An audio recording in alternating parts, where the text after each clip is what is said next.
What's up, guys? It's your boy Jamaica here, coming at you with another deck tech. This is my deck choice for the PD 500. I've chosen Blue White Wizards. First, want to mention that yes, I haven't been making any content in about a month. It's been kind of nuts. That's like two reasons for that. One, I've been playing a lot of World of Warcraft, the new Burning Crusade expansion, and it's been a lot of fun. Honestly, it's been taking up a lot of my time, just like leveling my character and doing all sorts of like MMO nonsense, but it kind of led into the second reasons that I really hadn't had a lot of ideas, a lot of new ideas in a while. I really tried to, I guess, like push myself to try to do something unique and interesting, or just unique in general. And I really haven't come up with anything, probably because I've been playing too much WoW. So, and like sometimes when I find like I think like my whole like journey into every season is like trying to find the best list for me, not necessarily the best list for the format, but the best list that I want to play. So when I find it, sometimes I might just play it all the time, or maybe explore different ideas. But I really didn't have a lot of ideas coming down the stretch. So, but one of the ideas I did really like was the wizard deck. I've played this deck list before in passings, but really, it's really just because Venser's like super awesome. I love playing Venser. Basically, it's just capsize. It's like super capsize plus remand. So I really like the list. So I made a couple like little changes here and there. The first notable change is actually playing Blade Splicer now.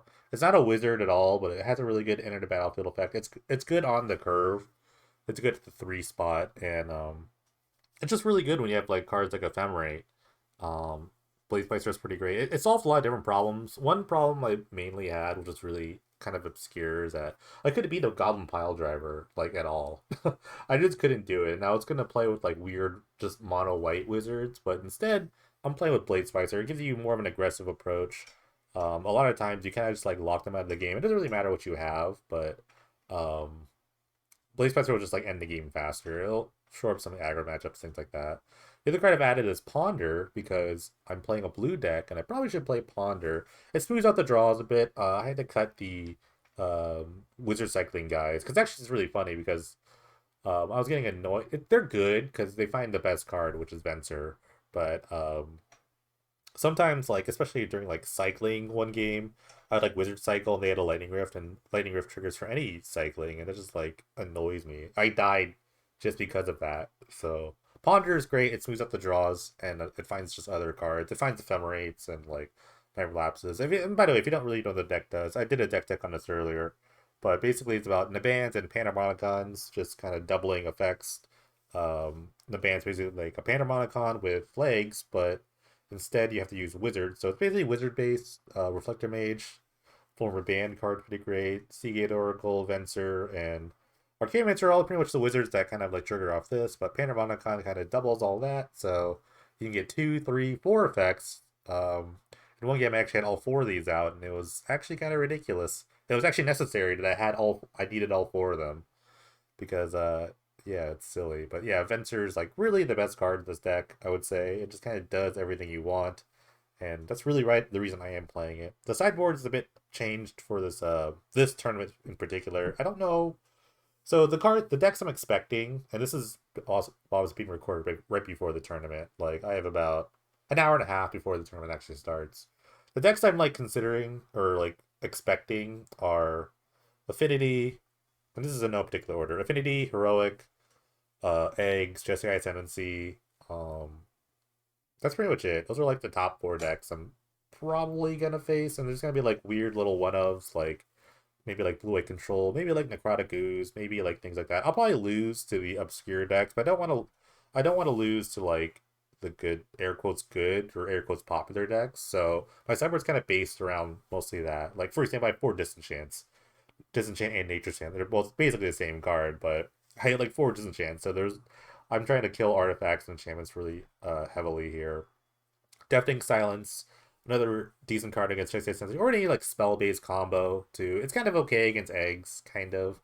Test of Talents as well. You want to just like I wouldn't bring this in. I don't think it's against Jeskai Ascendancy, but I definitely bring it in against eggs because I want to hit a second Sunrise for Fate's Reward, things like that. Those are like the two like big spells I want to hit. Unsummons, just extra insurance against heroic. I actually think I'm pretty decent against aggro like Reflector Mage and stuff like that. But Just for extra insurance, I'm playing Warship as well, so Heroic has a really hard time of killing like creatures, or even like this is actually good against like burn too, because you can put out way more creatures sometimes than they can like deal with. So if you just have a Warship, you can just stall, like stall for so much time. So I think this is gonna be pretty decent. A single timely again for another extra life gain. A single mark of asylum, mostly for like red based removal decks. There's like wildfire decks that are around. It's also good in cycling, but I'm not sure how much cycling it's actually gonna get played. But it is a PD 500, so people kind of just show up with whatever. And then Blind Obedience is my like secret tech against like eggs. It should be pretty interesting to see. Their main like bounce thing is like repeal, so like having permanent base effects aren't super awesome. But I think like Blind Obedience is pretty good. I think eggs is like a sleeper deck that I think if you have a like, seasoned pilot, it could be like really good. So I'm really trying to just beat other random combo decks. Control's kind of whatever. We'll just deal with that as we come. Like, but really affinity and like combo or aggro and combo are two decks I kind of want to beat out of my sideboard. Mid range, we'll just like let the chips fall where they may. Whatever. We'll figure it out as we go. But yeah, it should be a fun tournament. I will be streaming on my Twitch, twitch.tv/j_mecha. The link is in the description below. Yeah, it should be fun. Haven't played Magic in a bit, but I'm excited. So here we go. All right, round two. I had the round one bye, so I'm already 1-0. I want to die roll. It's a good start. Just everything coming up here. I'm gonna keep this hand. It's not bad.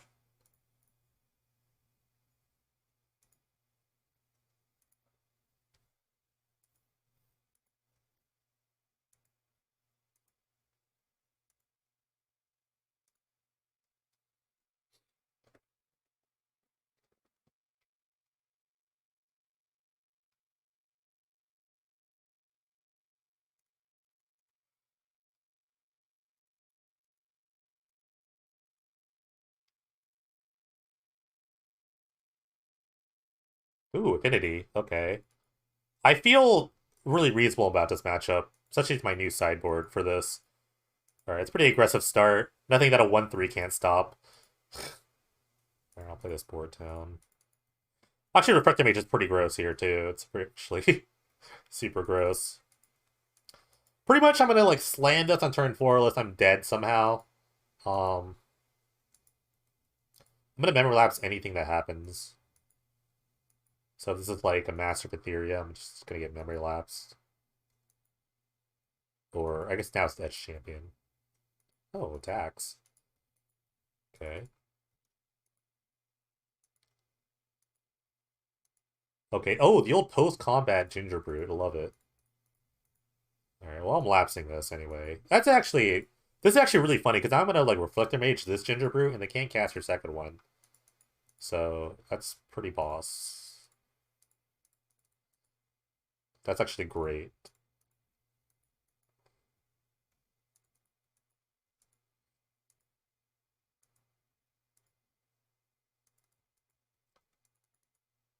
So they've drawn a second Ginger Brute that they can't really cast, but that's a Ravager. That's a big Ravager. It's a nice guy.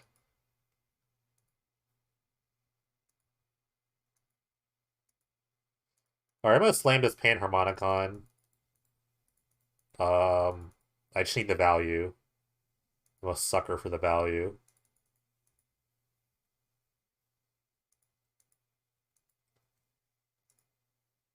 My opponent attacks with the Ravager, I'm just easily blocking. Oh, I have an upkeep step, no wonder. I was like, what's happening? I have an upkeep step. Okay. This is scary, because like they could start just like loading onto a Ginger Brute, which they have 0 cards left in their hand, so it's not like a great line right now, but alright. I just have to find anything, basically, to deal with Ginger Brutes, and I should be okay. Oh, they are attacking. Amazing. Okay. Well, I'm gonna block. They could eat it. They could like eat 2 Memnites and just eat this, which is I think I'm totally fine with. Honestly, I think I'm actually fine with this. Okay. It just makes like bouncing it way more fun when it happens. Alright, I'm gonna ponder first. Set up the Seagate Oracle. Okay.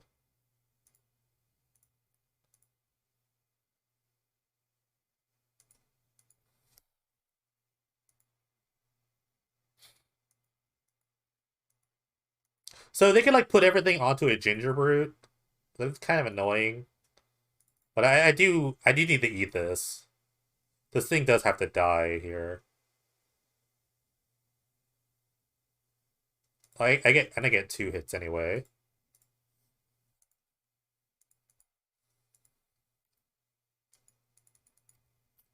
I think I'm messed up.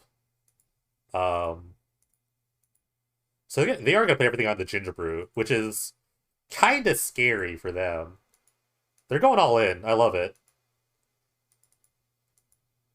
I love the recognition that they kind of have to do this, and it's up to me to actually draw something. Okay.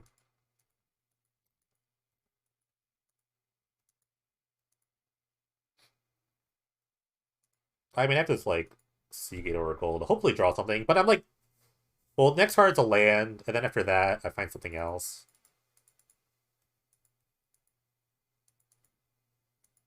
The other card that's really annoying might be like Metallic Rebuke if they're playing it.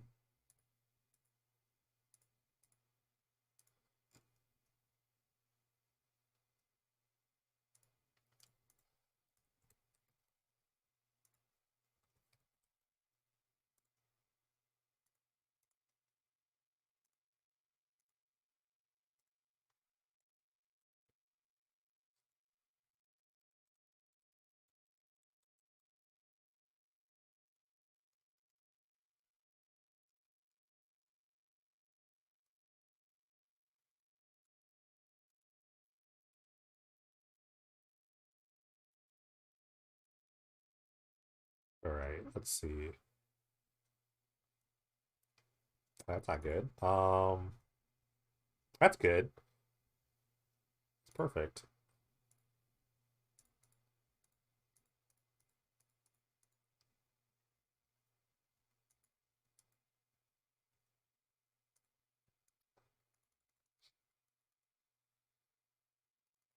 Still, it's still kind of a threat because I can't really block it because it has haste. I don't have any haste creatures in my deck.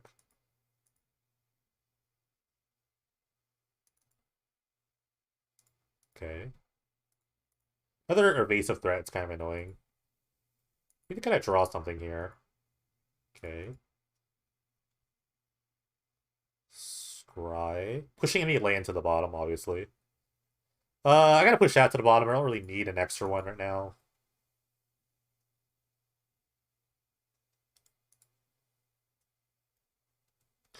Kind of have to put the pressure. I can remember lapse one of these ginger brutes, but it's kind of annoying.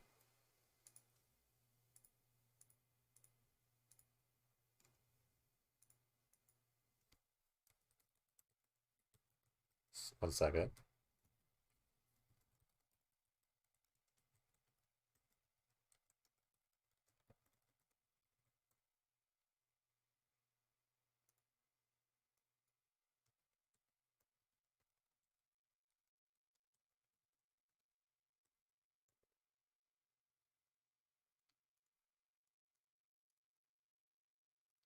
They have another. I think that's the only ginger brute they have. So they have 2 like random. So this could be like, oh, if this is a Metallic Rebuke, I could pay for it, so it doesn't really matter. So the fact that they like had a spell here said like casting this, so they have Rebuke, but I have a billion lands. They conceded to that. Okay, yeah, they're gonna die. Okay, never mind. They saw the future too. They saw the future as well. Okay, so out come the memory lapses. In come the disenchants. I might play Worship. I don't know if I really need Worship in this matchup, but I could play Worship. Um, I kind of want Unsummon as well. I just want like cheap creature removal. I'll cut some Panharmonicons. As good as they were there, I mean, they're kind of just slow. Um, should I play Worship? Can I play another 4 mana do nothing? It's not bad. I'll run one. Let's see what happens. We'll run the worship. They'll never see it coming. There's no way they see that coming. There's no way.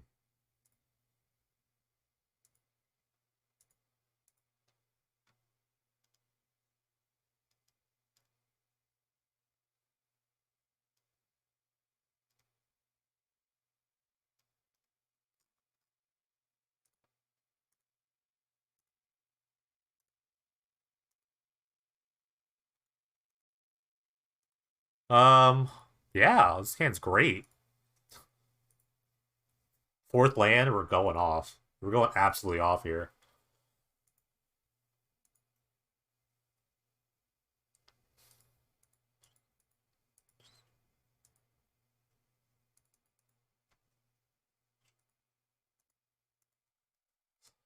One second. I had to TO something. I forget what the term is say for this.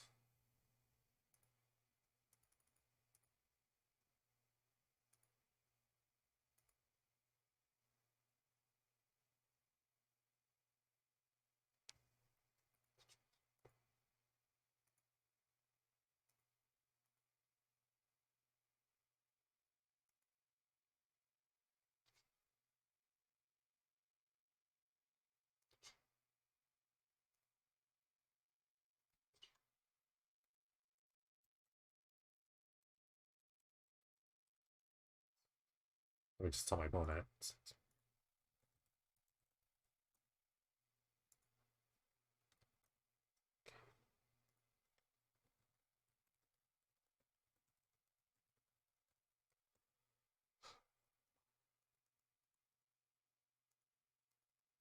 Say they solved their own problem. I will take that. It's fine. The way to solve that problem is if you didn't start the game, you just restart and redo it. That's the. I was looking up the rule. That's the rule we decided on. Blade Spicer is great, but it's not a wizard. It doesn't really block anything here, technically.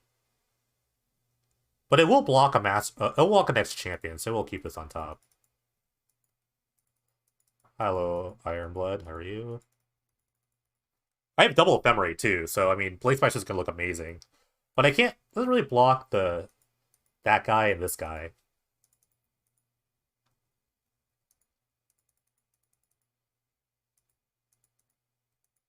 I really just want to land.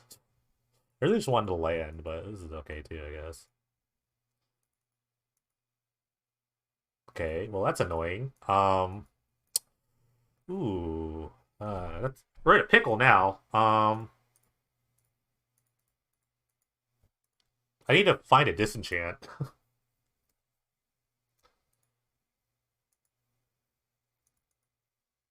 Equip the flyer, attack for a lot. It's pretty good. Luckily, this is all they got. Okay, that's a lot. All right, chill out. uh, easily you equip the Ornithopter here, or that. That guy's good too. So I need to find a Reflector Mage like now, or like a Disenchant like now. Should I trade? I kind of want to trade at this point.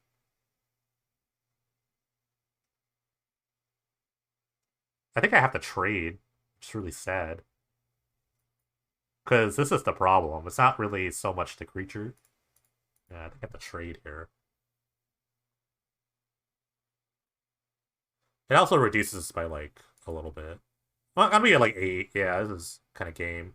Um, well, that was a beating. Okay, that was a really fast start. I needed like a disenchant there, and then I could have like kind of taken the game over a little bit. Oh yeah, I could play timely. I should play timely too. Timely could be okay. I have too many random cards in this matchup.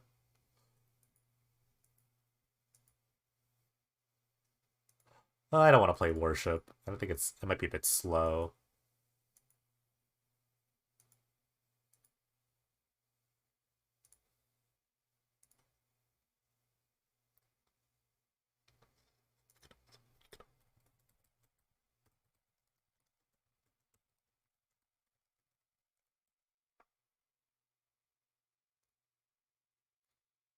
This is fine. I can keep. I have a ponder. Ponder solves everything. I know this already.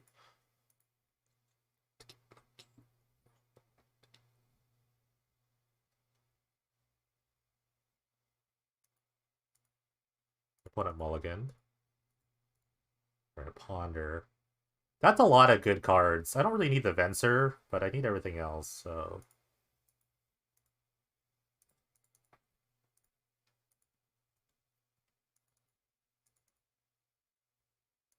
Actually, I mean, I always need a Venser. I could always use the second one. Right?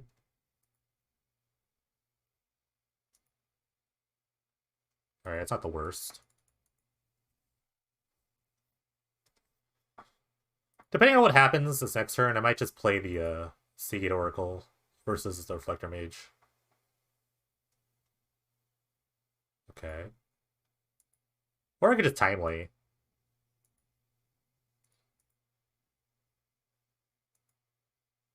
Timely's kind of weird. This is like gain 6 life, I think, in this matchup. I really want this land. Because next turn, I could just like... If I find another land, I could Reflector Mage Ephemerate, which is like super strong.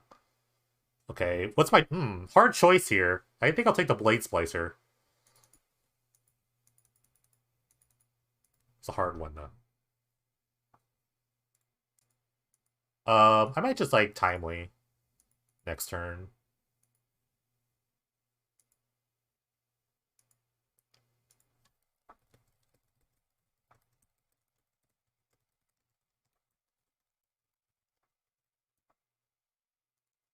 Alright, now maybe I might Reflector Mage. I don't know. I'm gonna block. I'm gonna block something here.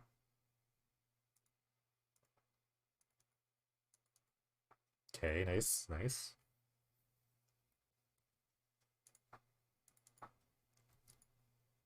Okay, it's kind of gross. That's not good. So they'll sack the drum here. What if I took it?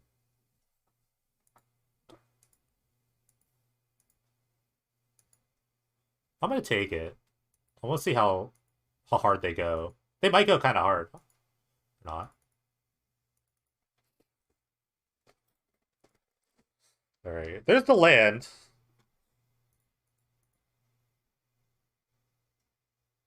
I'm gonna take this land actually too. All right. Choices. I could timely. I think I like timely. Honestly, it blocks everything on the ground. Just buys a turn. Um, they could like Ravager the land or something. That'd be kind of nuts. But I have a Venser, so it's like I think I just like timely here. I could also Reflector Mage this guy, but I think I just want to like the board's really wide, and I kind of want to also get wide as well. I could do that next turn though. That's the problem. I could do Venser that next turn.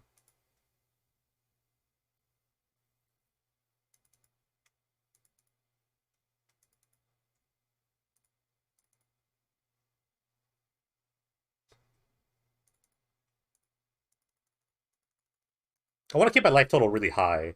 That's what I'm thinking right now.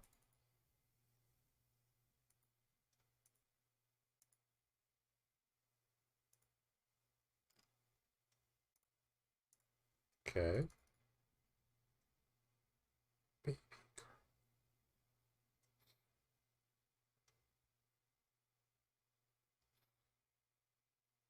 We will say this is looking kind of grim without a ban or anything like that. I mean, I have an Ephemerate, which will do work next turn. All right, that's kind of annoying too. I think the other problem with like Reflector Mage is that they have a Ravager in play, so it makes it really annoying. It's like a super annoying kind of like thing here. All right, let's attack.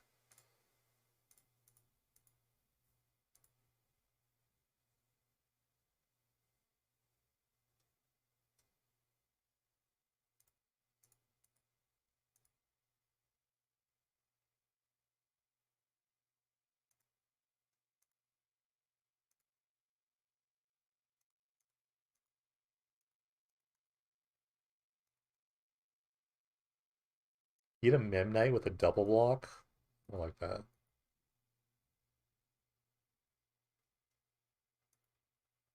The problem with double block is that, I mean, they'll just eat. I guess they just eat. I guess I could just do this. Take. I'm not dead, which is a good thing.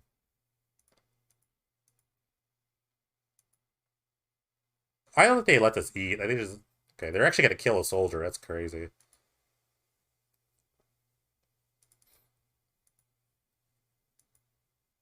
Okay, they won't.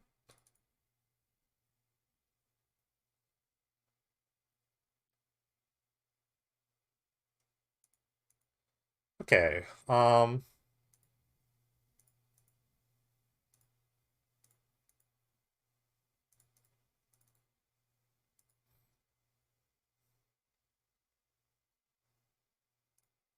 I have to bounce the master. I think I have to bounce the master here.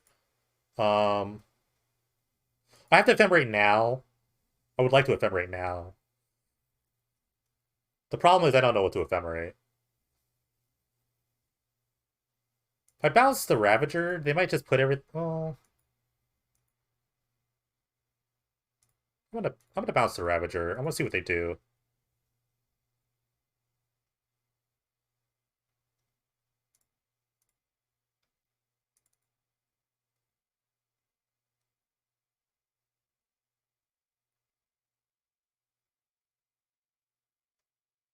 That's great. That's the best move. That's the move I want to see. Because next turn, with the ephemerate in the stack, I'm just gonna bounce this. I'm just gonna bounce it, and then I get to bounce two things with the ephemerate trigger.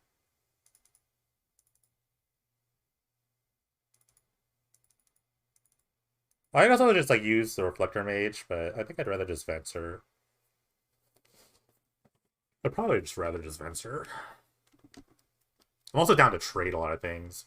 I'm down to trade the reflector mage for the frogmite, or even like the Mishra's factory for the frogmite or for the mage.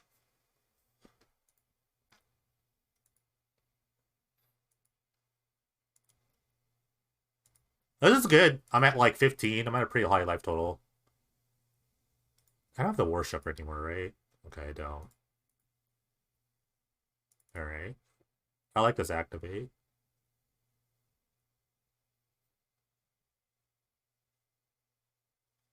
The big thing is that the Ravager is off the table. That's really important to me. Okay. I like it. Now I'm just gonna trade this.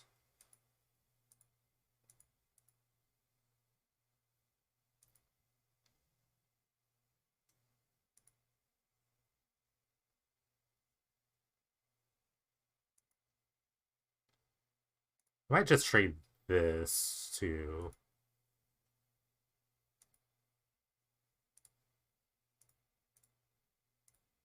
So maybe this.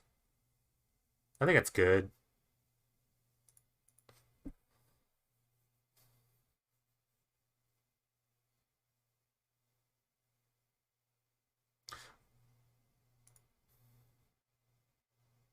Now I get the Venser and bounce two things. Um,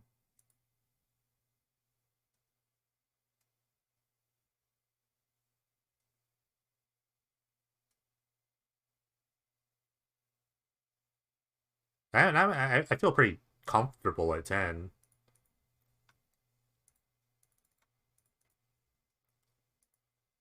All right, bounce this. Like this. I guess just bounce the Frogmite. Just buy some time. Buy all the time here.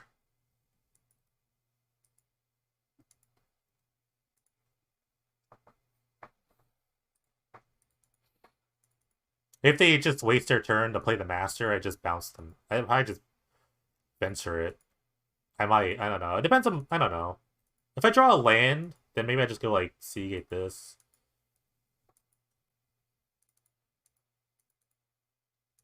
Not really sure. Interesting. I could block. I could just trade here.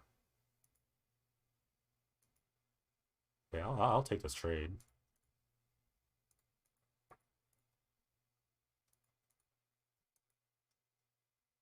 Oh, drew another Venser. I kind of want to hit a land here. Because Blade Spikes are on the table is really nice.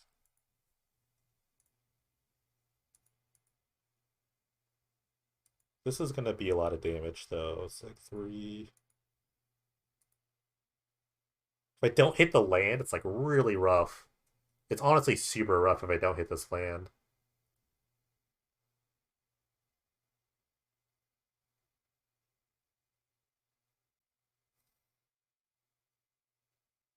The other thing I could just Venser. I could like Venser block.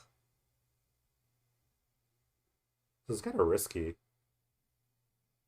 The Venser play is very safe, but it's also very like defensive. The Secret Oracle play is very aggressive, which I kind of like.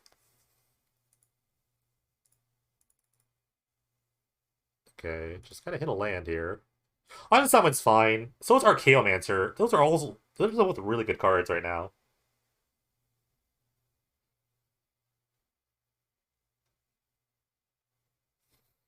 That's hard. Archaeomancer like lets me play a long game. Dang. Let's take the unsummoned for now.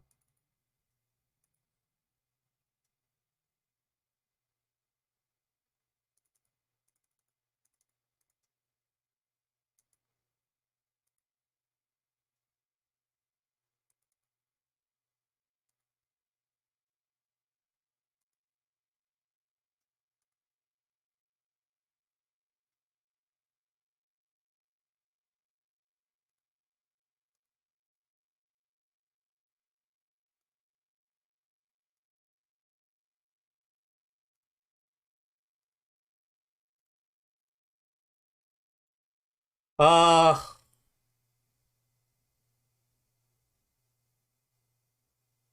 I don't know. Going to 5 is kind of scary. Or well, 4 now. I guess I kind of have to do this. I have to keep trading down. I kind of wish I had the worship in my deck. Worship would be great at this spot. This combo is gonna kill me somehow. I kind of need to find a disenchant. Okay. So our last card's a master.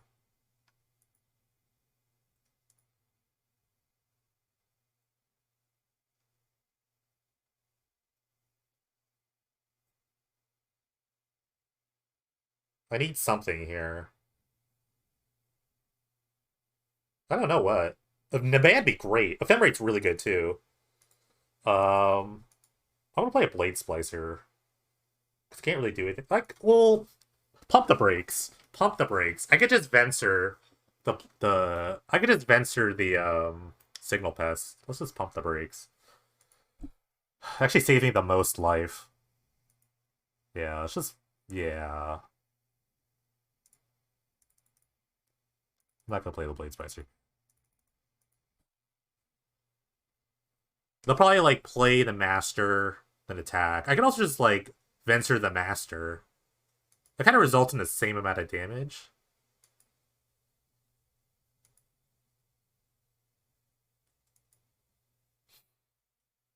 Yeah, it's like the same thing, I guess.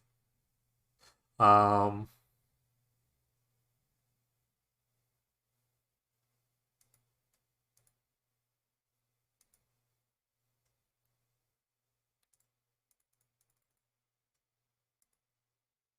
the only card that could have here is Metallic Rebuke, which would be insane.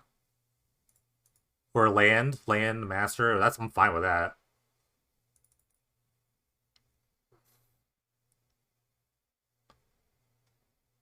Okay. Equally annoying. But I have another Venser. And I have Ephemerate coming up, so.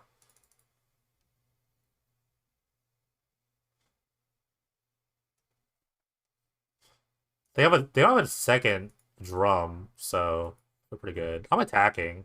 No, I can't attack. Can I?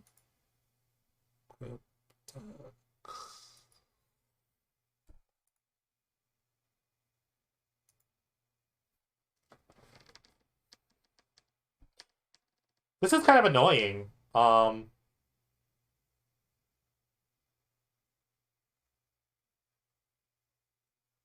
The plating makes things really annoying. Because now they can do two things in a turn. They can play the master and play the plating. So I have to kind of ignore the master now?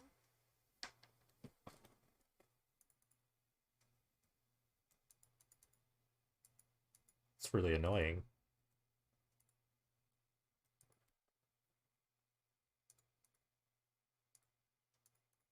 You know, be really good right now. Worship. Worship be really sick right now.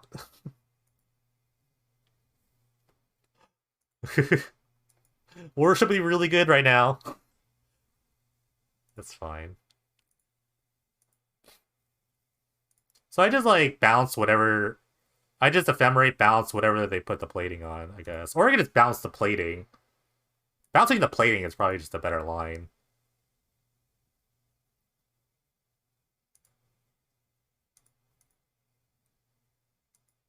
Okay.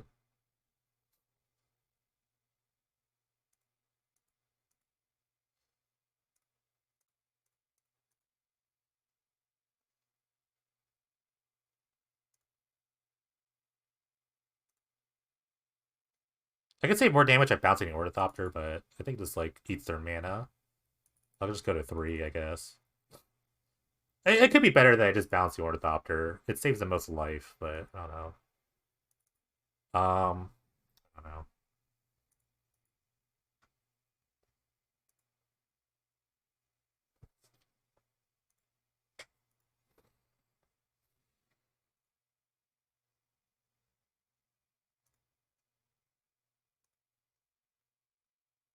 Oh my god, so much land. Uh, okay. They draw another land, it's like so annoying.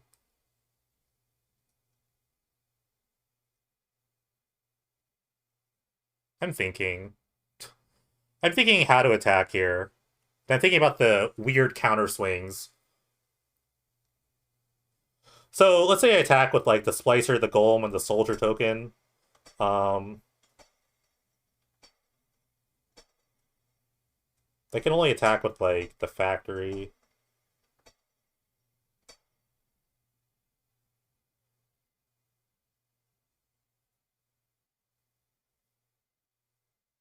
Okay, I'm gonna attack with not everyone, but a couple of good people. The Venture stays back, so I mean it's not like a big deal. Kind of like I'll know what they have based on like when they activate their creature land.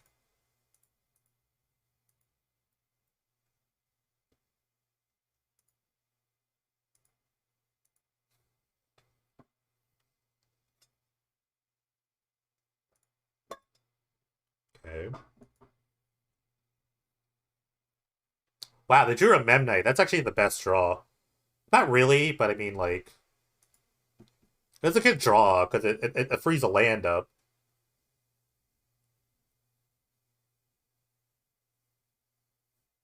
Couldn't attack with the Venture because it's summoning sick thanks to the blink that I had to do.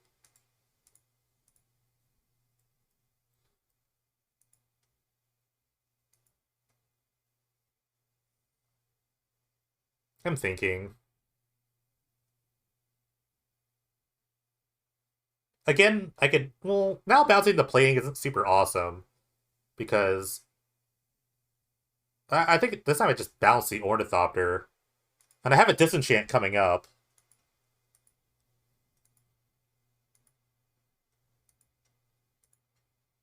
Which I could Disenchant like a thing.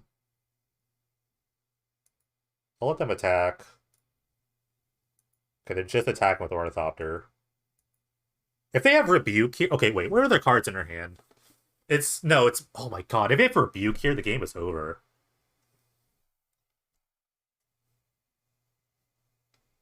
I just realized that. They...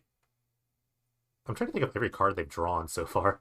One card's a Master, so if your card's Rebuke, I just die. So, I mean, it's what it is what it is.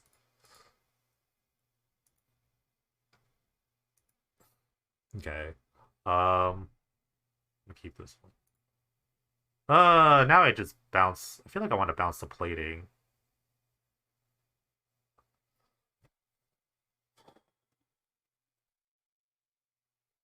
kind of want to bounce the plating. Because then it means I can't block again. But then, because I can just replay the plating, though. Which is fine, I guess. The next card, like I said, is a Disenchant.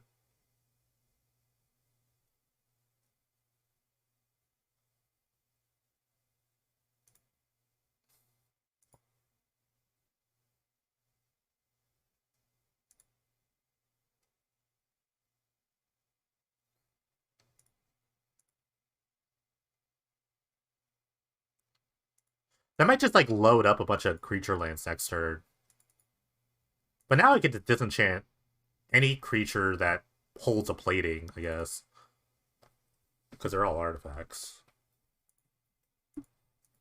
Okay, more math. Can I attack? I think I can attack. Can't block this, can't block this. Master comes down, they equip. They attack. They probably equip the Signal Pest. No, they equip the Ornithopter. Which means the pest can get in. I can attack with, I believe, 2 creatures.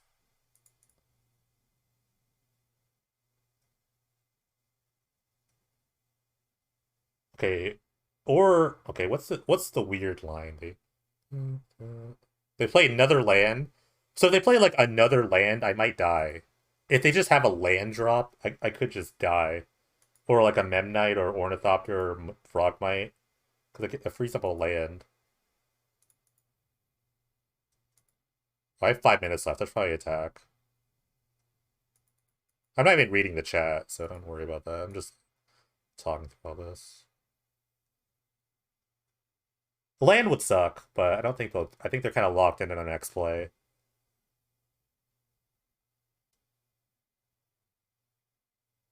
This is not bad pressure. I really wish I kept the worship in my deck. I kind of wish I kept the worship in my deck, because there's no way I lose when if I worship in play.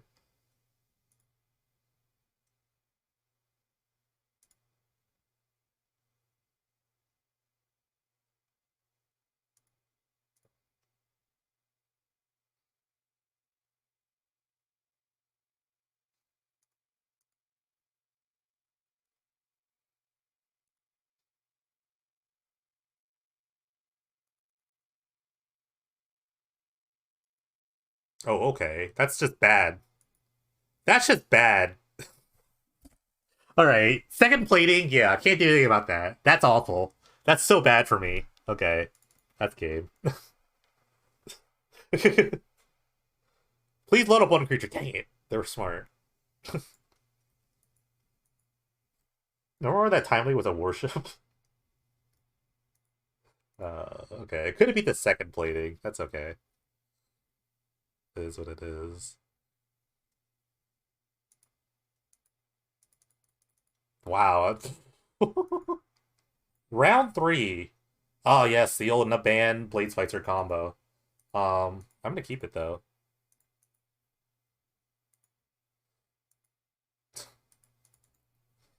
Oh, God. Mono red. Okay. This could be terrifying. This could be terrifyingly horrible of a matchup.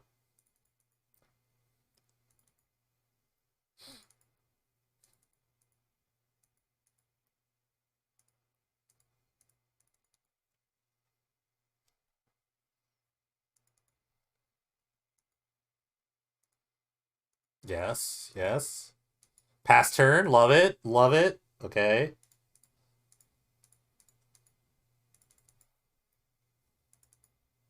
The real question is, do I slam a Blade Splicer or Siege Oracle? I mean, they might just want Hammer Hand, kill me. I don't know. I haven't really looked at these decks, so I'm not super sure. I assume it's a lot of 1-mana enchantments and brute strengths or whatever. I can only imagine. Assault Strobe could be a good one. The Apostle's Blessing. Oh my god. Yeah, this could be awful. Okay, well, let's just hope for the best here.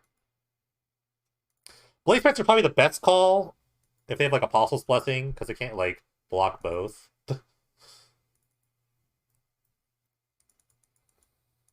And then I have an Ephemerate. Alright. No blocks.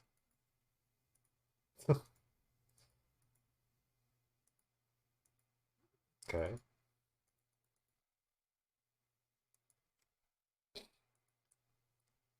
Cheesy no block here, so the band doesn't do anything this next turn. The cheesy no block. But we'll just let the chips fall where they may. Okay, excellent. We'll play a Blade Splicer.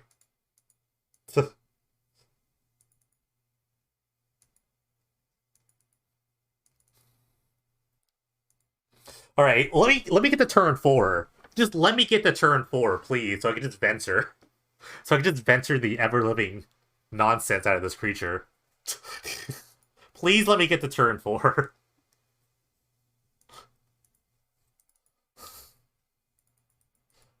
The Blade Splicer covers a lot of bases. You're going to attack, too. I should have actually attacked. No, because they can't pro-color all of this, so just having a billion blockers seems fine. Alright, gold token. Are you ready? God, it's so scary. Could I die here?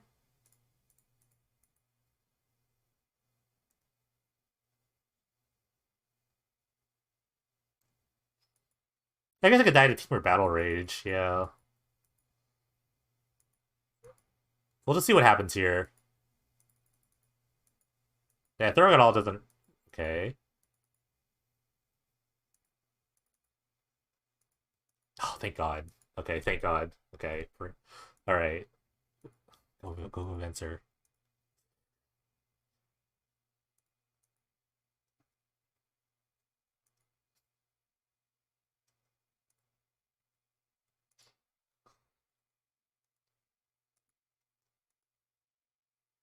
Alright, I'm gonna upkeep... I think I'm gonna upkeep bounce this. If they... I mean... If they have Apostle's Blessing, this is, like, really bad. But then I could have I have a Blade Splicer? I don't really know. I'll just wait. I'll wait. I'll wait the attack step, I guess. I hate this part. I hate this part. Okay. That's also really annoying, because it goes wide.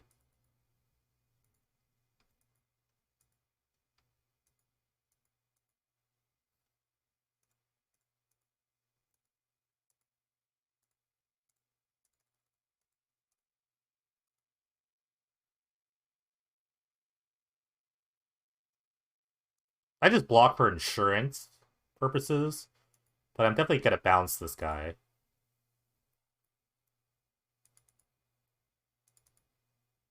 They pass priority, which means I don't want that to happen. To bounce all their stuff.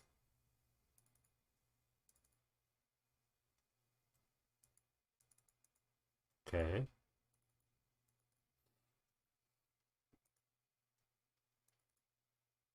Okay. This is great. This is great. I love this spot. I love the spot I'm in right now. I'm gonna Seagate Oracle first. Probably gonna Ephemerate the Venser and just start bouncing all this. Okay, that's really good. Alright, I think the game is over. I actually think the game is actually over. I'll take a Ponder.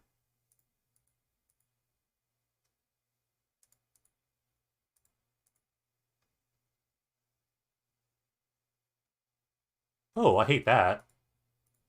Yes, I'd love to shuffle.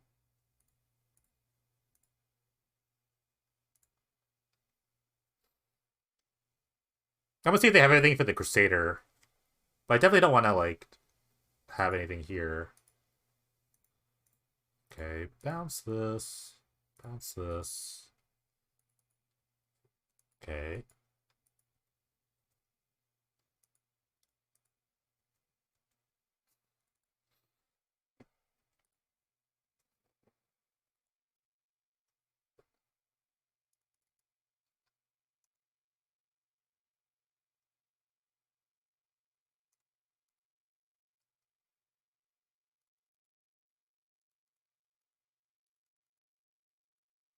There was an argument to play the Temple here instead of the Ponder, but then I had 6 lands.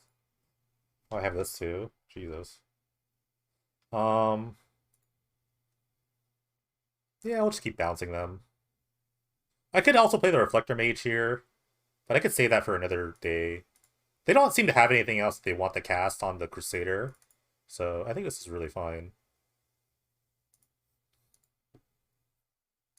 Ooh.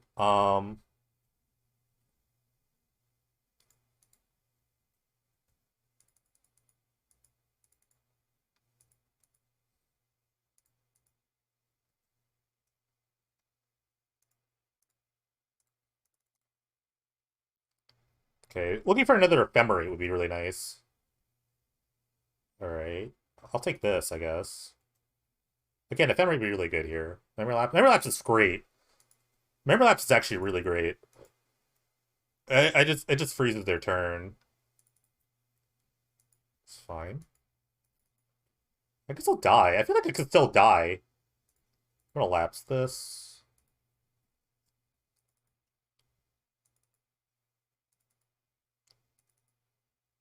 Oh, perfect. Double duty.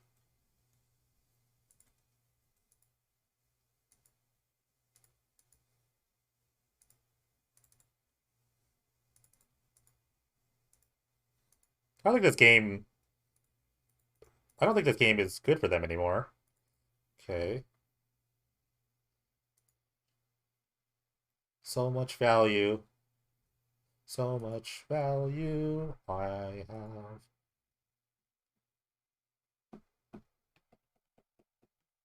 So much value. These are the kind of matches I expected. I expect a lot of like heroic-esque decks and like just aggro decks in general and combo.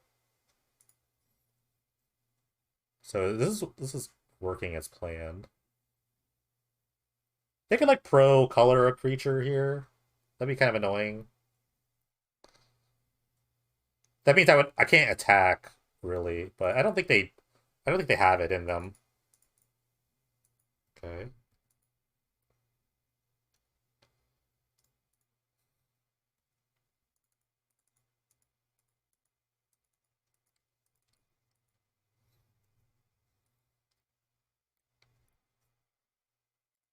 So they're drawing the Crusader, which I'm just gonna bounce again.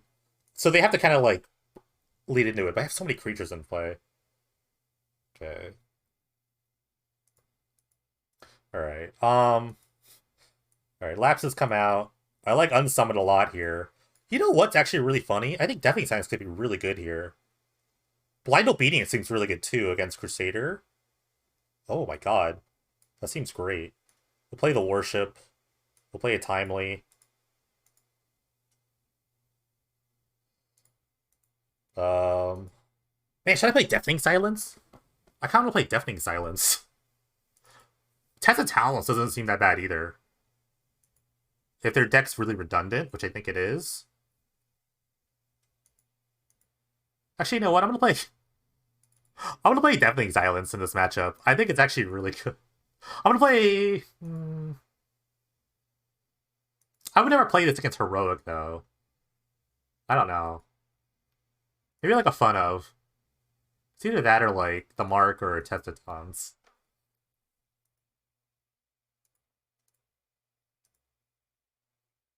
I'm gonna play a Test of Talents. Maybe like two.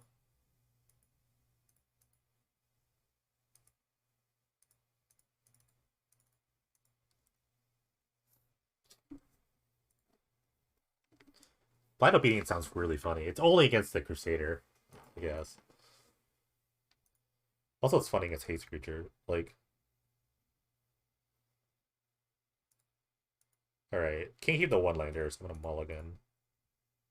I'm gonna keep this hand. Hopefully I just don't die. Oh, perfect. No one drop. Love it. I mean, if they have a Kiln Fiend, though, just kind of have to block, right?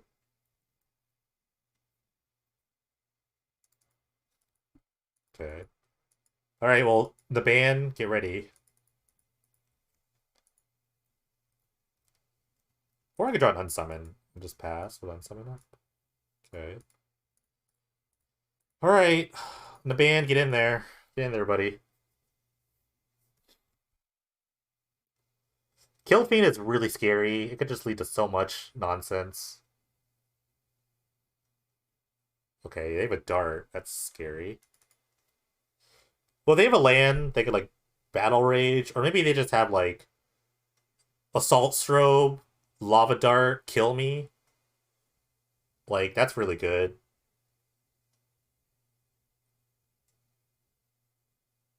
That would kill. That's a 20. They're thinking about it. The math is with them. I don't know why lava dart's not main deck. Okay, I'm dead. Maybe lava dart is main deck. I don't know. That's 20. Just do 21 actually. All right, that was fun. See, now I kind of like deafening silence. Now I kind of like deafening silence. I kind of want to play deafening silence now. I wouldn't normally play against a heroic deck, but I think against a deck like this, I think it's actually really good.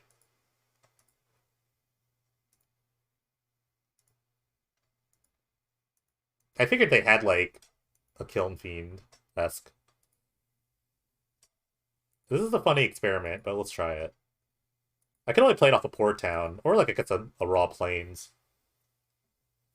on turn one.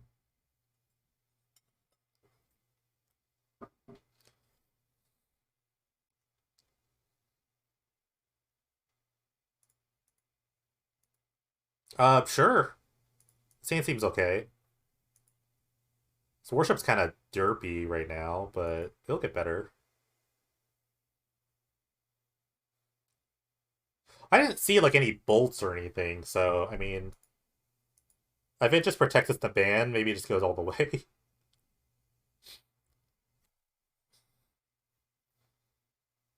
Like, if they're like burning spells like a Team or Battle Rage, I have like X3s in my deck. Or, I'm sorry, Lava Dart.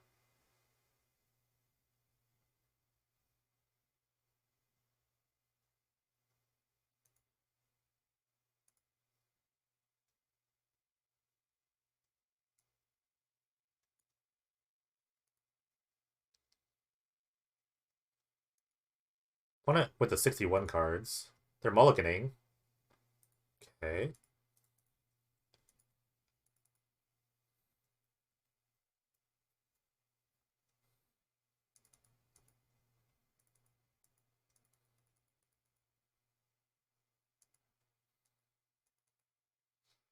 I kind of want to bounce this.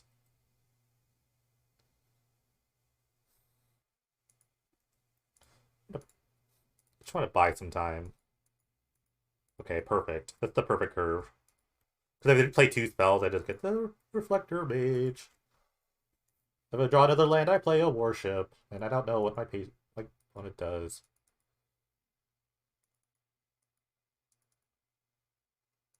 What is Patience, anyway? Oh, look at this. Look at this. The Unsummoned Doubters. Look at that. This is juicy. Juicy.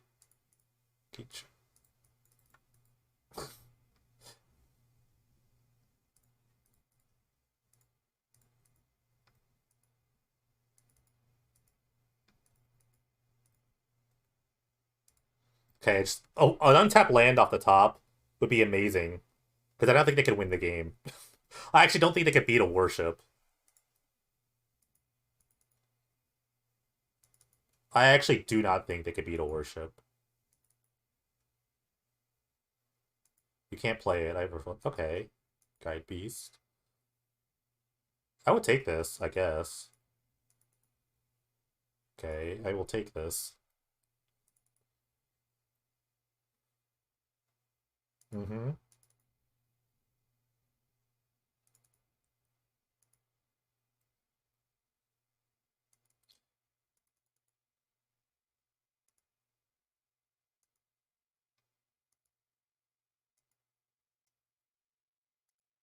Hmm.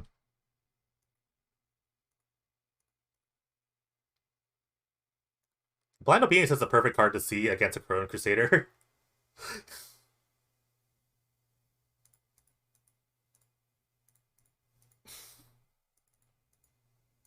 This is actually for eggs. This card's for eggs. Not for this matchup, but it's working out. It's gonna work out, I think.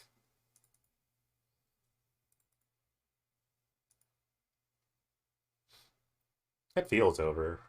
I don't know.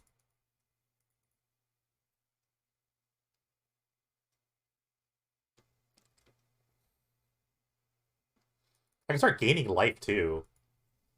Disgusting. Yeah, come into play tap, baby. Um,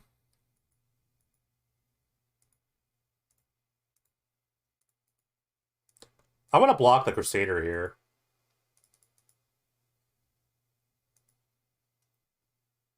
Because they didn't play the other Hoplite. And they did, well, they have like one card in their hand.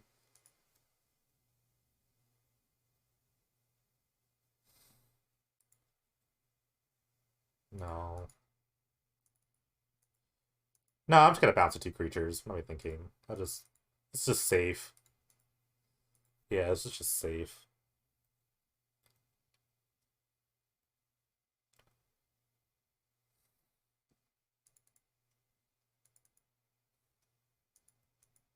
Come to play tapped. Hell yeah. Alright. Memory comes back, I bounce these guys again. I will not pay the extort. No.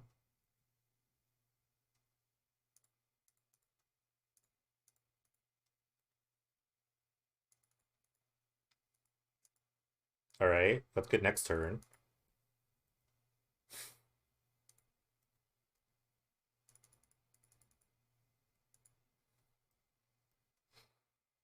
I'm just gonna slam the worship next turn. I don't know how they win. Through my X3 and a worship.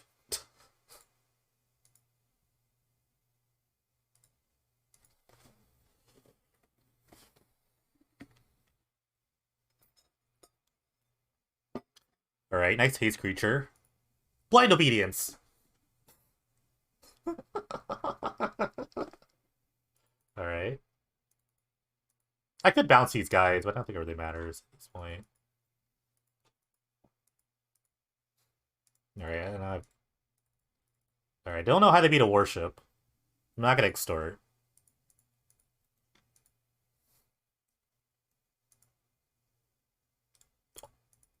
All I have to do is never block and protect my X3. Eventually I will start finding bounce spells and I can just extort them to death. I might just extort them to death.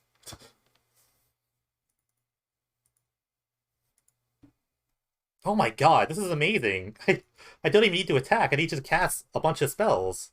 Sure.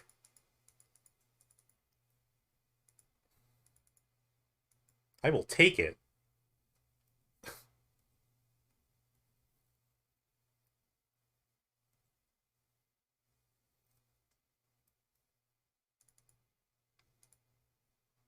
Yes.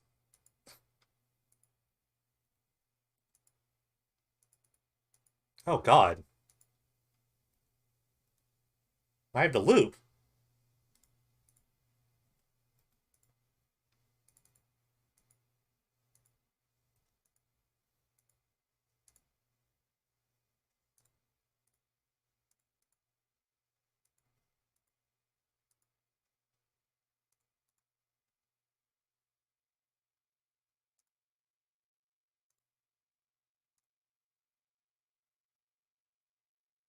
I don't think it really matters what I get here.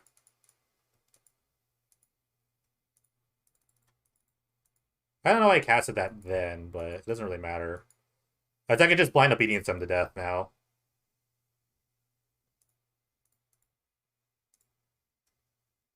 Alright.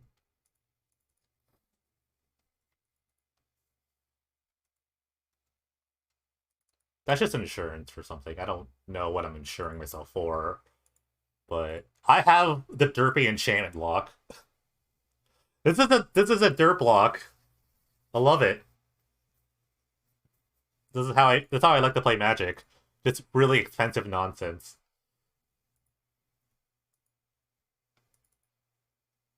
The game's over. The game's actually over. I can just cast a bunch of spells at this point. No block. Okay.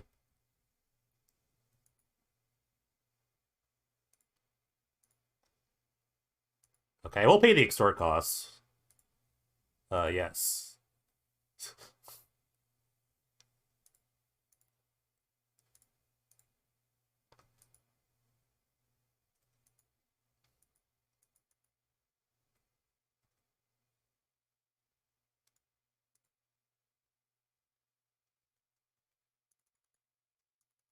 This game's just over. Oh my god. Yes, I will pay the extort cost.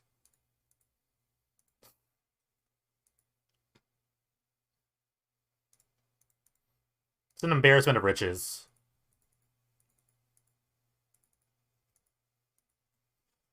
Alright, cool. Reflector Mage. No wonder the Reflector Mage got banned in Standard. No wonder. This card's amazing. No wonder.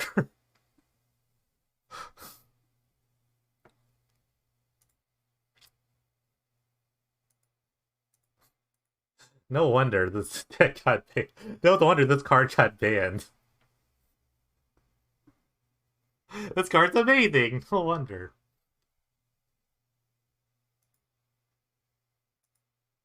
All right, round 4 with the wizard deck. I'm gonna keep this hand. Seems okay, I guess.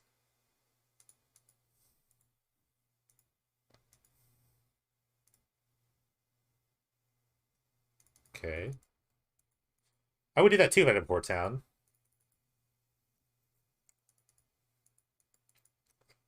It's kind of weird when you play a deck you're not expecting, because you have to like rely on the individual strength of your cards. So we'll see. I have double Blade Splicer though. I mean, Blade Splicer's great. Triple Blade Splicer's even better. Okay. Set up my draw here. Sure. I guess.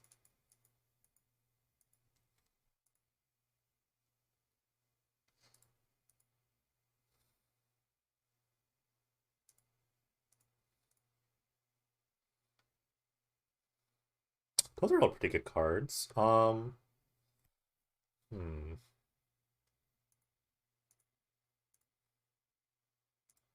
No. I want to ponder again. Just kind of... I don't think I really want the Reflector Mage, but we'll see. Wow, that'd be a massive memory lapse there. Okay. I definitely want the Venser, so...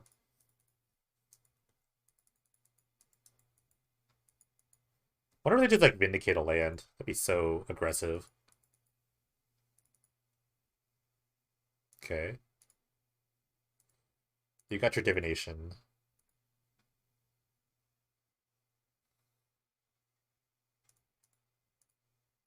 This also matchups for, like, Reflector Mage doesn't seem super awesome. They're, like, a weird value deck as well. I'm gonna slam the Paramonicon. You can't stop me. They have a counterspell, but, I mean, we'll see. I still have this.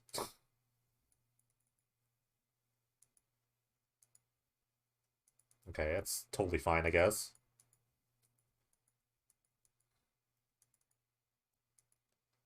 They have a Wrath. It's gonna be really annoying, because I'm gonna play the second Blade Splicer here. Look, I kept this land. Well, they have double white, so this seems relatively safe. Although, like, if they have their own Reflector Mage, it's gonna be really annoying against these Gloam tokens.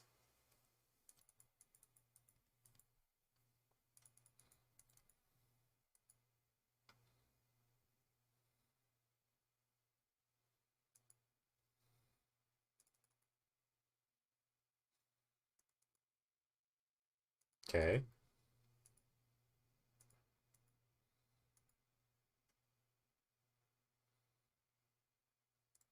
Alright, I'm gonna slam this for future shenanigans. Attack on my Golem tokens.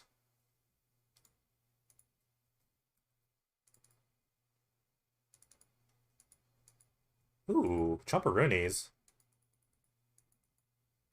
It's gonna get out of hand in a second. Because now they have to deal with the Painter Monocon. If they do that, they just, like... They're just gonna take a lot of stuff here. It's like a just... Dream Trawler? Ah. Or Vindicate the Panharmonicon. I think you want to be like really conscious about how you tap first. You want to think before you tap. You don't want to give any like extra information. Okay, then to Vindicate my Panharmonicon. That's great. That's great news. That means I'm attacking for 8. I get to just Venser or whatever. Okay, maybe not. Oh, I had the Reflector Mage. It doesn't matter what they do here. They probably just take the Venser. Okay.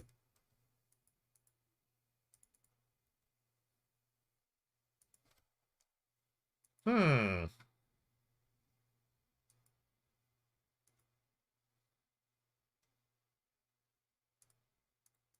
I guess I'll just Reflector Mage it.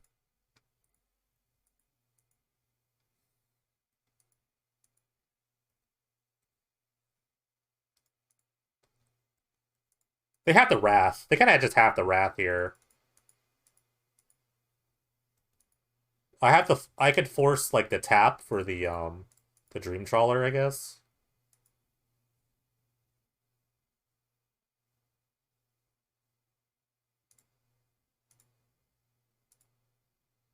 No. This is what Blaze Archer does.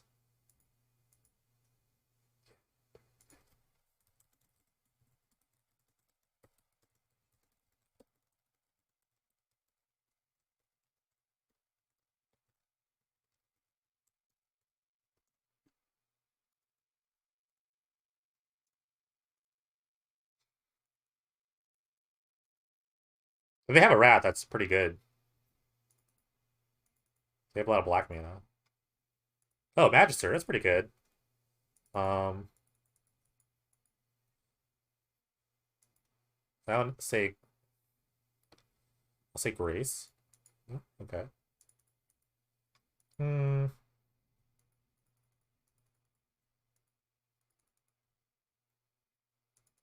Hmm.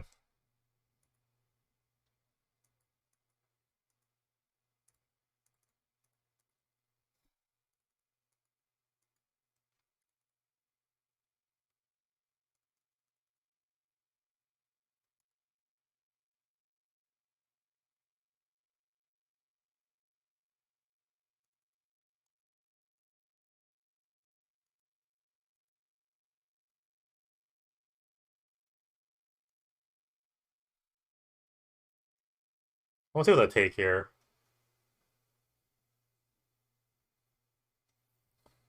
The Femorate's a bit tricky,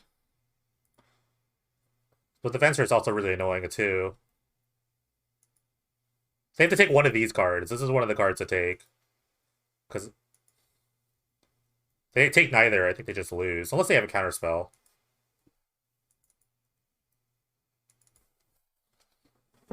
Hmm. Game's getting a little dicey. Reflector Mage would be kind of nice. I forgot what my third card was. So it was Ponder. That's in the ban.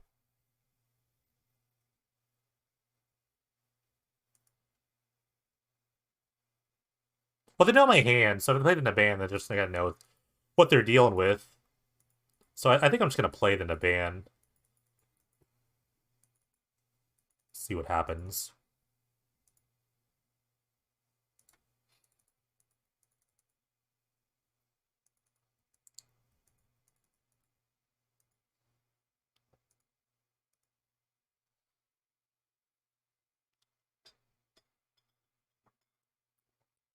Ooh, aggressive. You kind of have to do this at this point. I think they have another Wrath, I guess. Or I guess they can ephemerate their Magister worth. That's kind of gross.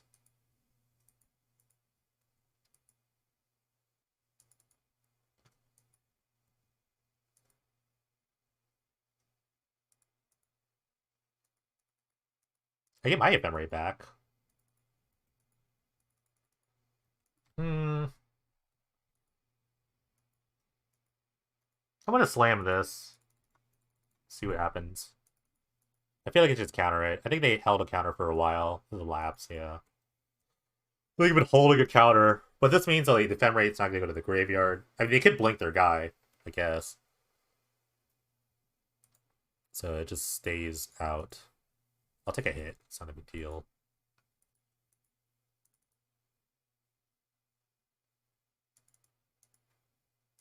Humiliate. Wow. Tempo. Doesn't really change the clock, I guess.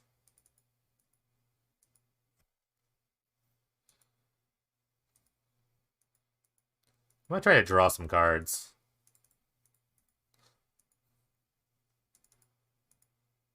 Yep. That's just gonna happen. I'm gonna get laps out of the game. Amazing.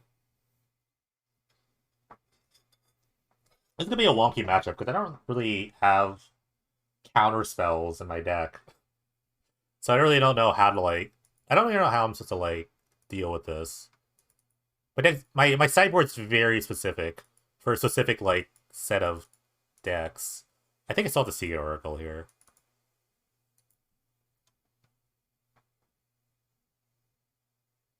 Take the land.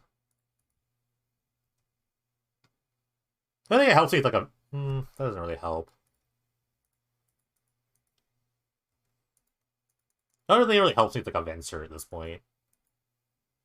I need to remove this. Or like I guess like a Reflector Mage would be okay. I can go to like 2 here.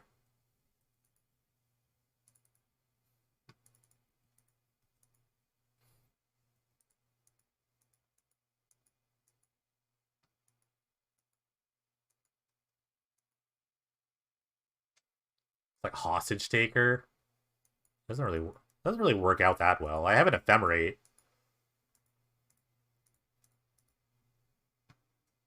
Unless they have like another Memory Lapse. Okay.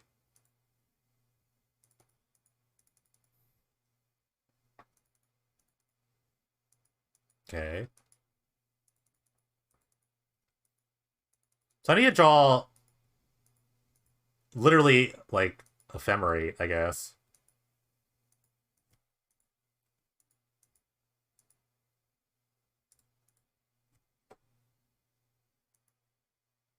Yeah, let's game. Naban would have been kind of sick too. Actually, Naban would have been kind of sick. Bounce, bounce, and then we just kind of deal with this. But I probably just die anyway to bouncing the Magister. Oh, how do I deal with this? This is annoying. It's like playing my own deck, but with black card, with like Magister worth. My deck's like not designed to beat this. hmm. Hmm.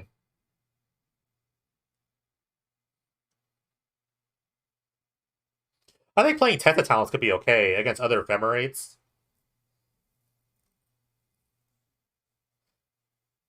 I feel like they don't have a lot of spells, though. Hmm.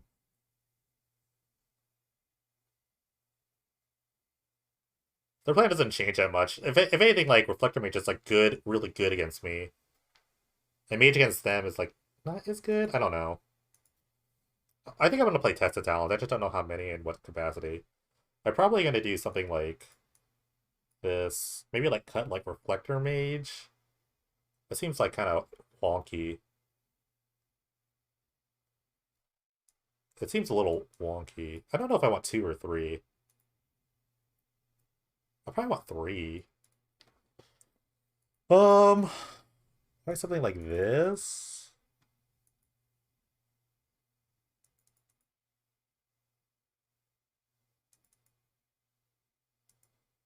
Okay, let's try this. The things I want to get, I mean, I just want to protect my spells against memory lapses, and I want to just counter ephemerates. This might be too many. I might want the 4th Panharmonicon.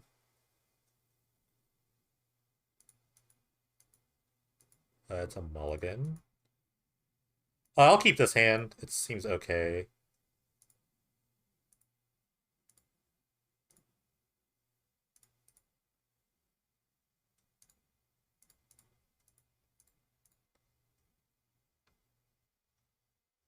This all seems really good.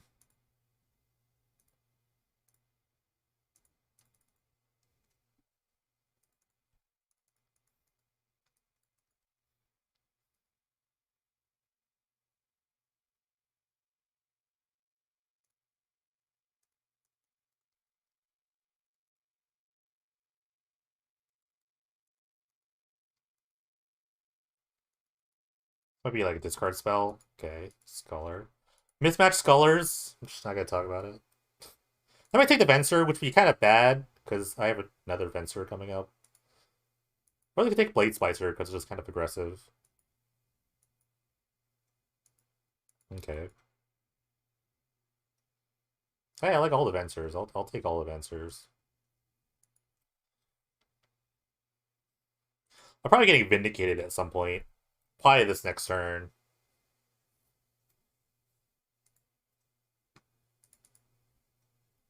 Okay. Alright. What spell will get lapsed first? What would Greedy Me do? Greedy Me would play the Panharmonicon right now into the lapse.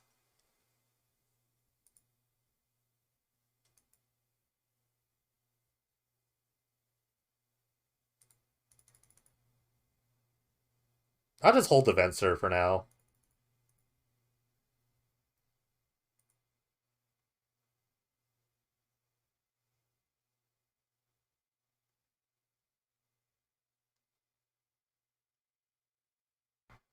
I kind of wanted to tap out. Even if they have just lapse as like counter spells, which I think it's like the case here. Like I'll take this too, it's not a big deal. I kind of want to bounce a land, to be really honest.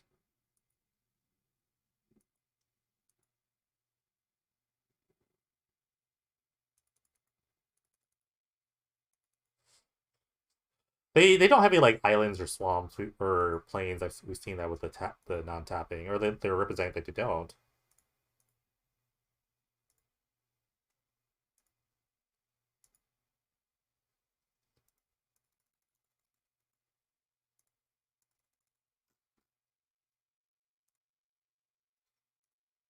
Oh, God. I was supposed to bounce something there. That was really bad. I was looking at another window. Someone asked a question. I decided not to answer it. Hey, how's it going? That was annoying. I'm just to end a turn bench or something there. So I just take an extra 2 for no reason.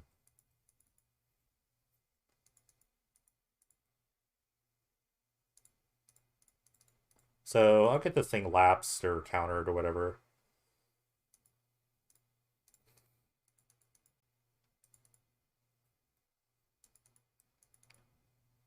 They could ephemerate their guy, I guess. That'd be kind of weird. Or maybe they have like Heartless Act or something. Okay.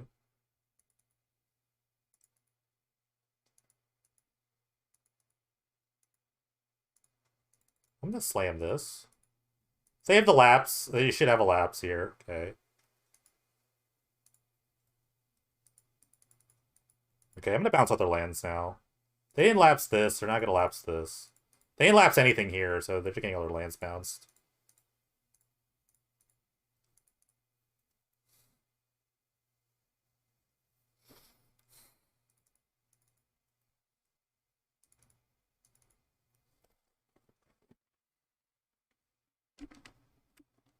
I have another Venser too. I could start capsizing their land at some point. Okay, yeah. This game's over. This game's actually over. I'm glad they realized this because I have a Ephemerate coming up, and it's just that, and then they lose 2 more permanents. Yeah, this game's just over.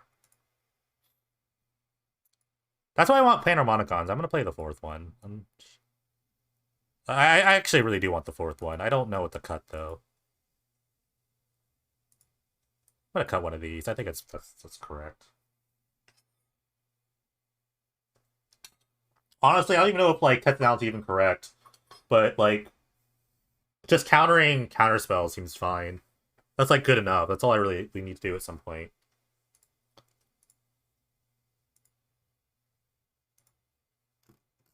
It's only possible because they have Panharmonicon or a doubling effect in general.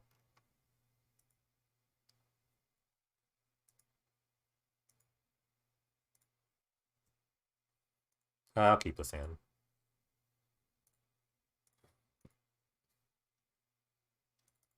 Astrolabe. Oh my god, broken.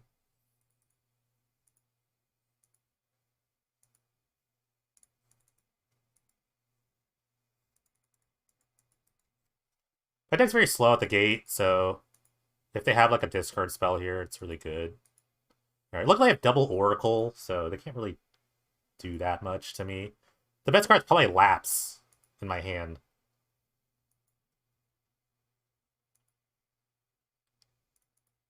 Because I'm just lapsing the next spell.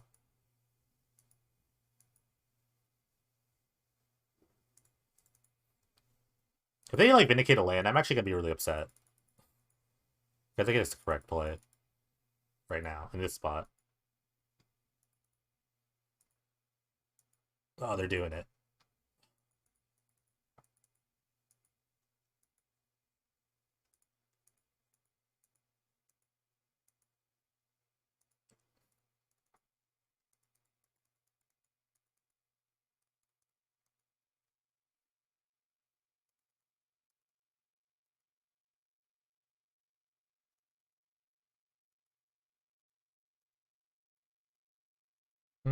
Let's see. I'm gonna Seek Oracle here. Probably gets lapsed. Just any tempo play is good here. Just let me slide a hand. No? Okay.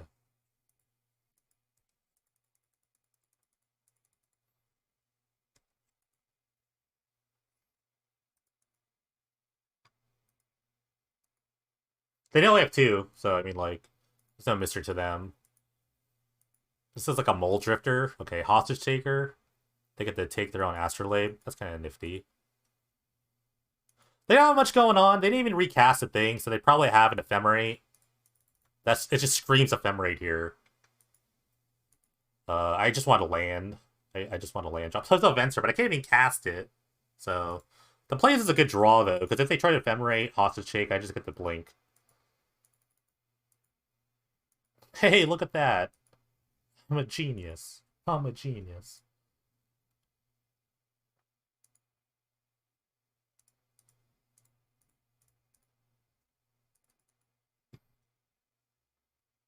I get another hit. At this point, I like Blade Splicer. Ugh.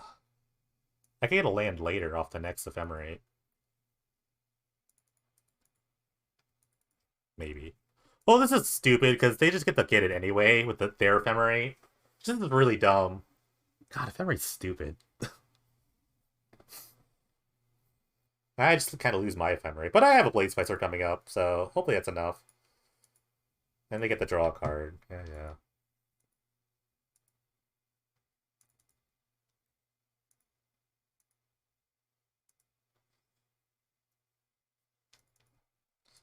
They already drew off the late. I think.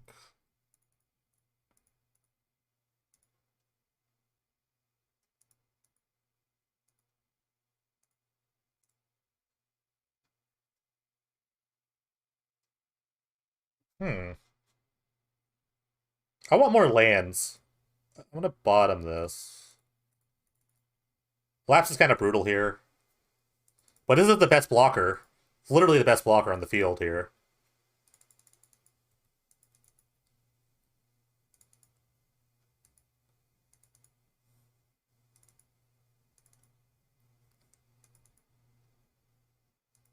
This is gonna be one of those stupid grindy matchups where I'm kind of behind on mana here. They played a land? Okay. Yeah. Okay, that's good. Alright.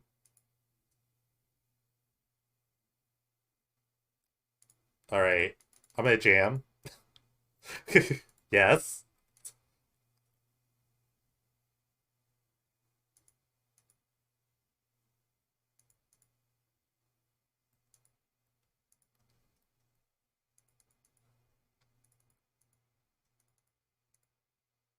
Yes. They're flooding. Oh, it's time. It's time. Roots buffer. It's time. It's time.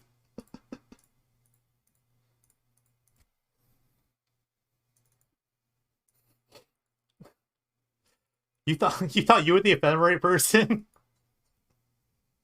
Oh, you thought you were the ephemerate person? No, sir. Oh god. Okay. Uh, I cannot wait to get Magistered here. But I'm gonna bounce the Tide Huddle in my own Seago Oracle here. So I have a lapse now too. Okay. Give me my lapse back, please.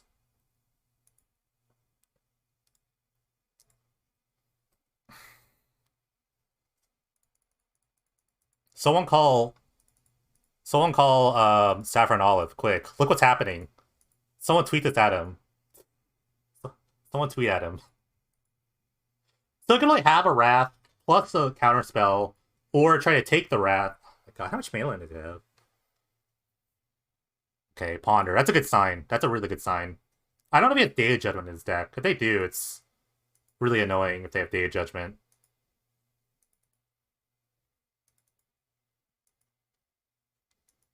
Honorary Wizard, Blade Splicer here, just doing the business.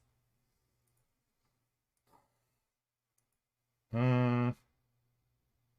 Okay.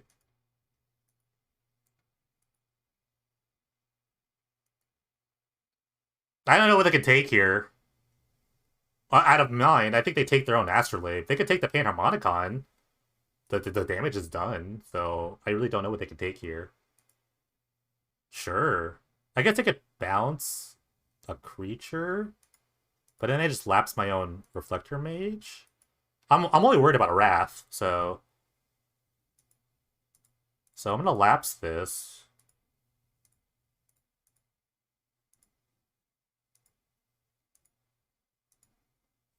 Cool. Ephemerate. I am the Ephemerate Master. We've solved that debate. All right, round 5 with the Wizards. This is a mulligan. It's a big old mulligan. This hand's better. I can keep. I'll just get rid of a tap land. Lands and some spells, I guess. Lotus Bloom. That's not good. Okay. The first game might be a wash. We'll see. Well, I get to try out my new sideboard tech. I'll keep that on top.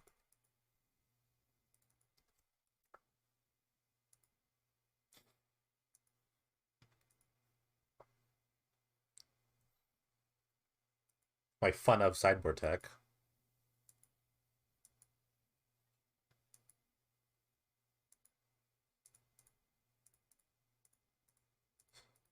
Next best card here to be Seagate Oracle. Even a Blade Spice would be okay. At least something to do in turn 3, other than Ponder. Alright, I got a Reader. Alright. What is this guy? Who is this Doctor Strange person?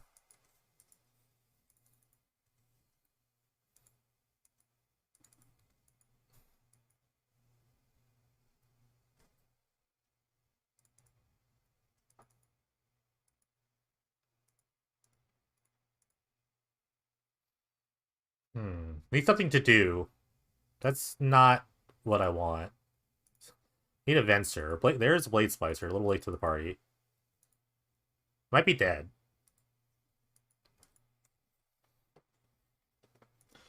Pretty much have to go like Blade Splicer Ephemerate, just to kind of get the most out of everything.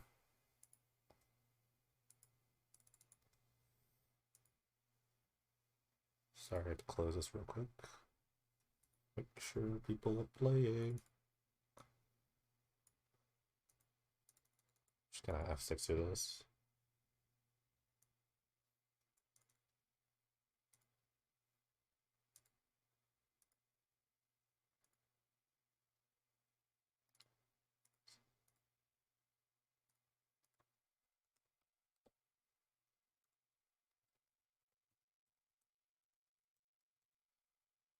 Sorry, give me a second while they go off.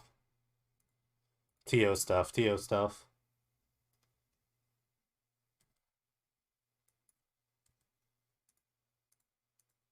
Oh, they're rebooting again. Okay. Alright, so they're egging it up here. They got double Lotus Bloom. Um, maybe they don't have. I mean, if they don't have like they have like two draws here, they definitely have like a second sunrise, so they're gonna sunrise it. Well, they have three draws. I'm sorry, they have a Conjur's Bubble as well. And that's a start, I suppose.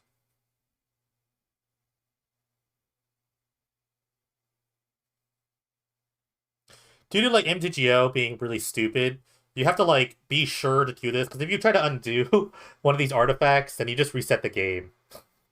So only like really like the seasoned people really play this kind of deck.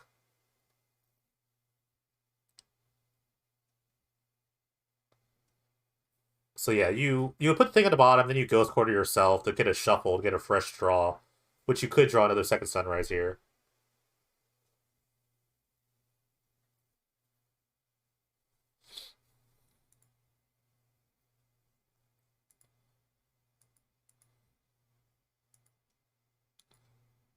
All right, L square flask.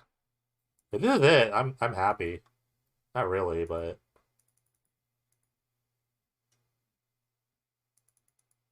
all right, never mind. We're going again.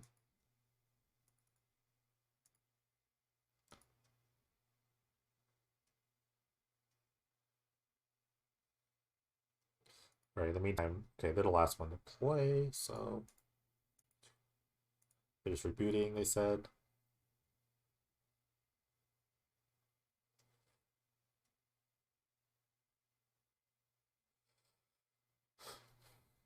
Again, it's up to them to kill me, but luckily they play like tendrils, so that's at least quicker than like grape shotting me or something or pirate spellbinding me. My only concern is that they've used a lot of their own time.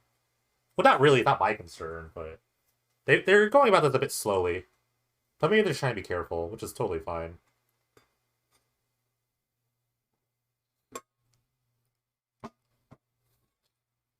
I didn't really know how many people would play this deck, but I do have some cyber cards against it at least. Excited to bust those out.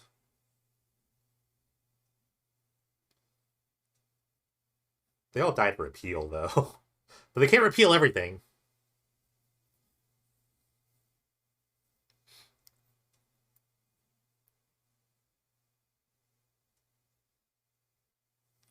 Alright, looks like another loop is coming. They think we got a lot of draws.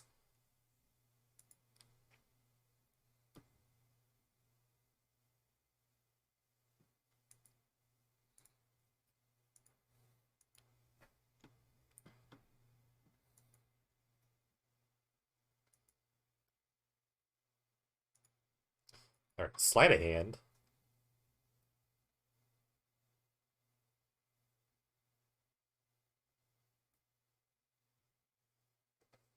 What do you bobble?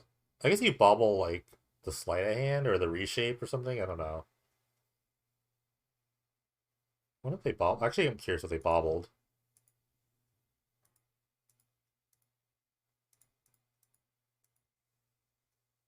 This game's like pretty over. They're just doing this patiently. Up to. Oh, you don't have to bobble anything. That's interesting. So you can just tap at the draw if you wanted.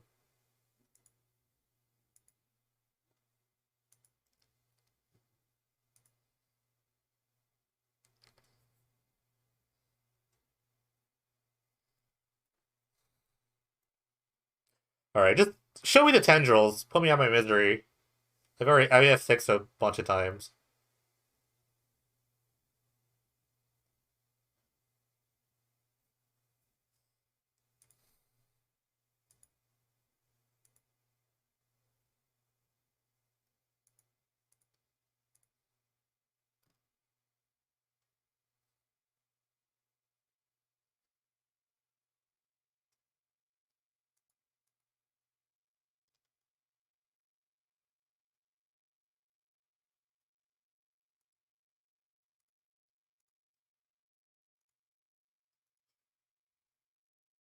Alright, sleight of hand. Looking for those tendrils, but they definitely have another uh sunrise or something like that. What if they just messed up here? That'd be hilarious.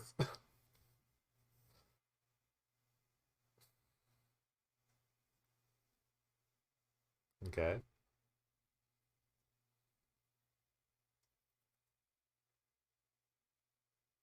We're almost there. We're almost there. Two, three more loops. I think we're good. I feel like they already have it. They didn't even like do the right sort of filtering.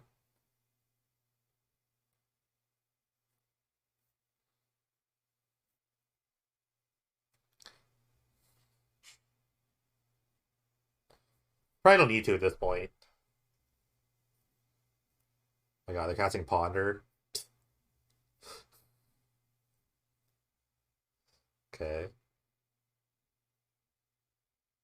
How have they not found this yet? Do you have solved the equation? Please have solved the equation. Solve the equation finds the tendrils here. They're gonna reshape.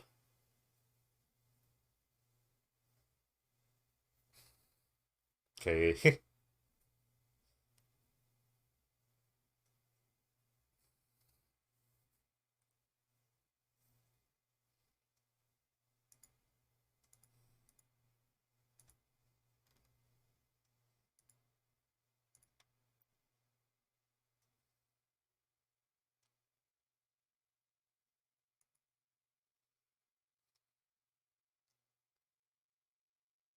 Yay! Alright, there it is. I'm gonna let them do it.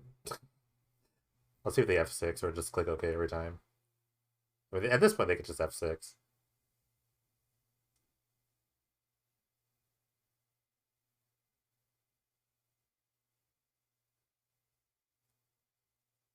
That would be a great card to see also in this matchup is like Gilded Light. What if I just like Gilded Lighted myself? That'd be hilarious. Alright. Alright, after all that, we get to do some stuff. I'm gonna take out all these Reflector Mages. I'm gonna bring in a bunch of derpy enchantments. Deafening Silence, Blind Obedience. I'm gonna bring all the Tested Talents as well. Panharmonicons can get cut here. I'm thinking about Disenchant. Not really sure. Not really sure if that's like good enough for matches like this. They could be okay. I mean, I have four of them.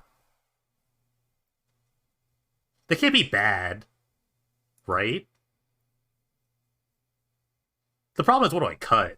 I don't really know.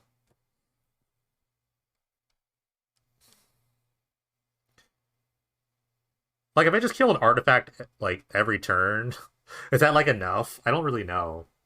But I feel like if I add those and I just like reducing other cards in my deck, like I would have to cut like Ponder or Ephemerates or something like that. Because I can't cut creatures anymore.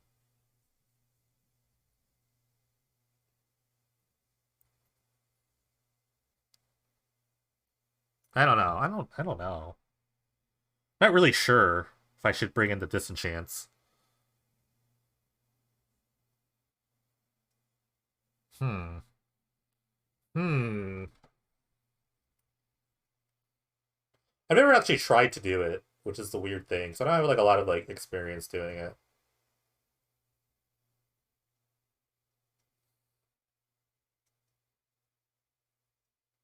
I'm gonna try it. This is weird, but I'm gonna try. I don't think it's right, but I'm gonna try it. Um,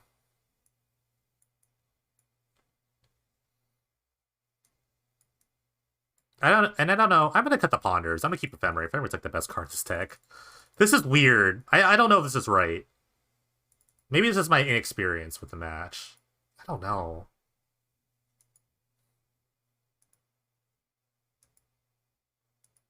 I feel like it might not matter. I don't know. Hmm. I'm gonna try it. It's kind of derpy, but my whole side we're playing against is pretty derpy anyway. Kind of relies on me getting one of these enchantments in play. And Tetsa talenting a thing, never tapping out. Basically, have to play really patient. There's a mulligan. That's a mulligan too. Amazing. Go to 5. Yeah, we'll try it.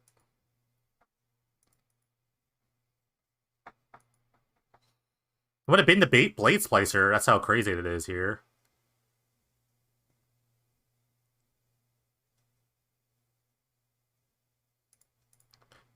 This is crazy town.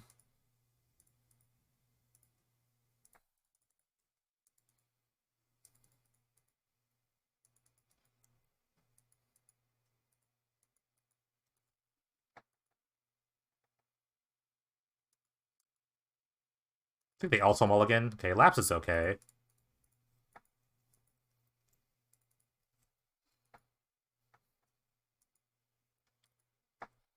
If I draw like a Seeger Oracle, that'd be really nice. Like the last turn, I'll really tap out. Venture would also be nice at this point.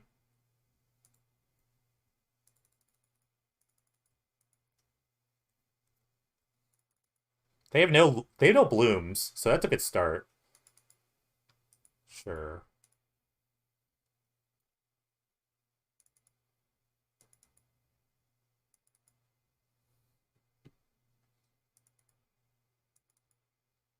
Could the band deal 18 more damage? That's fine, I guess.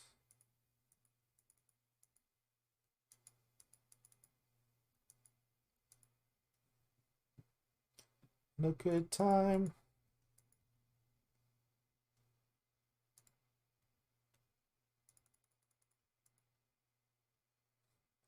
So this is like just super disruptive, I guess, against them. I could just hold this for forever. They're gonna reshape.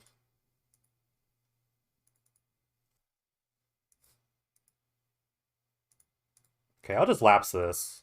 This is a really good lapse target, I think. Because they get I don't know what you can cast here. Get Orm's Champion response? Swan Song. Okay. Um Interesting. Okay, I'll let the Swan Song resolve. I think I'm gonna test the talents as reshape. It just like it adds so much mana for them. And now they have no artifacts in play, so I feel pretty good. Well, they have two more reshapes, and they had a second sunrise. Oh god. Their hand is awful now. Let's take a little screenshot of Rooney. Two repeals. Yeah, their hand's bad. Oh my goodness. So they only have two repeals and a couple Orms chance against me. Some Swan Songs. Swan Song's pretty good against me, actually. Against like with the plan I'm trying to do. Interesting. Okay. Alright, cool. Now I have doubled my threats. And their hand's really bad. Their hand's island. Oh, they get to draw two cards because it's the test. Never mind. I forgot about that. Ugh. Whatever. Did they exile? Okay. I just got all of this.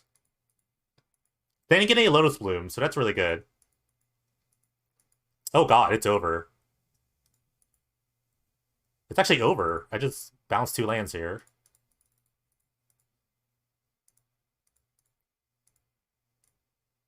I could have just bounced my own thing, too, I guess. But this is just way more intrusive. It's a two-turn clock now.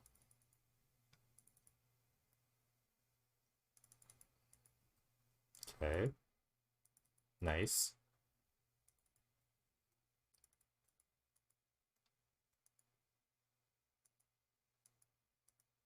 Okay.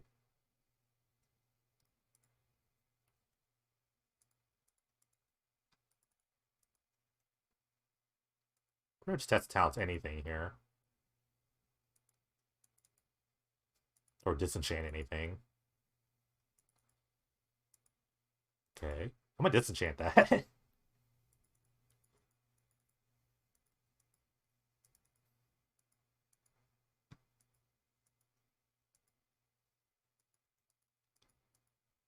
I guess the point of disenchant is just so they don't have like a mass amount of like artifacts to start chaining. So like just having these disruptive elements is really good. Like, who wants to counter this? Like, who wants to swan song this or whatever? No, no one wants to swan song this. All right. I guess the no ponder plan is good here.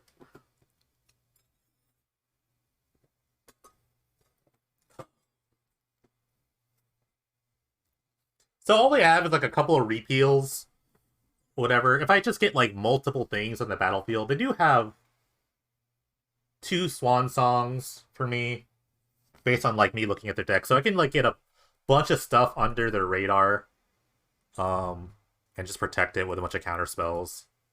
If I like swans, if I House the Talents a repeal, I think the game is over on a thing.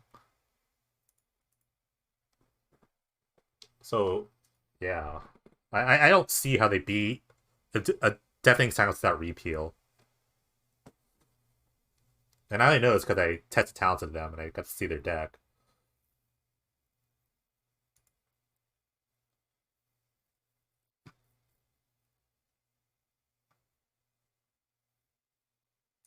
This matchup's kind of scary. Not gonna lie. And I mulled a 5 that game too, so that was a game I had to win. Like, I had to win that. I have to keep. I have no white mana, but I have to keep this hand. This hand's like crazy. I just need to draw a white source. Who's played Blind Obedience against eggs? No one. Probably. Please, Plains, Port Town, Temple, please. I want that. I want the Temple.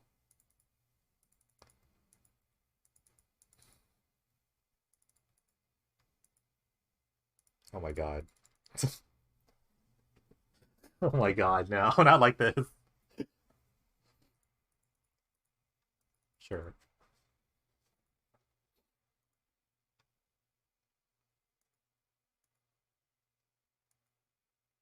Oh, there is a god.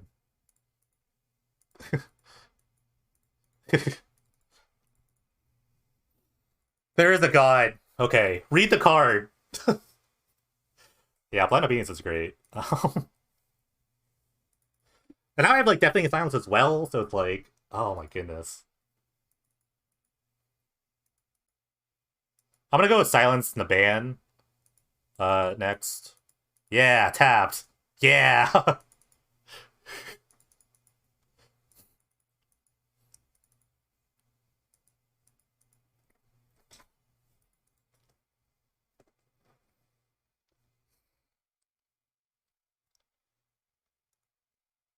I want them to actually tap out, because that so I can play the Silence.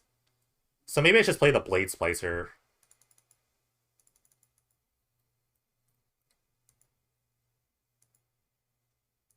I have to play around. I think I have to play around Swan Song, to be honest with you. Because I don't actually want to jam the Silence in anything. Okay, I have two Silences now.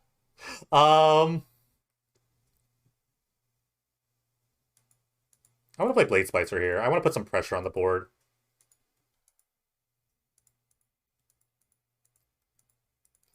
No, I want to. I think I want to play around. I think I'm trying to play around Swan here. If I draw a white source, I'm just double jamming Silence. They might like reshape this turn or something, but it's totally okay because I have like Blind Obedience. They jam a reshape, and then I can just slam the Silences. Yeah, see, they're jamming reshape.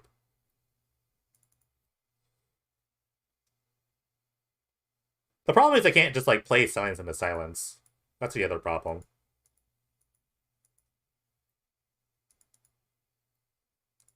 Okay.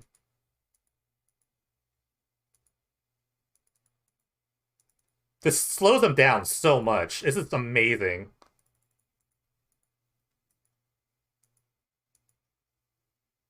Okay. I'm not extorting.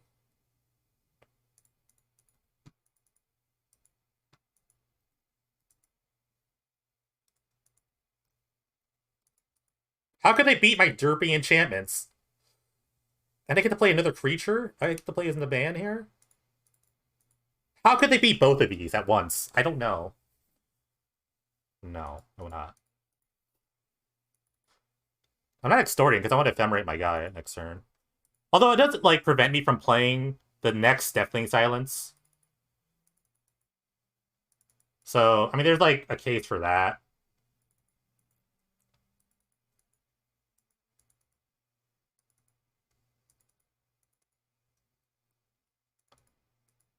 You can't play another spell. I have Deafening Silence in play. Yeah, yeah. Let's slow your roll there, buddy. It's not for 12, but I mean, I'm just gonna ephemerate. I'm just not gonna. I don't think I'm gonna cast a spell because I just wanted second Deafening Silence in play. I can. I'm not. I'm probably not going to. Well,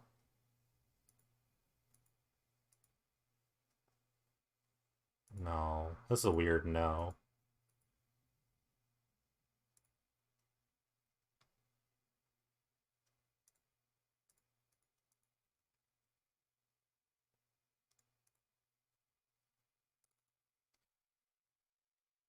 They can't beat all of these, right? How can they beat all of this? They have to have Swan Song right now, and then like, and now it will extort. They literally have to have Swan Song right now to even like have a chance. Okay, go, go.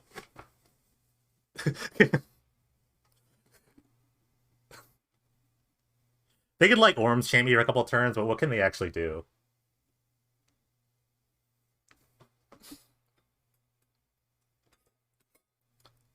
No, they can't. They have to deal with the board and my derpy enchantments. There's no way.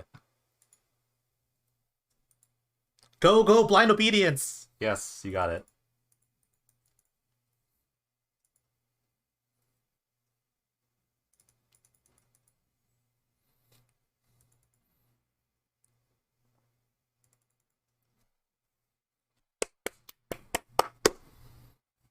Yes, yes. All right. Next round. I think it's M Dog playing Affinity. I think they're undefeated. I actually got a pair up, so I'm gonna keep this hand. It's kind of rough, but I don't want to mulligan. Could just lapse a bunch of things. We'll see. This hand's a little suspect, I would say. This matchup really just depends on like how many times I draw Reflector Mage. Okay, not scary yet. Okay. Oh, Naban helps. Naban helps out a lot. Naban into a land of the Secret Oracle is gonna do a lot of things. Alright, this might be a master. Okay. It's whatever. It's whatever. I'm not scared. Alright. So, just Reflector Mage off the top be pretty great. Be pretty nice at this point.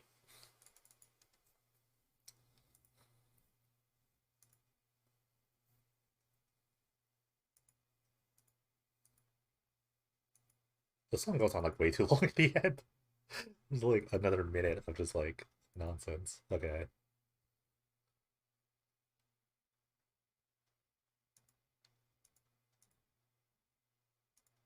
Okay. Astrolabe is such a weird card to see in this deck, but I guess it does fix their mana at this point, but they have a lot of like fixing. It's just another like cheap artifact that cantrips. Adds counts to master.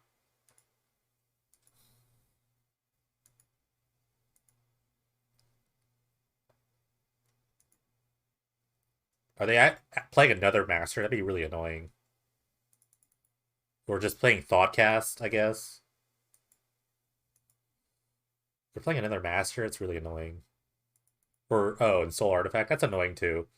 All annoying things. I'm gonna take this. This is just, it's only 12 damage, it's not a big deal. Hey, perfect. Oh my goodness. Why? I have to bounce the Springleaf Drum here.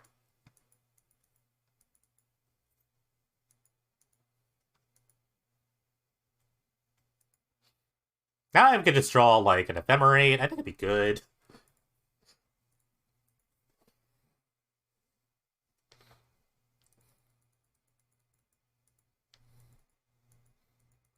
I like how I drew everything correctly here.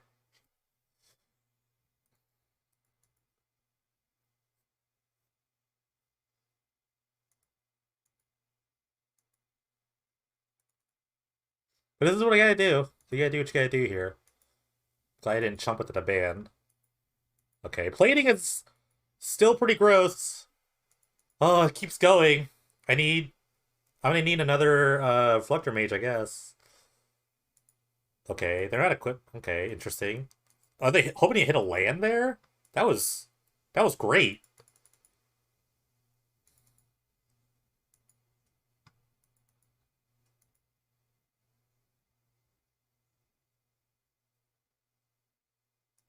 Oh, I hate this. I need this. Can I die next turn? How do I die next turn? Okay, let's do some math. They can't slam the master and then equip at the same time unless they have drum.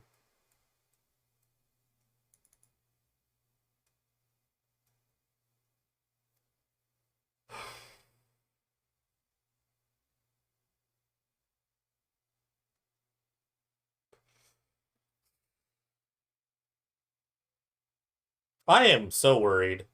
I'm just trying to think about how I die if I cast this or if I play memory lapse. I think the plan is just to like equip attack and they get like what 1, 2, 3, 4, 5, and then like puke out a bunch of artifacts maybe.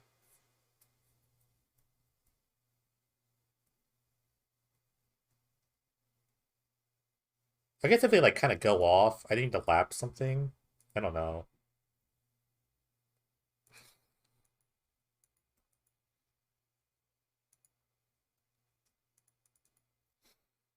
I'm still thinking about the Seagate article. I really am. I know it's on top. I know it's the Venture I'm taking.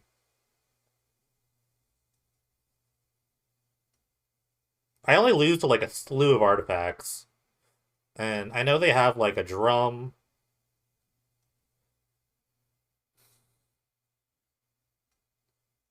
Hmm.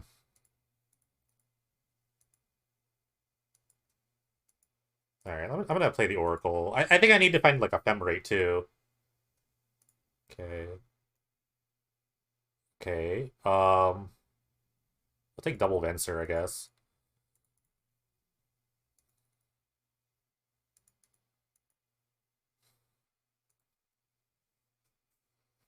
I died to like a bunch of artifacts all at once though, so I'm like really worried about that.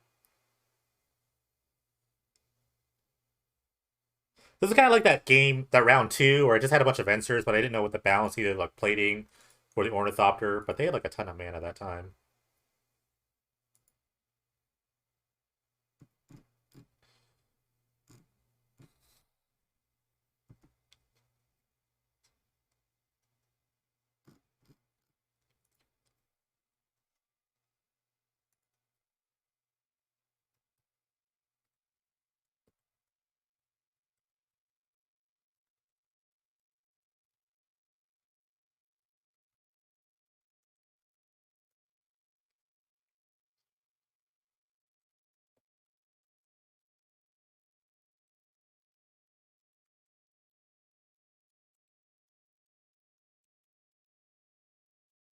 I have to do some TOs.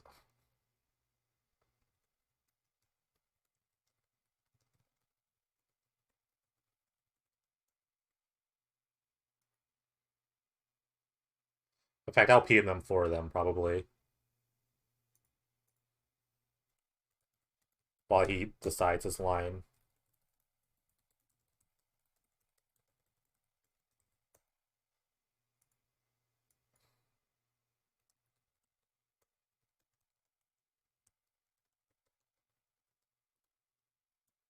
They're both online, so I don't know. Let's see.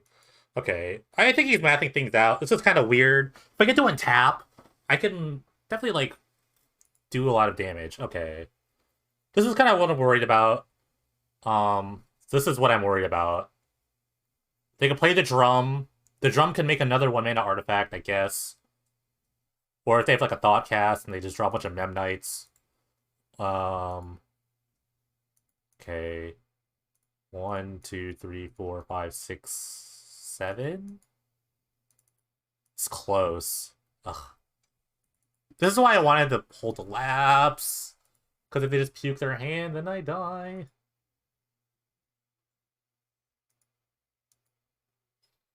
No, they played another. Oh, see, that's what I was worried about. If I lapse anything here, it's like I stay at 1. That's see, that was what I was worried about. Dang, man.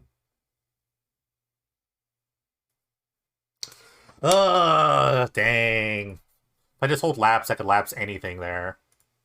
That's okay. They kind of had like exactly perfect, so I don't know. Maybe I'm just losing this anyway. I don't know. I drew really well, so the fact that it was so close, I think, was fine. Okay, chance come in. I'm playing worship. I'm gonna try it out. Play some unsummons, and I gotta take one more card to take out.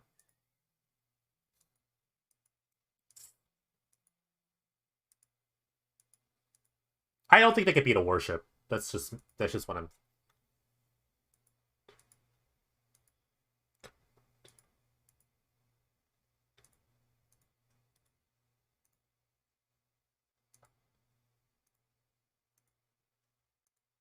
Sorry.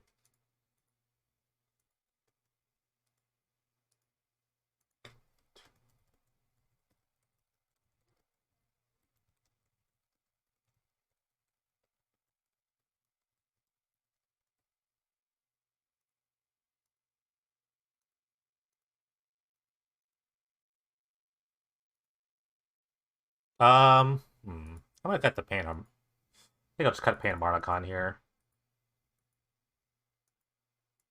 I just hope for the best. I don't really like Timely in this matchup or like Blind Obedience. I don't think either of them are really worth it. We'll just try to go for kill everything.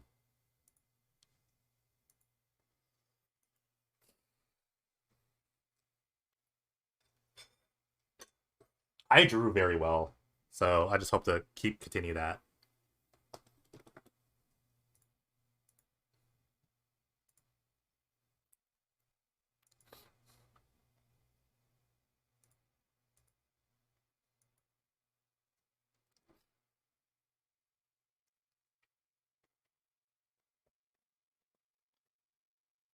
Worship's a weird card to bring in this matchup, but I think it might be worth it. Might just save my life for enough time. I'm gonna keep this hand. It's a bit slow, but I do have like.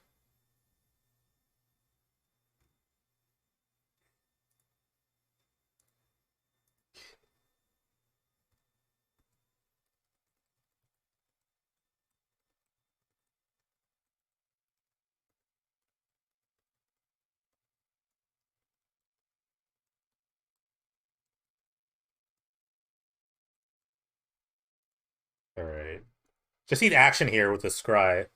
I'm gonna bottom that.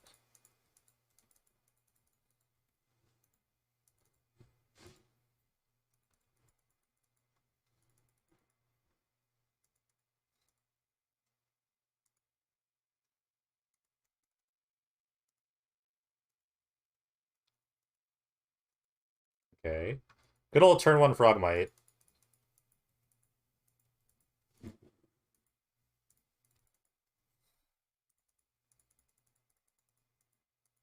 Hopefully this is all they have. No like plating or anything. You can totally deal with the plating with the Blade Slicer, I guess. Okay. I said no plating. But it's okay, I could just block the guy. I take a bunch of damage here, but I have a Blade Slicer. And double Venser coming up.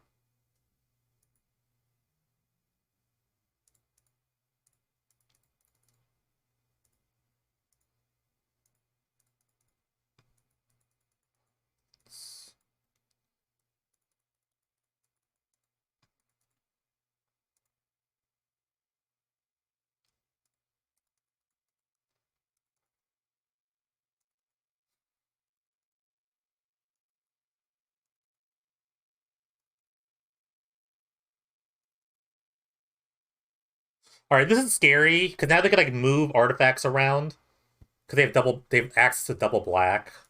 So this is actually like super scary. So now I have to hold Venser like all the time. But I can just block. I mean, this blocks, this blocks. It's not a big deal. So worst case, I could just block something else.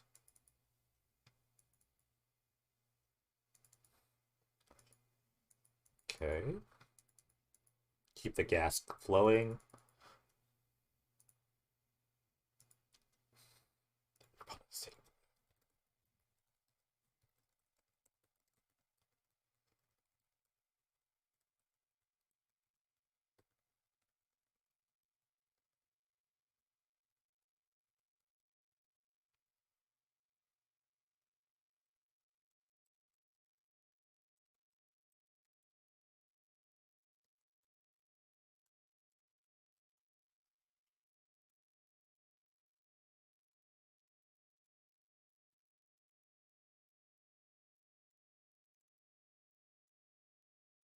I did.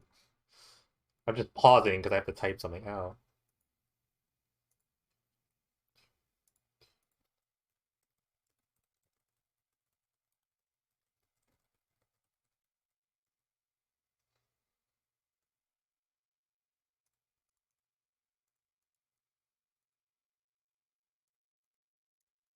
Kind of like revealing information, but it's kind of whatever. I'm on the back foot anyway, so I just kind of have to hang out. No matter what I'm casting against Venser, whether or not I have to do it in the attack phase or not.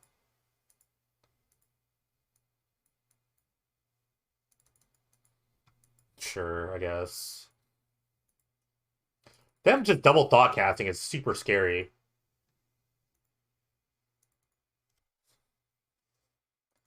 Okay.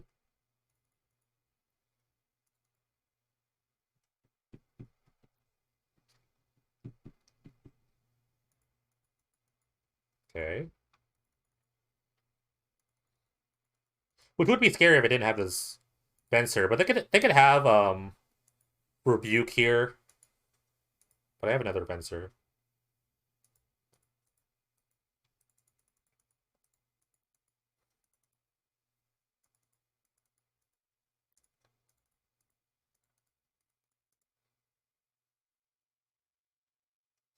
Yeah, they have Rebuke. That's fine. I have a second Venser. Totally fine. Good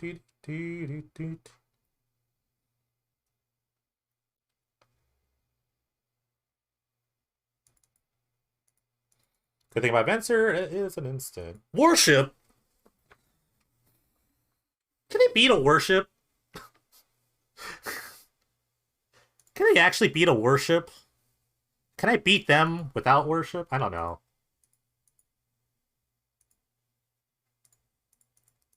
I'll play worship. I don't know if they can beat a worship. I'm not really sure. I actually don't know if they could beat a worship. All I do is keep a creature in play, so I guess I can have a bunch of like unsummons.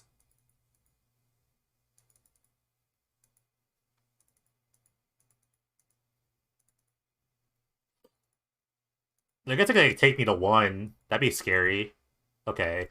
Yes, they can't beat worship. Good information. That's info. That is info.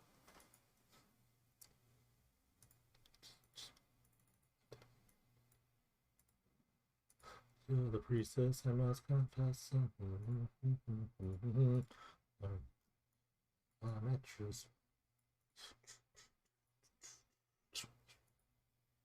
Okay, let's run that back.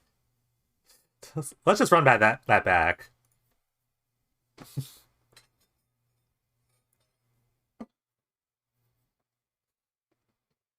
That was great. Winning by not losing is the greatest way to win sometimes.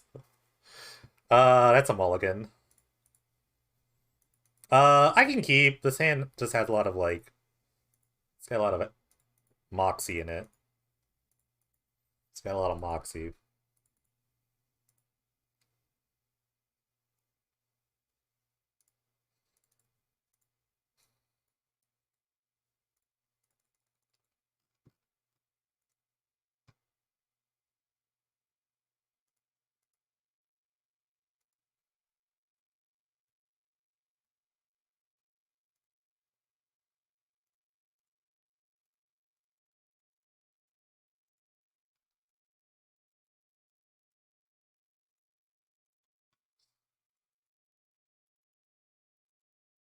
Their hand was super strong, too. It was actually ridiculous. Alright, let me ponder. Hmm.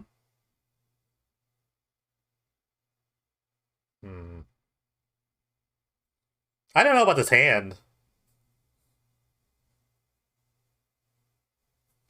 Slow rolling train here, but I think I'm shuffling. I don't really like this hand. I'm just gonna shuffle. Okay. I like lands. That's okay.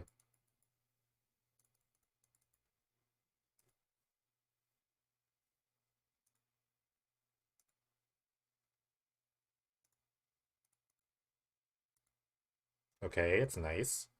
Disenchant one time. I have 4 in the deck. Okay. This is not good. Not good, not good. Alright, disenchant. Uh what's the other card? Reflector Mage. A lot of things here. A lot of nonsense I could have here.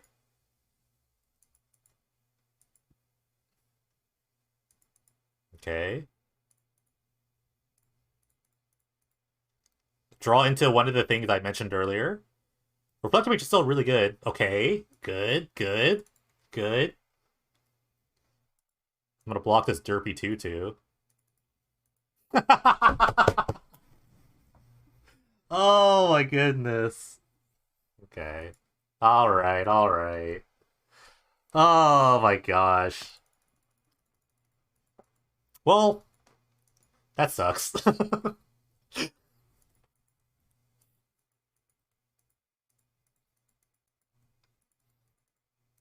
Hey, a little late. Uh, so annoying. That probably puts me out of top 8 for sure. So top 16. See if they didn't have that, I had a Venser, so maybe we get somewhere there. All right, last round of Swiss. I'm actually at 11th place, and I'm the second highest 12. So there's a chance. So you're saying there's a chance that I make top 8 here. Who knows? We will see here. But I have to mulligan this hand. I don't know what my opponent's playing. I'm gonna keep. It's a little sketchy, but I will keep this hand. I have a Scry land, and I am on the draw, so we'll have to figure it out.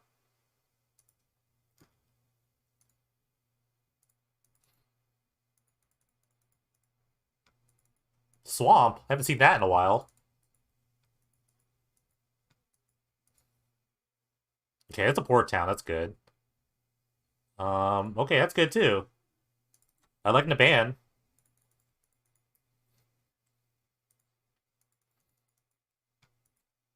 Okay, love it.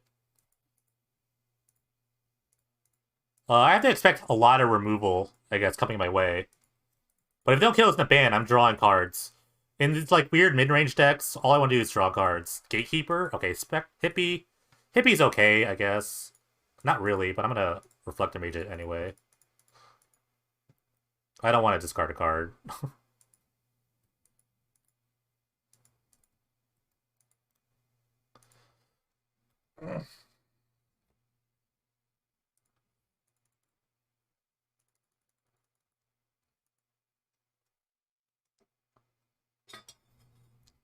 This is gonna be a heartbreak 9th or 10th. I don't know yet.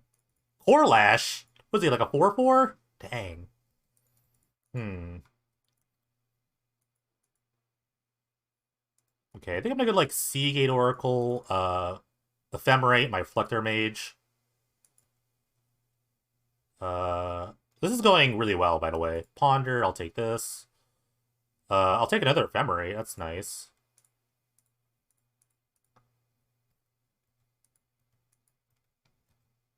Attack with my Naban. So they haven't like dealt with my board yet. This is what happens when you don't deal with my board. You lose all your permanents, which is gonna happen next turn.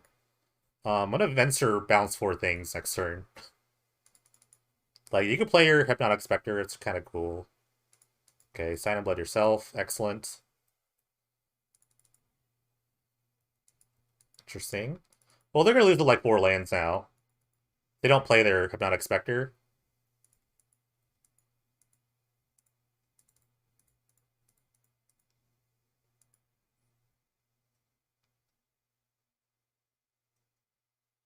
Okay, bounce lands. They didn't want to play their Spectre because I could just, like, Reflector Mage bounce it again with the Ephemerate on the stack. Or they have, like, a removal spell. I mean, if they have a removal spell, it's fine, too. Bile Blight? Sure. I don't know if they realize they're going to lose all their lands, though.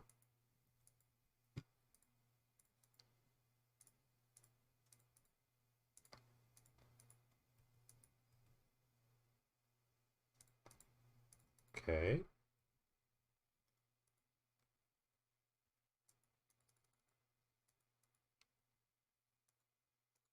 Okay, I'm going to Ponder.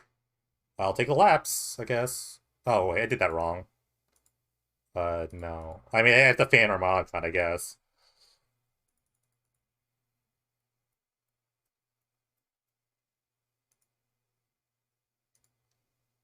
Yep.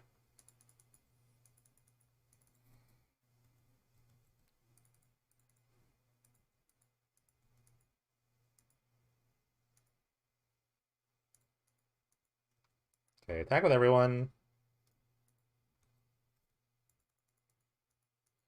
I totally, like, did this wrong, too. I'm gonna bounce all their permanents, because why not? There's no reason to, like... There's no reason to let anything happen here.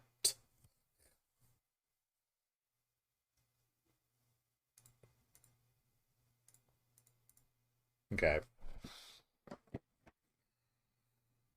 What is mono black? Just like mono black mid range at the X2 table. That's interesting. Um, I don't know how to sideboard against this. They played like Sign in Bloods, Bile Blight. They have like kind of some guys.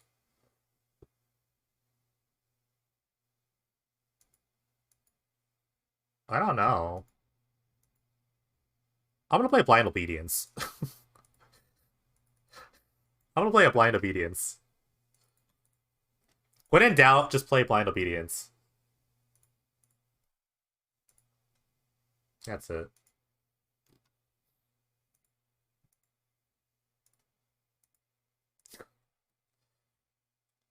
I shouldn't even cut the Panharmonicons. They actually can't kill them.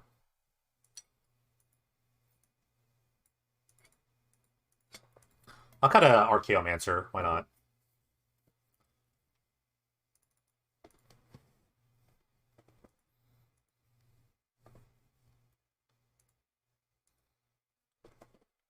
I could also play Worship. I don't know if they could beat a Worship either. They might. They may be able to beat a Worship. I don't mean like pro black creatures. So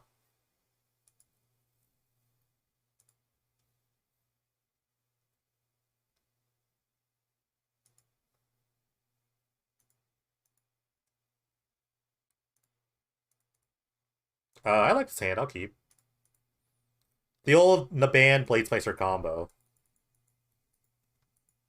Double Lapse is pretty great against these like mid-range decks. I'd like to see a wizard. Those are wizards. We're seeing lots of wizards here.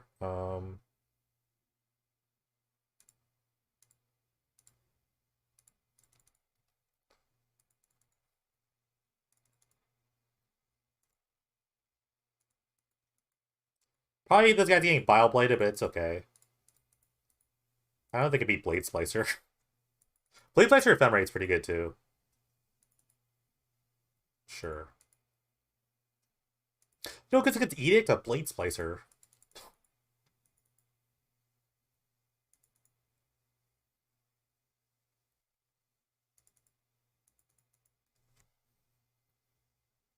Oh, that's not good. Alright, Blade Splicer. Alright, aggro it is. I can just hold Memory Lapse for anything now.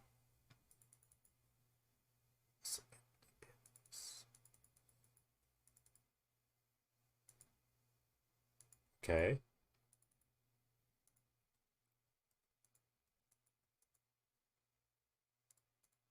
Okay, tempo, tempo. Here we go.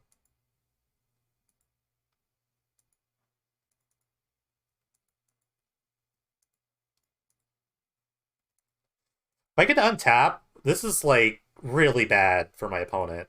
If I get to untap like this in this board, this is just really bad. Sure. Even if they take my ephemerate, I still have like a lapse up. I just lapse anything they do. Like they have to have like another spell. This is how like the mid-range matchups go. Okay, that's good. That's a good one.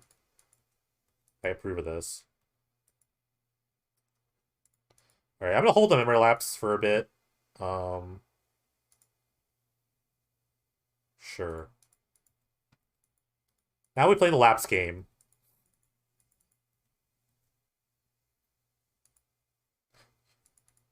Lapse anything that happens here, because it's gonna be expensive. Like that. Mutilate's really good. Mutilate's a good one. Um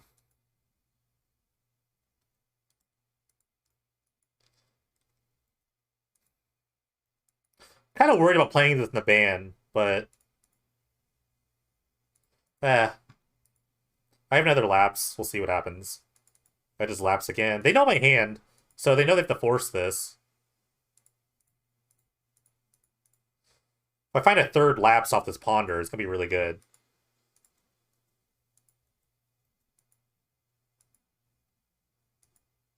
Okay, I guess I'm just looking for a counter spell. That's kind of a counter spell, but it's not good enough.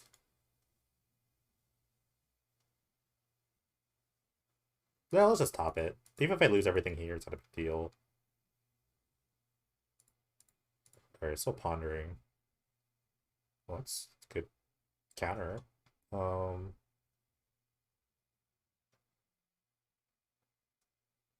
It's an embarrassment of riches. Oh.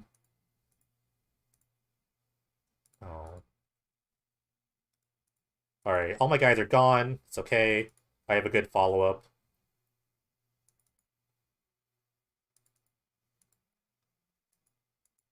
But they're at 5, so it's all I can ask for. They're on the back foot. And I will Oracle as well. Just nice rebuild. I like Ephemerate here. Better than the Reflector Mage. Sorry, the Fencer. I like the Lapse, too. This game should be over unless they have another Mutilate. Okay. Still annoying. Just gotta wait.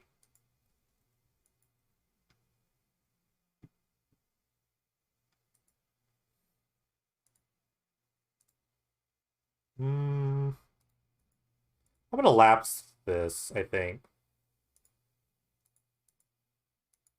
Maybe it's not right. I don't know. Shit's fine, I guess.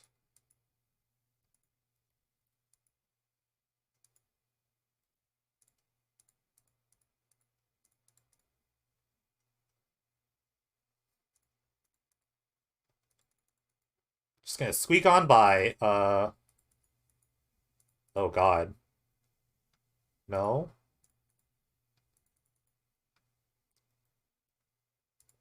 That was like the perfect draw, because now we get the attack, then like bounce 2 more things, so they can't even play the guy on top.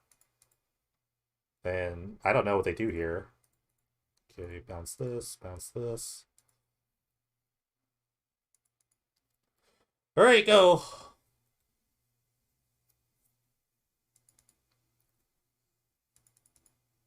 The only card they have like a kill spell for one of these guys. Gatekeeper, oh gosh. Okay.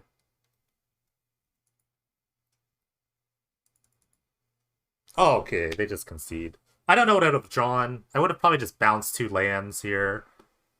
Uh, Panharmonicon, okay. Alright. Well, that's all I had to do, so now I have to wait and see about the breakers. Alright. Ran it back with the top 8, going against M-Dog again. I was sneaked in the 8th seed, so we gotta take advantage of everything by winning this die roll. Thinking about this hand, I could do nothing for 4 turns. That'd be okay. I think I might just get run over. Or I could just draw into like everything I need.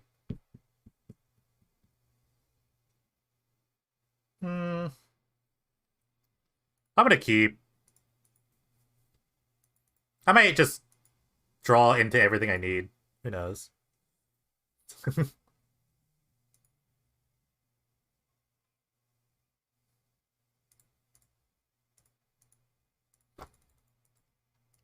I could just go like Naban, Reflector Mage, Fencer, win, I guess.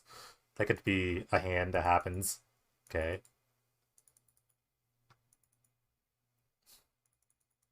Perfect. Perfect start. I'm probably getting they probably have like scissors here. Or a soul artifact. So they're probably just a soul artifact. The drum. Okay.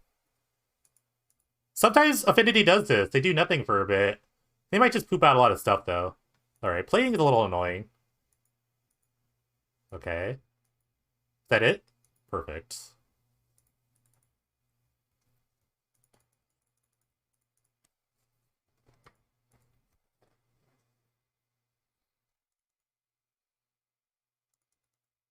Okay.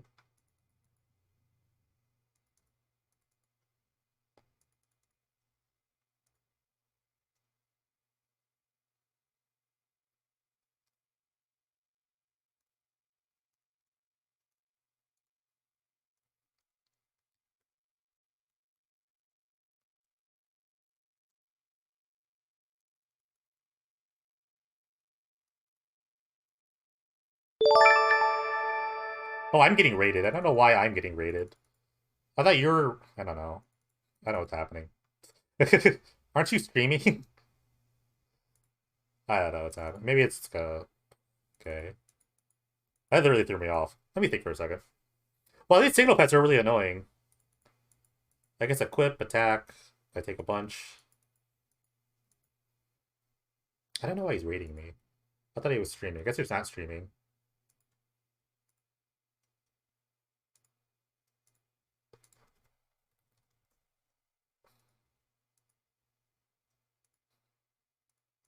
Okay. 9-2. It's gross. Alright, I take 10.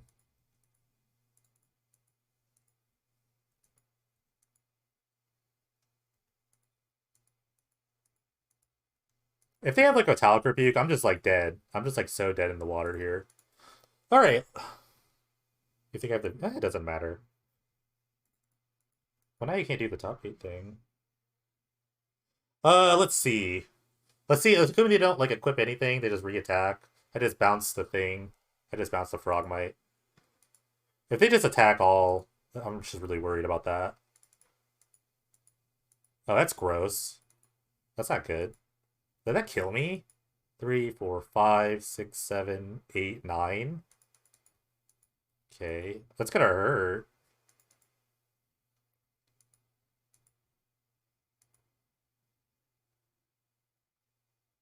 Not attacking with signal pets is wild. I don't know why you wouldn't attack with these. Okay. Do they have...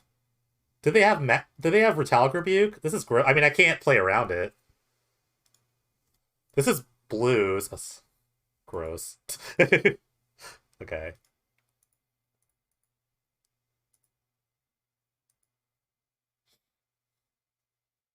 All right. Well, that bit went about as expected.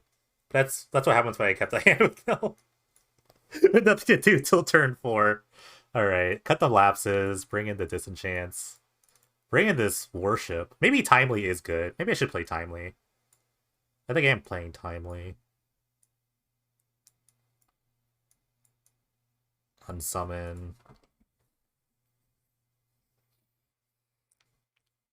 I don't know about timely. I'm just like so weird about it. Sometimes it's like good. Sometimes it's like bad on curve. It's it's probably better than I need. I'll just kind of ponder. I guess I cut a Panharmonicon.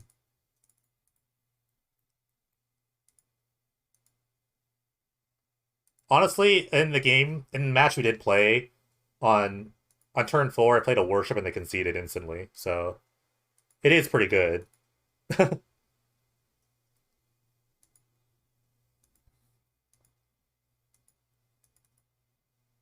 Yeah, I'm like really iffy about timely, but I think it's like Blind Obedience could be okay too, but I don't think this is the matchup for it. Blind Obedience messes up a lot of like Metallic Rebuke nonsense. I'm gonna run it like this. Let's see what happens.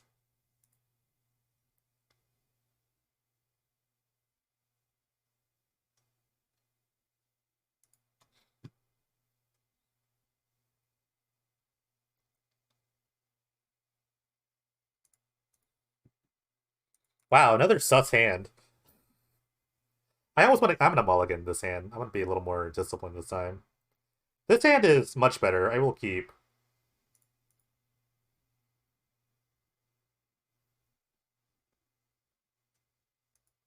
Um,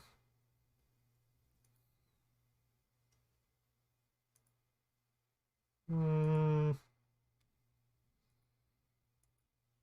I don't know what I'm gonna cut the ephemerate here. That's kind of weird, but I have no reasoning for that.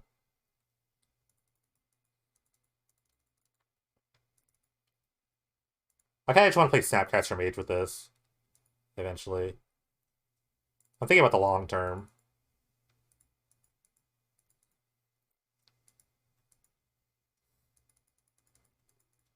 Okay. Okay.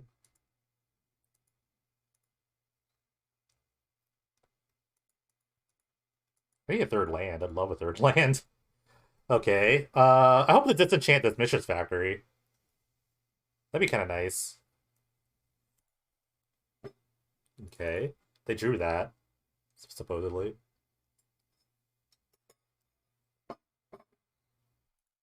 I'd love to disenchant this Mishra's Factory.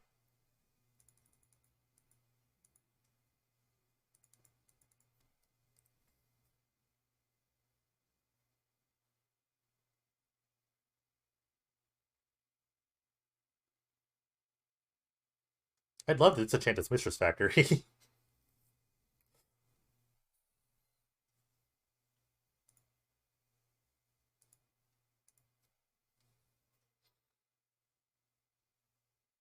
No, I don't mind the Ephemerate, because, like, my targets for Ephemerate not, like, super awesome yet. So, I'd rather just have something that actually does something.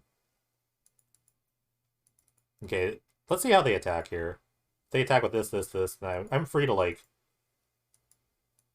Wow, they just have Rebuke. Well, okay. Um...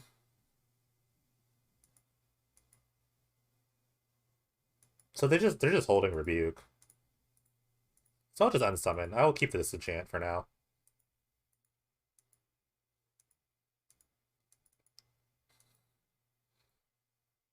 I wonder how much they value just a tempo loss. Just this is fine. If they rebuke my Seeker Oracle, I am totally happy about that. If I draw a land, that is.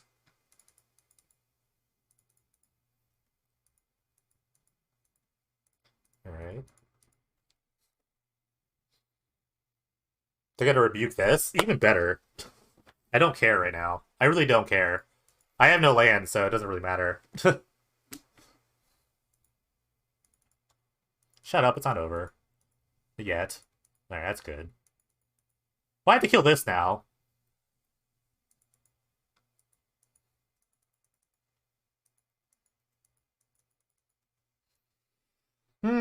Let's see. I'm just gonna take a pile of damage for a little bit. Alright, there's a land. Killing the single pest is like the most I could do. I'll do it on their upkeep though.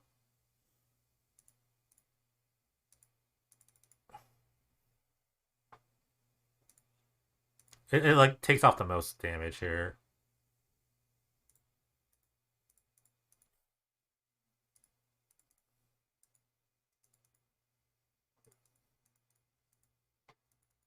The last card's another rebuke. I mean, that's great. That's great.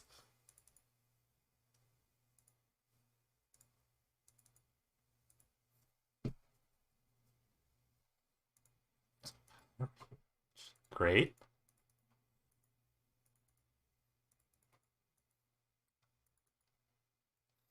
All right, I'm gonna take like 6 here. Another factory, 7.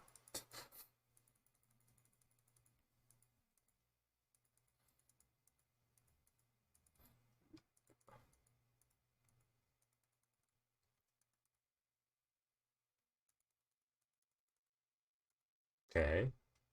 This is not good.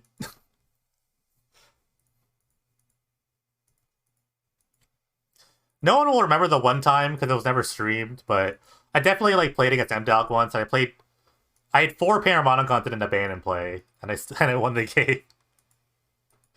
Oh, I can't go back to those days. Let's see. Okay, Seagate Oracle probably finds. I have to find something here. That's not bad, but it's not good either. Yeah, play Worship, but yeah, Worship be kind of sick.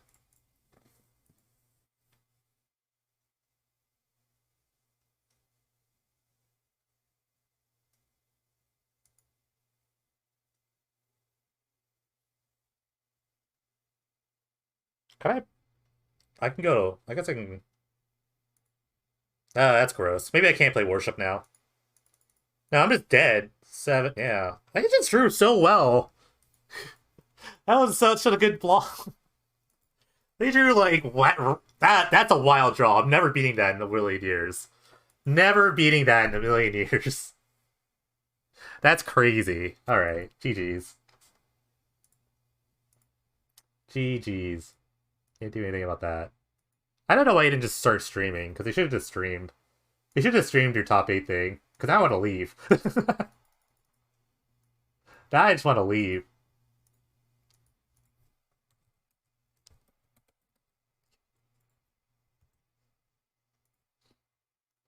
I'm never beating that hand in a million years.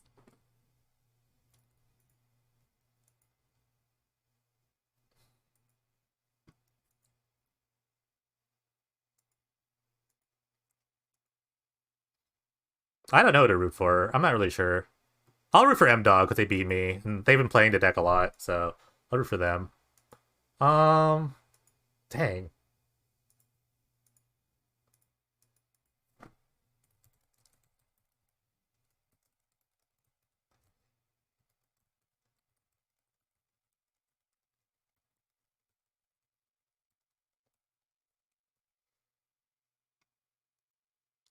I honestly, I maintain my confidence in the matchup. I just don't know what happened.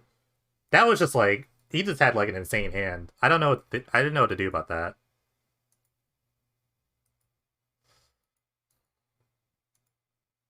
I don't know what to watch here. I'm not really sure.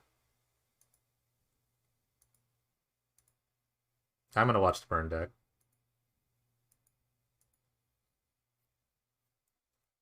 Crazy Bale. We'll just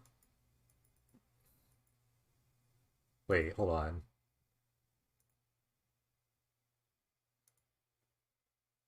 I will make my argument as soon as I look up something.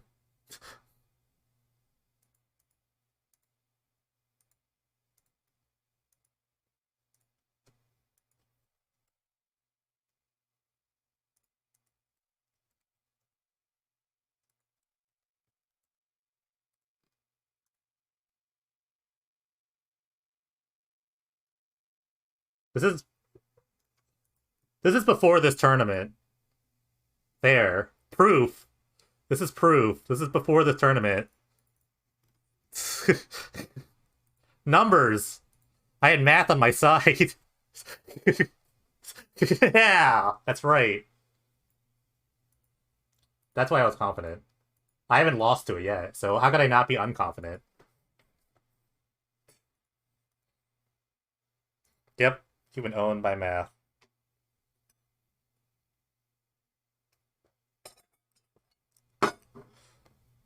I'll call you in top 4. How about that? Let me just set up a couple things. Crazy about. If you want, still want to, we'll just do top 4.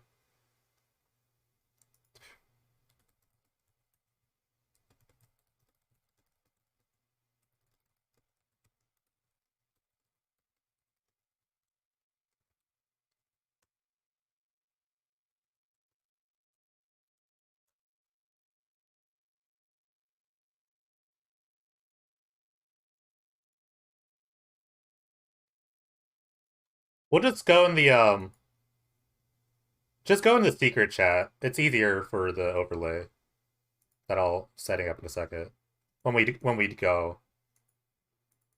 But yeah, GG's. Blind Obedience. Yeah, you got blind obedience. I'm sorry. Someone had to get blind obedience to this tournament, and it was you. Actually, I blind obedience the mono red heroic deck too, but it had to be you. That card is specifically for eggs, so that matchup is so bad.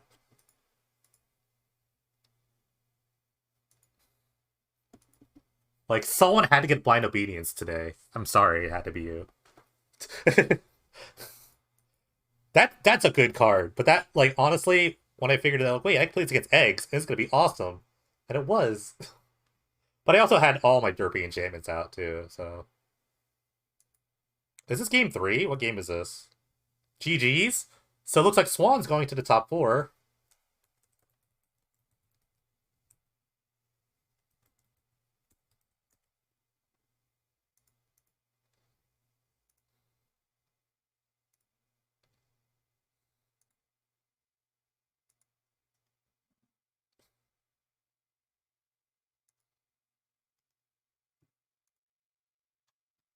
Having bets, I don't bet on myself unless I play craps.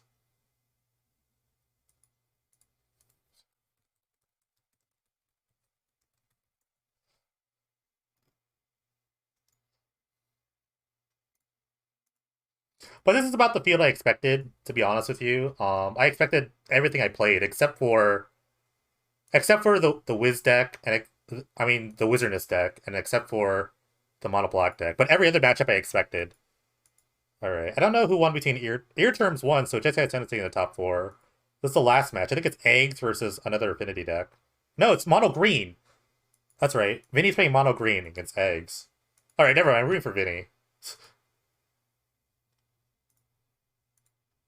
I'm rooting for Vinny. We're all rooting for Mono Green. Let's be real. Let's be real.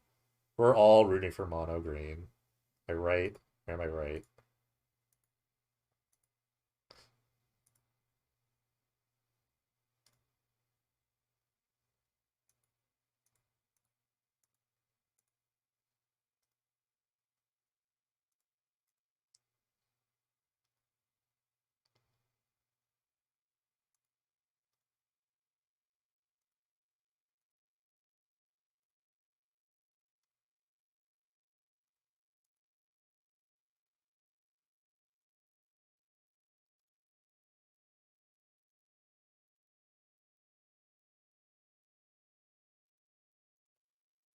So the eggs combo is happening. Mono Green really can't do much about this.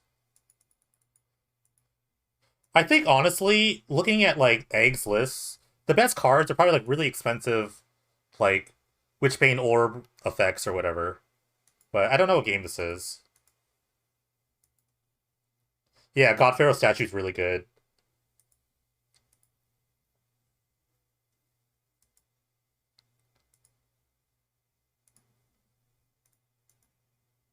All right, so we got eggs, we got swans, we have affinity, and we have Jeskai Ascendancy. Very diverse top four.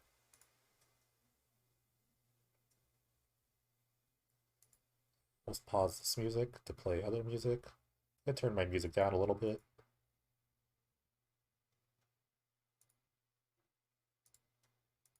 Alright, I'm gonna jump in the chat now. Just gonna be background music.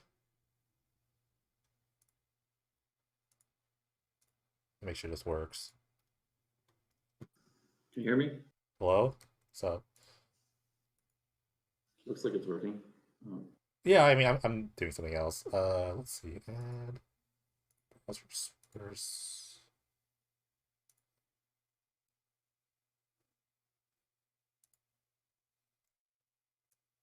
Ignore that box.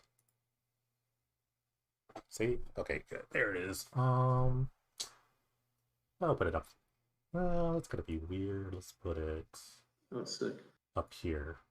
Alright. Hide show only speaking users.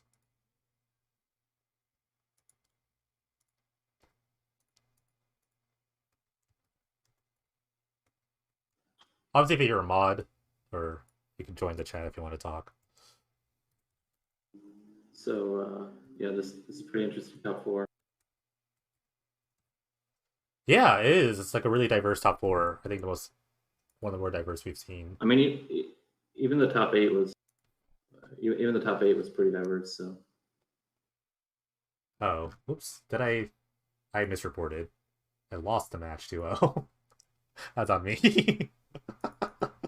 I think I put I won instead of I lost. Okay. So here we go. We got are you watching, let's see. I'm Let's I'm see. not What do you want to watching any watch? of Do you want to that. watch Affinity or do you want to watch that Baker? Baker's in here now.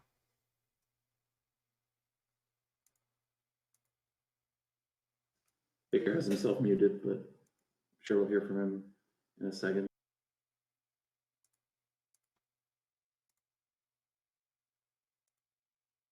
Nice. Am I lighting up? Oh yeah, I'm lighting up. Okay. Yeah, there's just a little lag, obviously, between the stream and the. That's fine. No, if you have like MTG open, just open that. That's just way better. Yeah, I have it open. Yeah. So we could watch. I mean, Affinity versus Swans is pretty interesting. The other deck is just like a combo mirror, so that one's going to be less interesting probably. Sure, we'll watch that. Let me pull up the list. So M-Dog is on Affinity. They've been playing Affinity the entire season. And they're really good with it. I mean, I think from their words, it's just very like aggressive but like diverse at the same time. Where you just kinda like put a lot of pressure on your opponent and then just kinda hold up rebukes and just kill you like it happened to me. And then Swans on the other side, actually piloted by Baker, who's can't talk. He wasn't here, now he's not. But the Swans deck was really good. It's kind of weird. It's kind of fell off a little bit. The Swans' only loss is to M Dog, so we'll see. We'll see what happens. A pile of one ofs in this list, but I guess you look at a Which lot of one? cards in the And the Swans list. Swans? Oh yeah, Yeah. that makes some sense. I mean, they're all like interactive cards, I guess. What do you think about Opt versus like Sleight of Hand? I don't mind it. It's pretty marginal. Um, it's fine, I think. I guess there's like an argument for like instant speed versus sorcery. One kind of looks at two cards more effectively than the other. I got like Sleight of Hand in like combo decks, but who knows? Yeah, but they're a control deck too. I mean, they're not a pure combo deck, so holding a mana comes up a bit more than normal combo decks.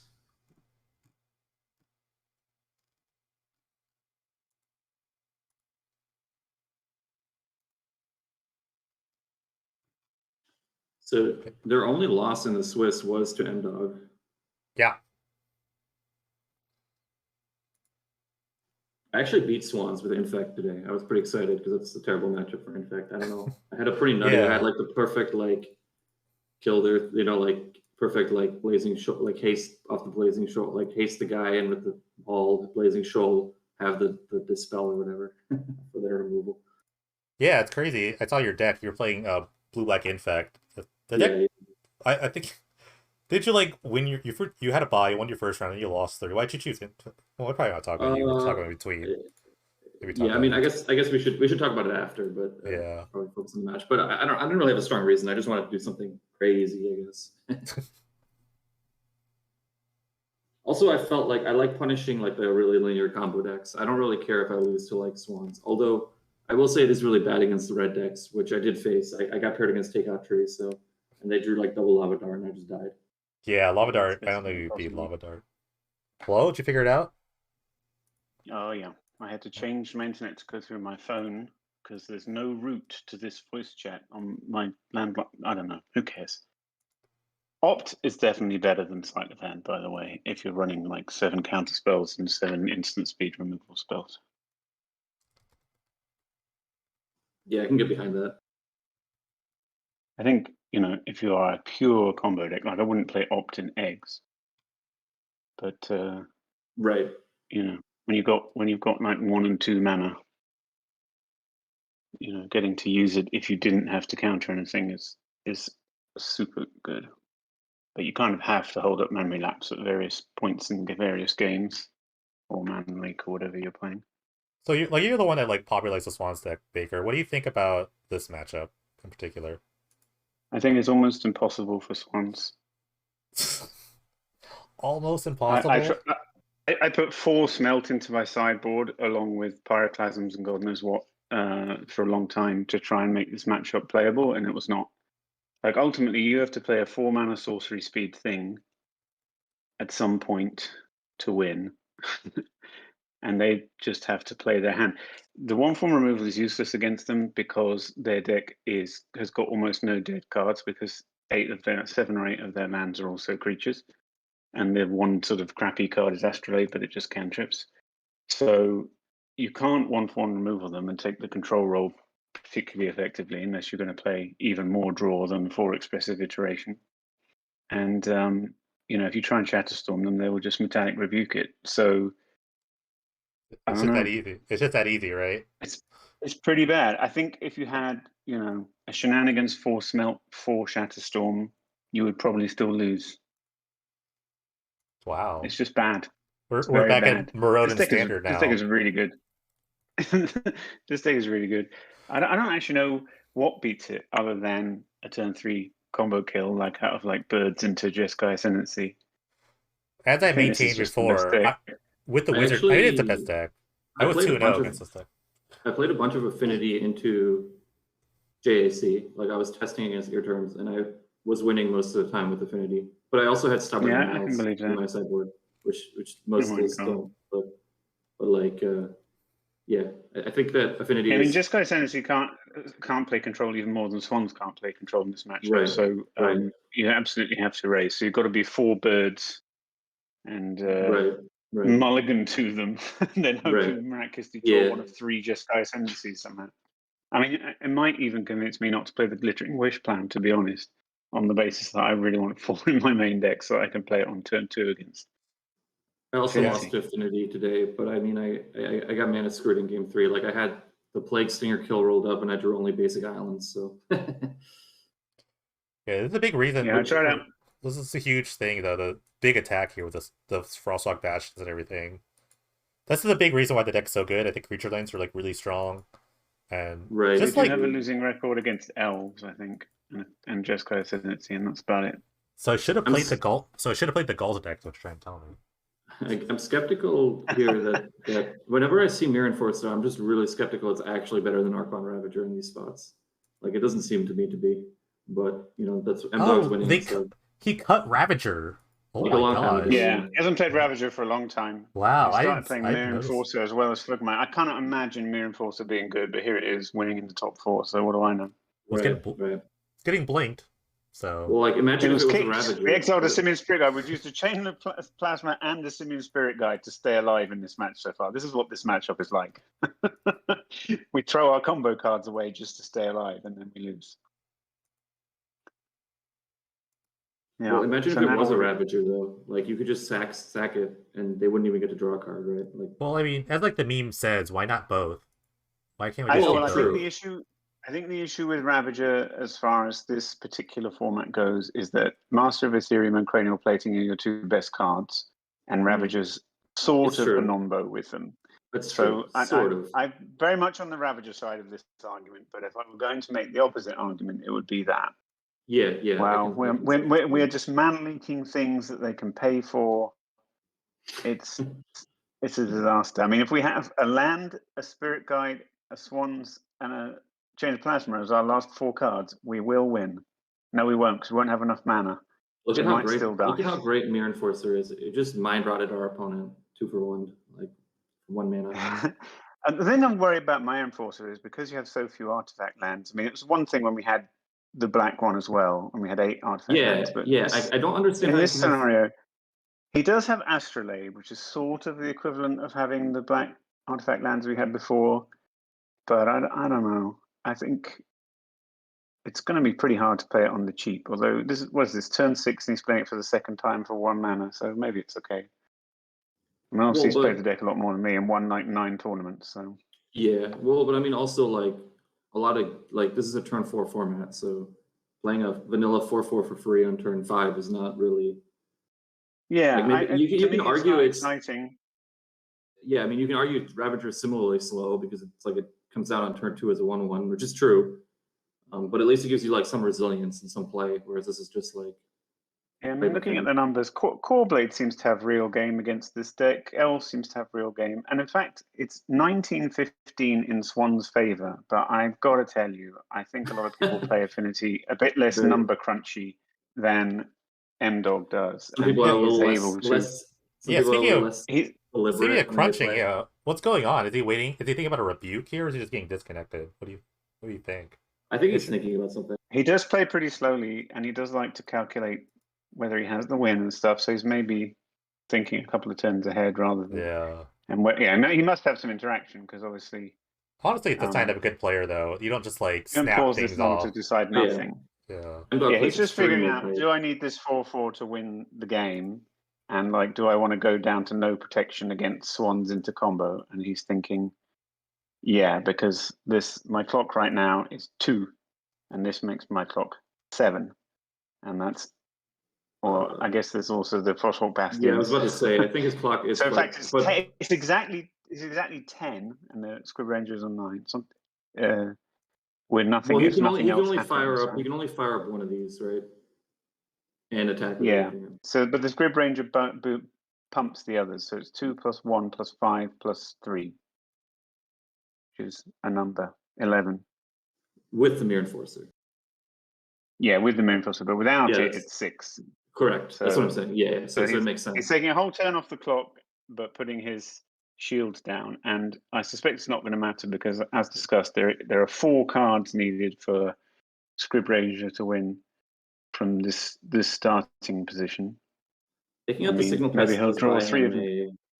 Does buy him a turn, though. Yeah, killing Signal Pest. So now it's 4, 5, 7 on board. So there are various things that are definitely lethal here, but only so many. Right. So a plating.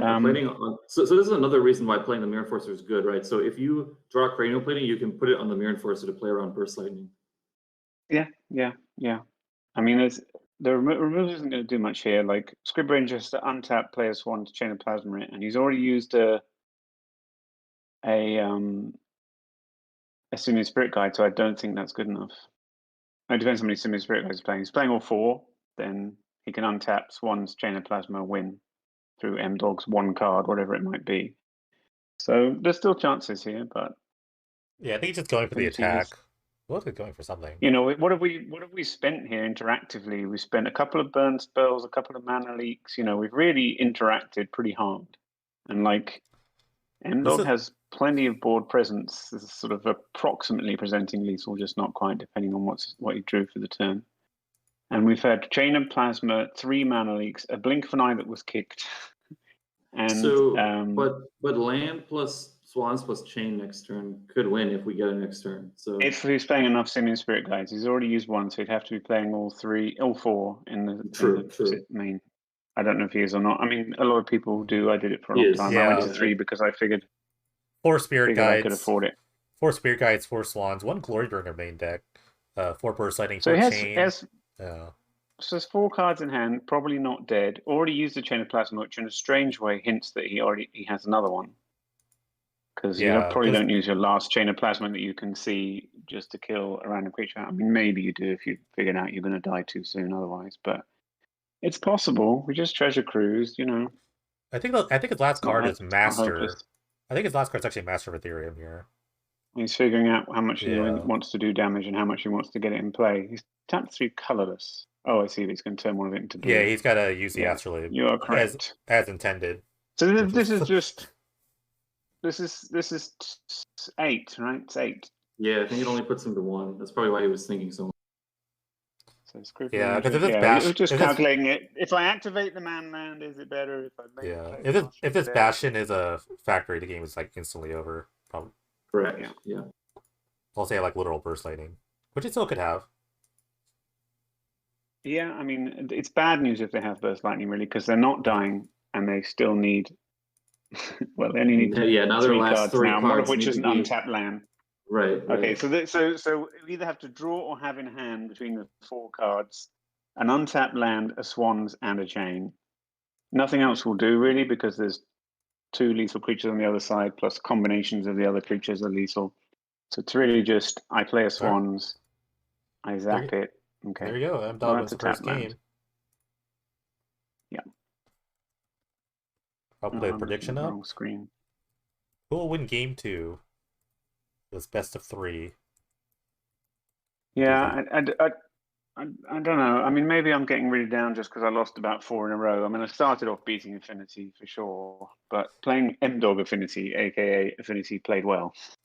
It feels pretty hard, but I'm only going off some smallish number of matches. But I'm really stuck on this idea that 1-for-1 removal is not good, especially after I went to 4 Smelt, 2 Pyroclasm, 4 Burst Lightning, 3 Chain Lightning. Like that beats a lot of creature decks, right?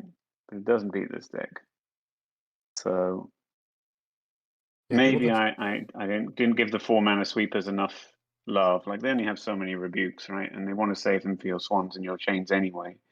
So maybe like, or you know, maybe you can bait them with a swans and then Shatterstorm. Or I don't know. Maybe the 4 mana, the Vandal Blast. Vandal Blast is a split card that lets you do either kind of sorcery though. I will say that if M-Dog wins this whole tournament, it would be kind of justice. To be fair, I mean, Yeah, I mean, he's definitely player of the season, isn't he, by a long streak? Yeah. Right. On the other side, Far ahead of Partac, everybody else. Eggs won game 1 against Chess Guy Ascendancy.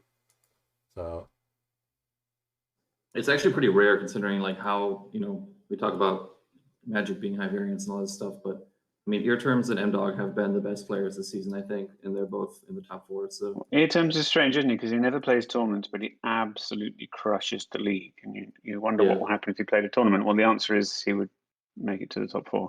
Yeah. Of a very large tournament. Well, yeah, and didn't they win the kickoff? No, that was takeoff 3. That was last season. That was two seasons ago. They did win it 2 seasons ago. Yeah, I mean they're basically a Just Guy Ascendancy specialist as well, which I'm sure helps. I mean that's true too. I mean Takeout Tree did win the kickoff and they made another top 8 appearance. They lost to the combo deck, but I mean, yes, you're not allowed to give Magic respect. Really is a lot of variance, but you know, good players will bubble up for to the top 8 or sneak their way in, like me. Yeah, it's not so much that you can guarantee that a player will do well, but you will see them a bunch if they're good. That's what happens, right? You don't win every Pro Tour, but you top 8, 5 or something, and you're like, oh, I'd rather be like wildly consistent, to be fair. I love being like consistent. Well, there's something really depressing about sort of top 32ing every Pro Tour or something, though, isn't there? You know, I mean, did that make money? About is top 8. That made I mean, if it lets you play and write articles for Star City Games and have a fun little lifestyle and go around the world and stuff. I mean, all of that is over now, of course, but maybe the Penny Dreadful Pro Tour will start up. No, it won't. Double Signal Pests here. Big aggressive The invite start. pays a bus fare. You can get 2 cups of coffee. Wait, how much did I get? I don't even know how much I paid. That's pretty true. What does top 8 pay? 30 tickets! Or something. Holy crap! I'm rich! Yeah, it's good. Good. PD is life. Yeah, it's a pretty scary start here for the Affinity player. 500 pays out. I know, 500 does pay out. I'm glad I didn't play for like a month. I'd be interested to hear M-Dog's mulliganing. I'd be interested to hear M-Dog's mulliganing strats, actually. I'm never sure with Affinity quite how much you want to explode onto the table and quite how much it's okay to play a drum followed by a 2-drop. This is scary. It's all artifact in the face of it. Yeah, there it is. Chain of Plasma. I mean, it's still just a 2 for 2 because he had to pitch the Spirit Guide to do it, right? Definitely worth it. So it's worth it, but it's not like for sure worth it. But it's not the Why did you put it on Signal Pest, not Memnite? Evasion, probably more than likely. Evading what though? Oh. Any creature in this deck a Wandering Fumarole or a Fumarole, yeah, Fumarole's right there. I'll be right back though. So that's a long way away. If you hit with a 5/5, anyway. In this situation, Signal Pest is not wildly better than Memnite, I guess. Anyway, but I would have definitely put it on the Memnite. We missed a land drop for Swans, so we're dead.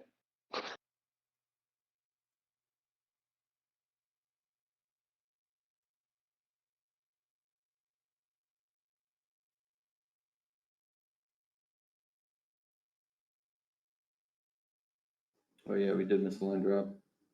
Yeah, that does not bode well.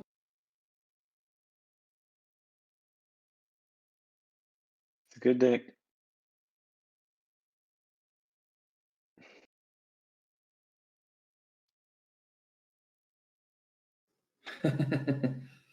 Boomeranging your island on end step. I don't know if I would Mm. even have boomerang in my deck. I guess it's yeah. I don't know if I would have it. I Why guess don't we it's okay. boomerang Signal Pest at the beginning of combat and take 1 less damage? I don't know. Yeah, that seems great. We're just using our cards. We're down to 4 cards. I think Scrib Ranger has Treasure Cruise in hand. It's my current. That would make some sense. Well, that explains So, the boomerang then land. they Although can't rebuke. Right. Let's take you off rebuke. That's Yeah. great. Big I have to say, Pyroclasm. I went to 4 Pyroclasm this time because I decided it was the only card that had any chance of being good against them. Yeah, 3 Pyroclasm to the sideboard for so Scrib Ranger. another And M-Dog's just going in for 2. So I will say, so circling back to our conversation from before, Ravager would be pretty good against Pyroclasm here, and Yeah. But so is Mirror Enforcer. so is Mirror Enforcer. But you have to actually get the critical. Like if they wipe you and then the Mirror Enforcer is in your hand, it doesn't really do you much good, right? But we've missed Like a land drop again after making 1 last turn. But not M-Dog getting is in with putting the up factory. not much of a fight. So I guess the presumption is I'd rather that do if the they have a land burn here. spell. I'd actually just save that for the Mistress Factory. I don't know. so that's It's what I was about tempting, to but I say. think they have Treasure Cruise in hand. I think they're just using spells because they want to cruise. That's like super aggressive though. I think you just nuke their lands. Well, it gains you a mana, so it's like a coalition relic of a burst lightning if you have Treasure Cruise, which they clearly don't because they should have cast it there if they had it. But, I mean, So much like I for my mentioned theory. before, like creature lands are like the bread and butter of this deck. That's why this deck is so good because it's just incredibly resilient. So just like Yeah, coming I out mean, one of the legs. presumably Scrib Ranger's hand is full of 1/1 removal and mana leaks, and if it's not instant spit, well, I think they're one of the ones that play Frostbite, so probably this is going to die. Oh my god! So a second Chain of Plasma is going at a creature. Implication. This is a rebuke. I think you definitely rebuke this. I don't think he can, right? Yeah, Oh yeah, he can. you can tap the drum. Yes, he can. He can tap the drum to pay rather than Correct. for mana, as it were. Because he has an island. This is an interesting spot. I mean, you could just discard a card to do 3 damage to their face and let your thing die, and then start attacking them with a Frostwall Bastion. But Factory is kind of lets you play other things and attack. Doing fine. Just watching this top 4. M-Dog versus Scrib Ranger. Affinity versus Swans. The Swans deck is down a game here, but fighting back. Well, they the let Swans deck has resolve. also Wow. missed 3 land drops, right? I think that could have been an elaborate bluff that I have a metallic rebuke. I don't suppose so, but that's okay. that's So now we have Swan's level of mana. That's like weird, like next level. Ooh, we got a result on the other side. Eggs has defeated the Jeskai Ascendancy player, so that's just 2 ships passing in the night anyway. Yeah, a few Swan songs. The general so chat either we champion is down. So our hand is not counter spells. There are no counter spells in our hand. There are no lands in our hand unless we draw one. So we have 3 cards. Big Glorybringer here. Shatterstorm. Oh, Glorybringer. Nice. Is it Glorybringer is going to eat this master.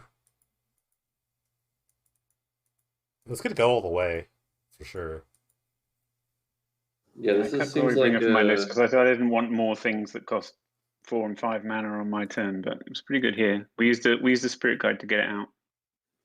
It seems like a pretty good spot for this one deck now, right? I guess the Thoughtcast gets some. Yeah, or looks like we're going to a game 3. All those predictors are about to lose some money.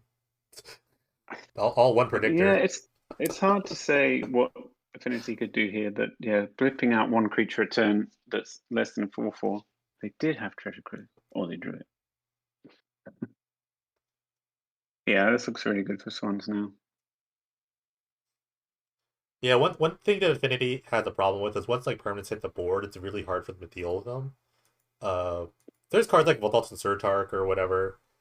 Sometimes they play Unsummon, but you wouldn't bring in Unsummon this matchup, so this could end the game. Yeah, really you quickly. do bring in Unsummon. As Affinity, you bring in Unsummon here because you for this matchup you would. Yeah.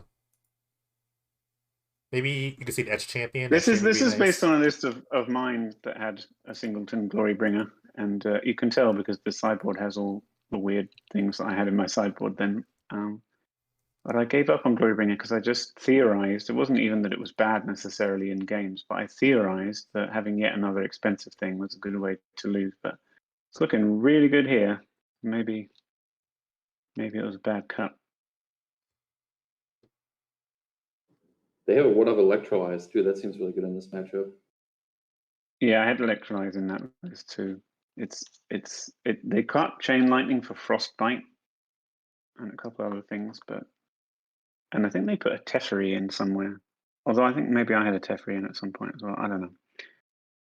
There is one Teferi in the sideboard, that's true. Probably. Evan is its Static Caster, right? Or they did. Oh, here's the shenanigans. Here it comes. I used to run Shenanigans as well, but I decided it wasn't good. It looks pretty good here. Take that, drums.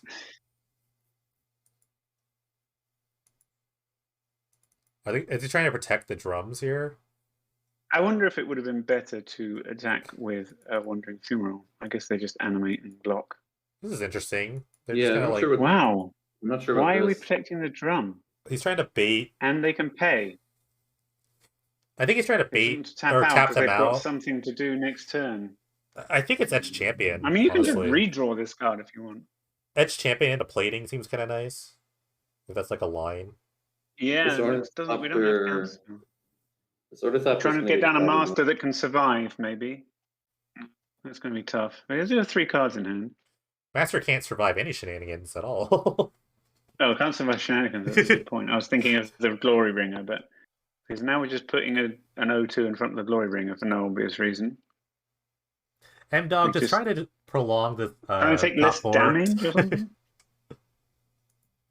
I'm not sure I even agree with shenanigansing the Ornithopter there. I would probably just exert, save a card. I mean, I'm fine with dredging the shenanigans, but I'm not sure why. Well, I guess you want to kill them. You kind of don't want them to have a creature that doesn't have Summoning Sickness that doesn't cost a lot of mana to activate in case they sort of plating and I don't know. Yeah, this game seems pretty. No, I mean I'm saying like why wouldn't you just exert the Glorybringer? Why would you bother to cast your? Well, I'm thinking of because it closes the game faster, right? That's the argument. Sure. All right, here's the master that will get then on tap. Shenanigan here. If they have a land, I think they could activate Fumarole and Shenanigans here. I think. Well, they've been a bit short on lands, but maybe they'll draw one. Or they have Word, and that's game. Activate Fumarole. Attack. Yeah, that's game 3. They have it here if they want to. No, they had the land anyway. So they had Shenanigans. They didn't need it because they could just exert the Glorybringer on the. That's 2.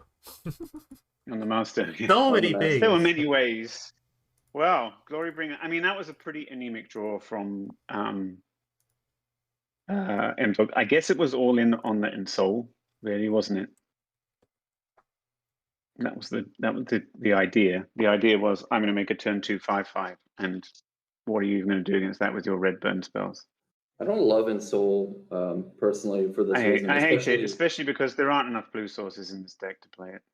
Well, it's also like it's good. It's really good against the mono red decks, but against decks that have like bounce spell, like there's a lot of repeals. There's a lot of. I guess repeal doesn't bounce the land, but still it bounces like your. Yeah, I mean the dream version is really great, right? You just make an indestructible 5/5 or an invasive 5/5 or whatever, and just crunch your opponent, and they they don't have very long to find an answer to that, and it comes out so early. Like I get the dream. But it's a high variance card, as we saw.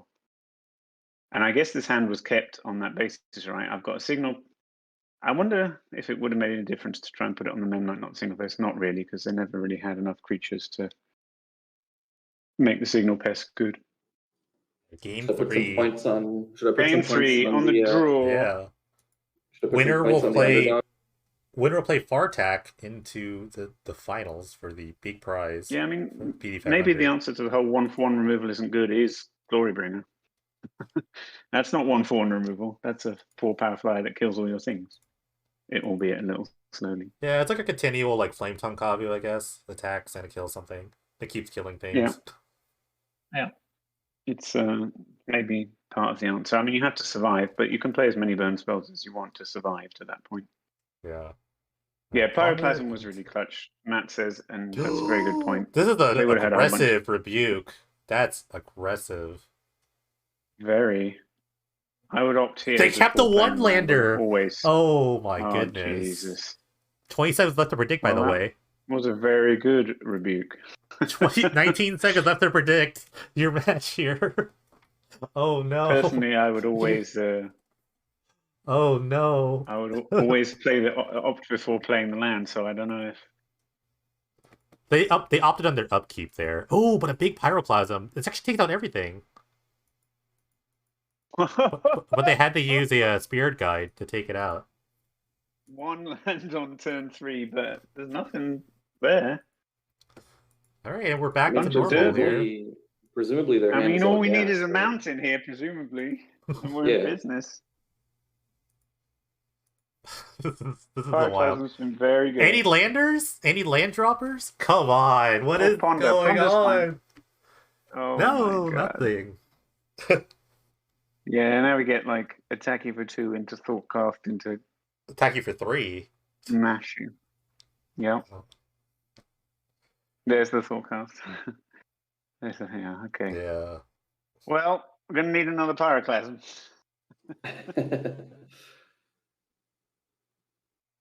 Wow, they got to spit out their hand too. Affinity's out of gas now, though. Like, if we actually have I mean, it another, makes if we sense. get land It makes pyroclasm- sense. Oh, there it is. One land. Plasm number 2. I'd love to see another pyroclasm. even a kill spell on the signal pest or whatever, or I guess you could hold one up for the factory. I'm not sure. I'm not sure what I would kill here. If I had electrolyte, I think I'd actually kill the land. As like your other draws are like more pyroclasms, more like glory bringers, whatever. You're kind of due at this point, right? Or if you have like a chain of plasma. But yeah, the world is the oyster for the Swan Sex. They're just down. They're just down bad. They've got to have a burn. There's got to be a this hand has to be worth it for them to keep this. Yeah, was it- well, they kept Opt, Spirit Guide, Island. I would probably keep that, and Pyroclasm. So I would probably keep that all day. But Maybe they had the shenanigans too. Then you definitely Yeah, keep it, maybe. right? And by the way, that was a keep at 7. That was a one-lander keep at 7. I mean, I played 20 lands in this deck, and just On the- Ponder and Opt glues it together. You know, Yeah, that's fair. it's a little awkward to keep anything a 1 under with anything other than Ponder, but because you can just lose. But if I had the Spirit Guide Yeah. and really good cards against the opponent, I would. So what are you doing here? Are you judging shenanigans or trying that? No, you plan? can't, right? Because you'll never play a third land if you do that. Yeah, I don't think you can. I mean, And you're just going to die to 3, All right. 2, No and whatever they shenanigans. draw.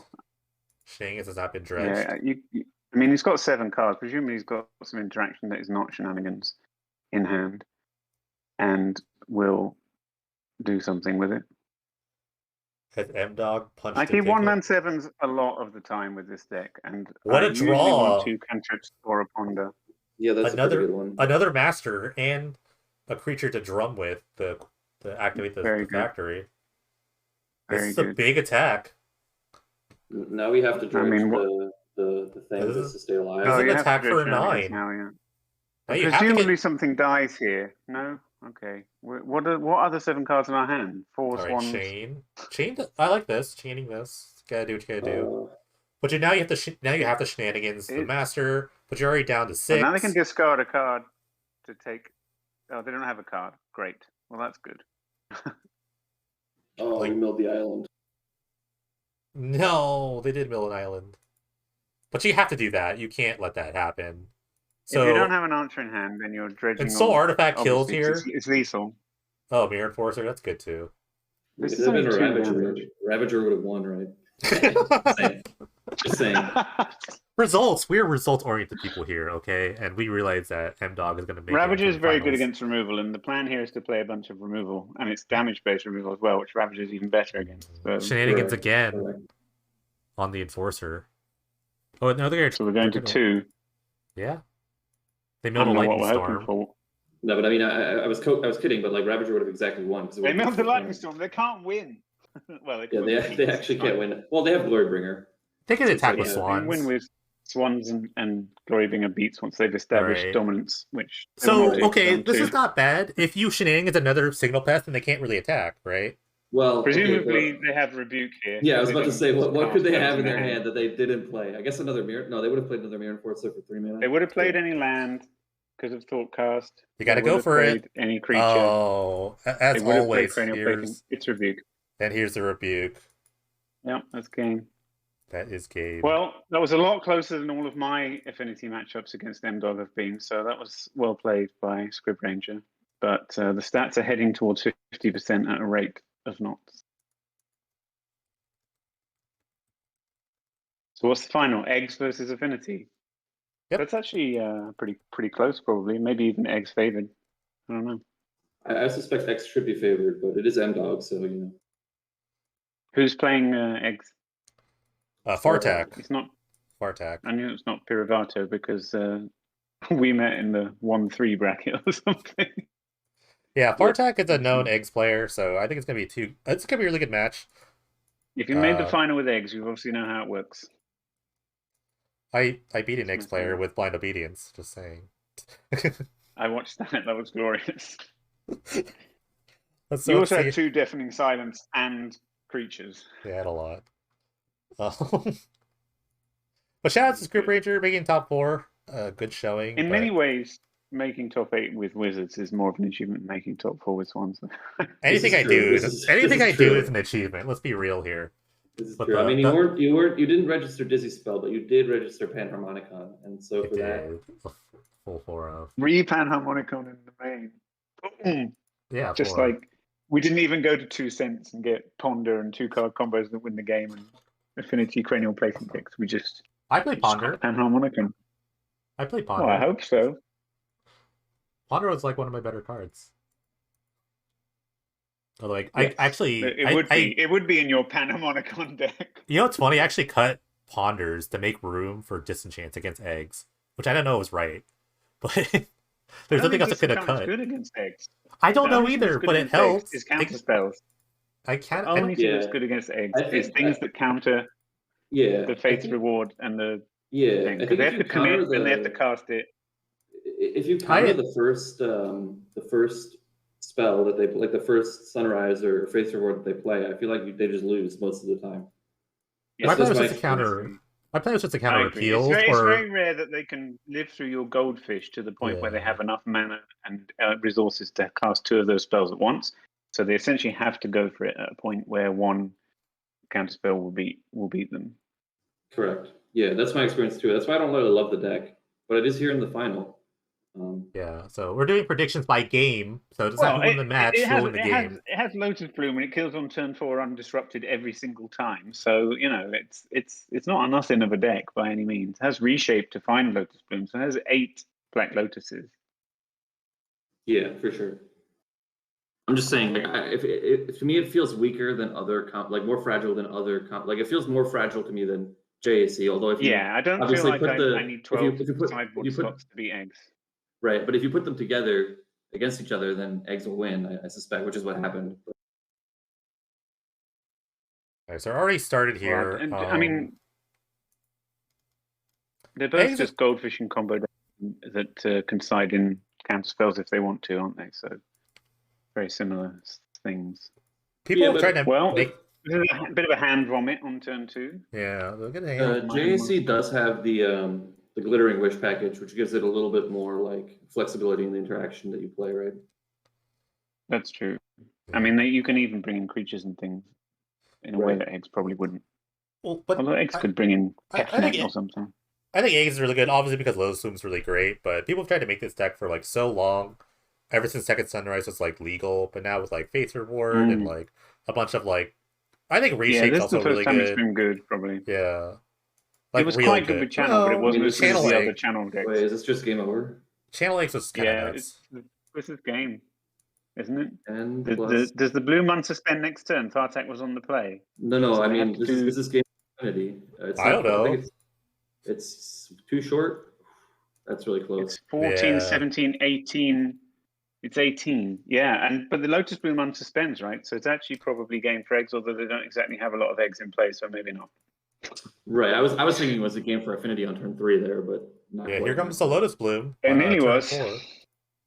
Put you to 2 is a pretty good I mean, all the eggs can ask for is to get to turn 4 and have a Lotus Bloom, right? That's in theory all they want, but they spend a lot of time opting and pondering and not a lot of time playing Elsewhere Flasks. So we'll see They're gonna what need they can like do a. here. I think Ghost Core to be a best draw here. A Ghost I Core mean, to start Conjurer's making Bauble, lands. Elsewhere Flask, sack for second Sunrise is, Okay. and you're off, aren't you?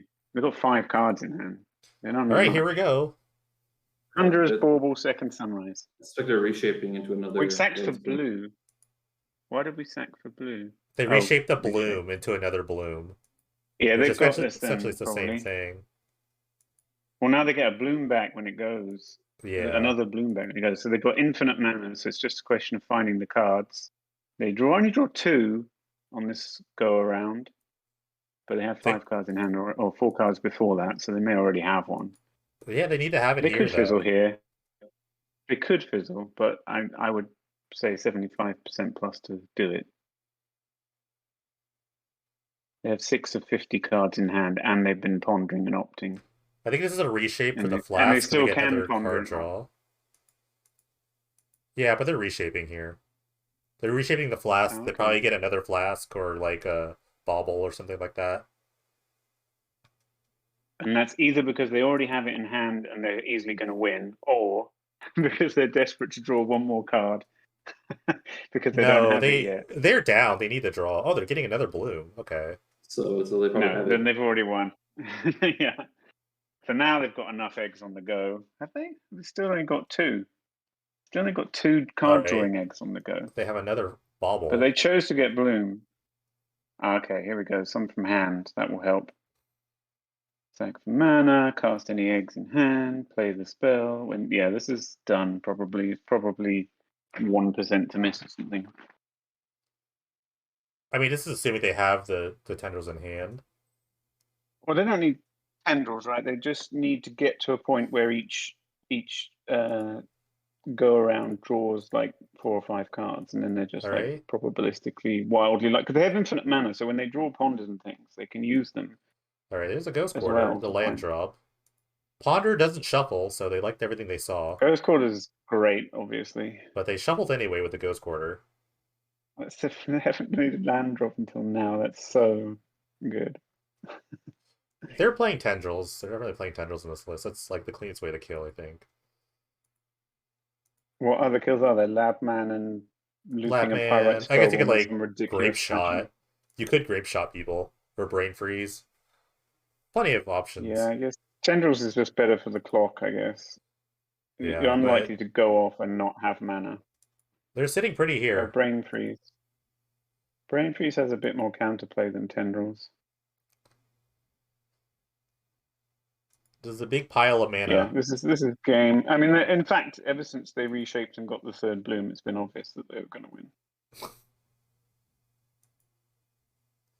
Oh, the old switcheroo. I love the switcheroo. Flacco telling me how they brain freeze ear turbs when they after slaughter gave them tendrils.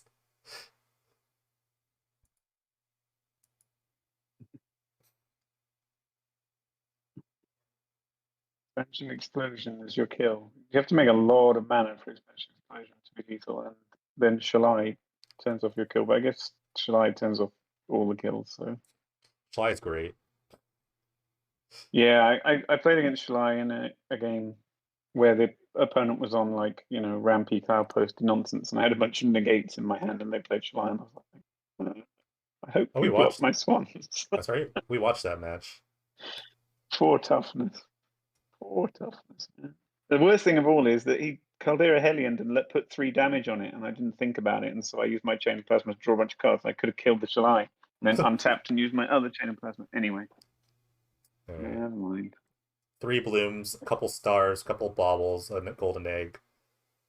This is gonna be pretty detrimental at this point, or deterministic. That's the word I wanted to use.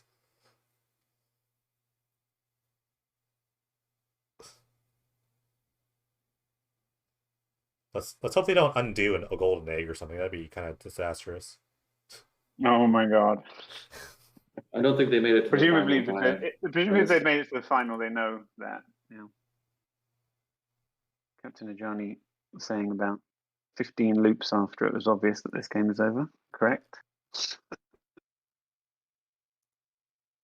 soon as you see them add black, then you know it's really over.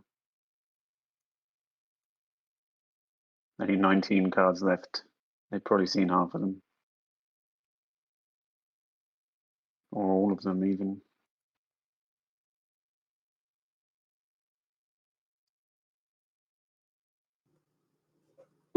I crushed eggs in the Swiss with Blazing Infect, so. I have mostly beaten eggs this season by playing some negates on similar kind of cards. They do struggle, you know, if you put them under any kind of pressure and then just counter the first sunrise. Yeah, What's interesting is, so what's kind of interesting is that I remember there was like one tournament where I was playing Affinity and M-Dog was also playing Affinity, and we both played against the same Eggs player, and I beat them, and M-Dog lost them. If you look at the way M-Dog's sideboard is constructed usually, it's I feel like he doesn't have really much against Eggs or like unfair decks, really. Well, he can go to 4 Metallic Rebuke, and that's his. So his plan is, I'm always fast, and I always kill you about turn 4 or 5-ish. I would be surprised to see Surtark. I wouldn't be surprised to see Surtark, honestly. Like, so Surtark, I think is like, yeah, Surtark's not bad against Eggs because I guess if you can tap the Lotus Bloom when it comes off suspend, it's a thing you can do. And obviously, I would rather be quicker than bring in Surtark just for that. Yeah, I agree. Although M-Dog always boards in Surtark, so Crypt. I guess he's got Tormod's Crypt. That's really good because it's Crypt's great. Counter spells are great, and just being a fast, aggressive deck or having a combo is great. So there's a bunch of stuff that M-Dog has here. Gonna have to win a game on the draw though, which seems very hard without one of the pieces of hate on the play. M-Dog also undefeated, worth pointing out. He hasn't dropped a match yet. Well, yeah, he came first in the Swiss. That's why he played Jay in the quarterfinal. Artak lost one in the Swiss. Yeah, this was a big die roll, I think, right? Because Affinity can't really. I mean, you saw it do 18 damage with a really nuts draw there, but you can't really kill you until turn 4. There's not really any conceivable draws. Maybe with like 4 Mem Knights and things. No, I think there's a lot of turn 3 kills if you don't interact at all. Like, not like a lot, but I'd say like the top 5% of their draws can kill on turn 3. I'm pretty sure. I don't think so. I think it's like, really hard. I've done it, like, so I don't play Affinity much, so that's why. So maybe I'm being like results oriented, but I did a lot of gold fishing in a different season, so I guess I don't know what's possible this season, but I found it very hard to get.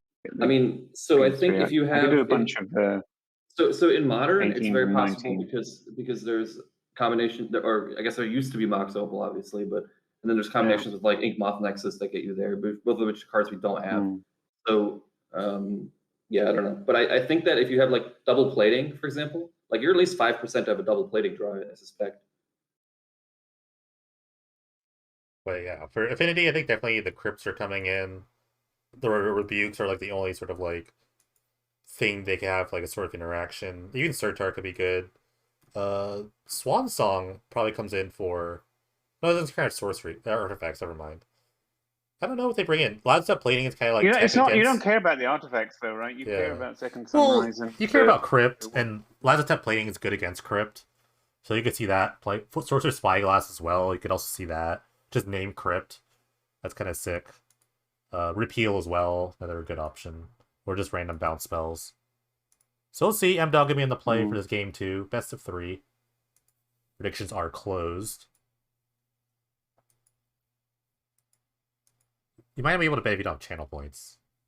I don't know. You might have to just refresh your screen too. But that's the betting is over anyway. Let's see. Resolving mulligans. You could turn one of plating off of Springleaf Drum and a 0 drop, right? Like turn 1 plating, turn 2 plating, turn 3 kill them. Both kept 7. Here we go. Does it kill them? Only if the lands you played are artifact lands. Yep. All right, he's a Surtark. They did bring it in after all, so a little Rashad and Port action. Anything. It's a 1/1. Attacks for 1 with no abilities. It attacks for 1. What are you talking about? It probably will. Like I said, M-Dog always brings in this card. 7. Like, I've literally never seen him not bring in this card.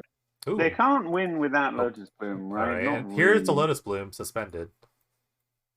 Okay. Yeah, like games are So like way different. this is gonna buy a turn at least, or you tap it in their upkeep, so it's kind of useless. They can only Yeah, sack it. They're get in gonna there. later also make the white mana. Need to make some artifacts if we're gonna tap Lotus Blooms, though. But presumably there's a coming, Oh, it's a wizard. or That's not. good. Wait a minute. Endog's turn 2 was nothing, and he has 5 cards in hand. Played a land, just passed. Does not hold up Rebuke either, so this is not a Well, they can't plan hold up. for How do they anything. hold up? This is a. How can they hold up rebuke with improvise? That's what I'm saying. They're not holding up Rebuke, so they're not doing anything at all. They're passing their turn to turn cycle in Affinity. This was a keep on 7. There's going to be a lot of 3-drops in this hand. That's a good point. All right, Master of Ethereum It's ups the just Battlecraft master, count. master, master from here on out, I guess. Turtok is still a 1/1 for 1. Do they have sideboard other counterspells than Mistake Rebuke? They didn't last time I checked. No, just rebukes. Rebukes, a couple of Torment Yeah. scripts. So I think that's that like turn the best 2 was part. not an attempt to do anything. It was just every card in my hand cost 3. All right, for a Told card, getting They have suspended or whatever you want to call it. 3-drops in their hand. What do Right. they even play this 3-drop apart from Master? Oh no, there could be lands as well. One more artifact here Lands to and activate the 3-drop. Surtark. I guess like Mirror So Enforcer. Surtark is not on, but they can make it on. Oh yeah, it could be those cards that need more artifacts to be in play. Here's the big plating. So now Surtark is on and can do the trick. So that's good. So what do you do now here if you're the Surtark? Do you tap the Blows Bloom that comes off suspend, or do you tap a land? I take the Lotus Bloom in my opponent's upkeep, for sure. Although they can do their thing at instant speed. That's the thing. But it's I like don't know if they're not under a lot of pressure. Actually, like that's not bad because mana doesn't carry over. They can't float mana for the. Well, yeah, I guess it doesn't really matter. They just right, pass but they their could turn. like they just so draw a card. Enforcers in hand still cost 2. Yeah. Any Mirror Enforcer in hand still costs 2 here. We're Ooh, not equipping, so we're holding up. And now Rebuke. They're holding up Rebuke. Yeah, I mean, so they're going to tap the Lotus sense. Bloom. Yeah, it does. I mean, the There's combo turn some reason to keep this hand if you're going to skip turn 2. Right. The combo turn is very well telegraphed by the Lotus Bloom coming off suspend. That's so like they know, okay, I can afford to Yeah. And they did make enough of a clock in the previous turn that they're not like it's not like useless to just keep attacking and hold up Rebuke. In fact, it's great. Yeah. Right. That's weird. So they have to be a little bit aggro control in this matchup. Yeah, no equip is a big sign here. They have to interact because they just are slower. Or I don't know, die roll dependent slower. 6, 11, 3, 6, 12. I think they have lethal next turn with the. I guess if they, I guess they need. Oh yeah, I guess they have plating, so they definitely do. Yeah. I wasn't even thinking about plating. Yeah, they do. Is it better just to equip the plating versus just activate the Mishra's Factory, which I think they did to make the Frog I think they activated the Mishra's Factory so they could play Frogmite for 0. Yeah. I guess you have to do that. Or did they already have? No, they already. Yeah, they activated the Mishra's Factory so they could play Frogmite for 0. Yeah, but they had to do that. They could have just tapped it for mana also and had the same effect. But I guess it makes their master one bigger too. Yeah, this is still that's right. So there's 1 extra damage. Extra damage. There's a clear holding of like Rebuke here, which could matter if they bounce something here. So I suspect they've suspended the Foretold card as a bounce spell, which maybe they're thinking about bouncing the Surtark. Surtark, yeah. It's definitely Depart the Realm, the only Foretold card in the deck. This is So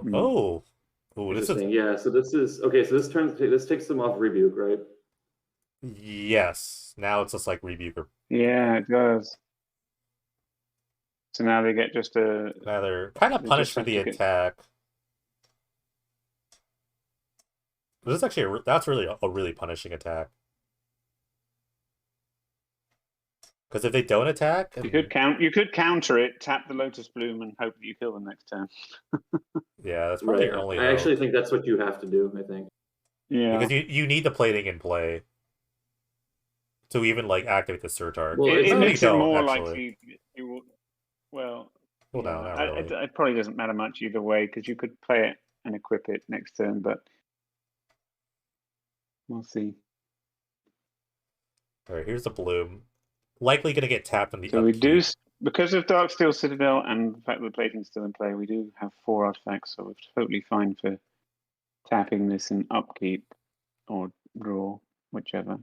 Upkeep, I guess, is strictly better. Alright, Lotus Bloom's going to get tapped. So I would sack this now.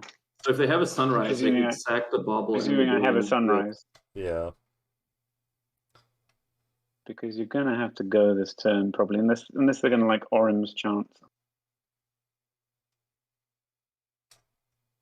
Well, they would have to Face use... reward it all back. They would have to use like a Lotus Bloom just to catch Arm's Chant now.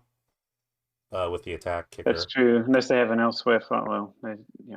Well, the plate of flat. I mean, they have 5 mana, 1 egg, 5 cards in hand.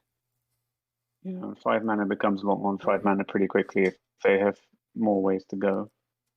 It's not over yet for Affinity. The pressure's still on. It's still up to Egg's player to keep kind of go off from here. Yeah, I mean, they can also just get to the point where they have an orange chant. But that's only 1 more card, and it's risky, so presumably they will attempt to kill this turn if at all possible.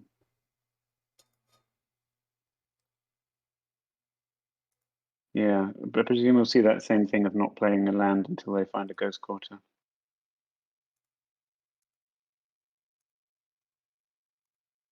Elsewhere Flask and Lotus Bloom both cast Orim's Chant in a strange way. Alright, looks like they're reshaping for a Bloom.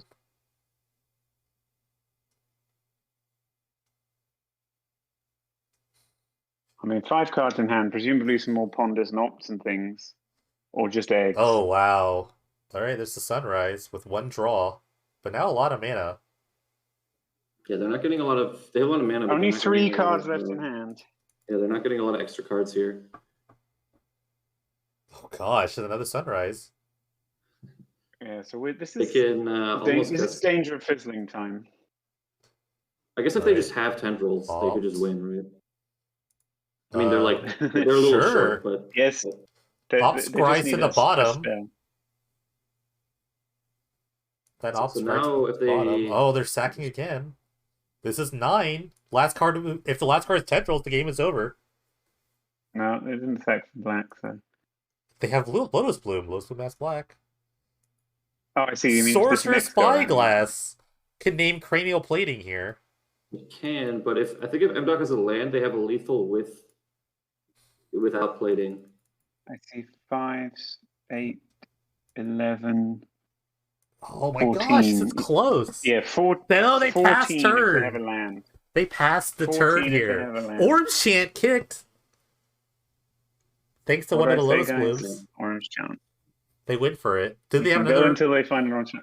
Although their next turn's going to be awful. Yeah, they don't have much going on now. They got no egg. Plus, this Lotus Bloom is also going to get tapped on the upkeep again. Yeah, they were put under enough pressure that they had to go, and they did not make it. Although usually you would make it from that spot. I don't know.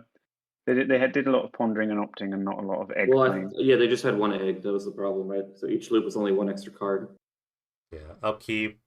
Surtark taps the Lotus Bloom thanks to Metalcraft. So now we can't even cast Second Sunrise. Sorry, Ghost Quarter takes out a creature land, so... But it's a 2-turn clock as it stands. We live. I think this should be game. Unless they have like another orange. You could activate 2 creature lands. No, they can Ghost Quarter. They can Ghost Quarter the Mishra's Factory, right? that's true. The Ghost Quarter does. And only take 11, and only 10 if they don't attack with Surtark. So I think you're probably just attacking with Fartek is another turn, but Fartek's turn starts with literally a Lotus Bloom is the only sackable thing in play. Honestly, you probably want to use a Ghost Quarter on. Let them use it on your lands. Because that means they're not producing extra mana.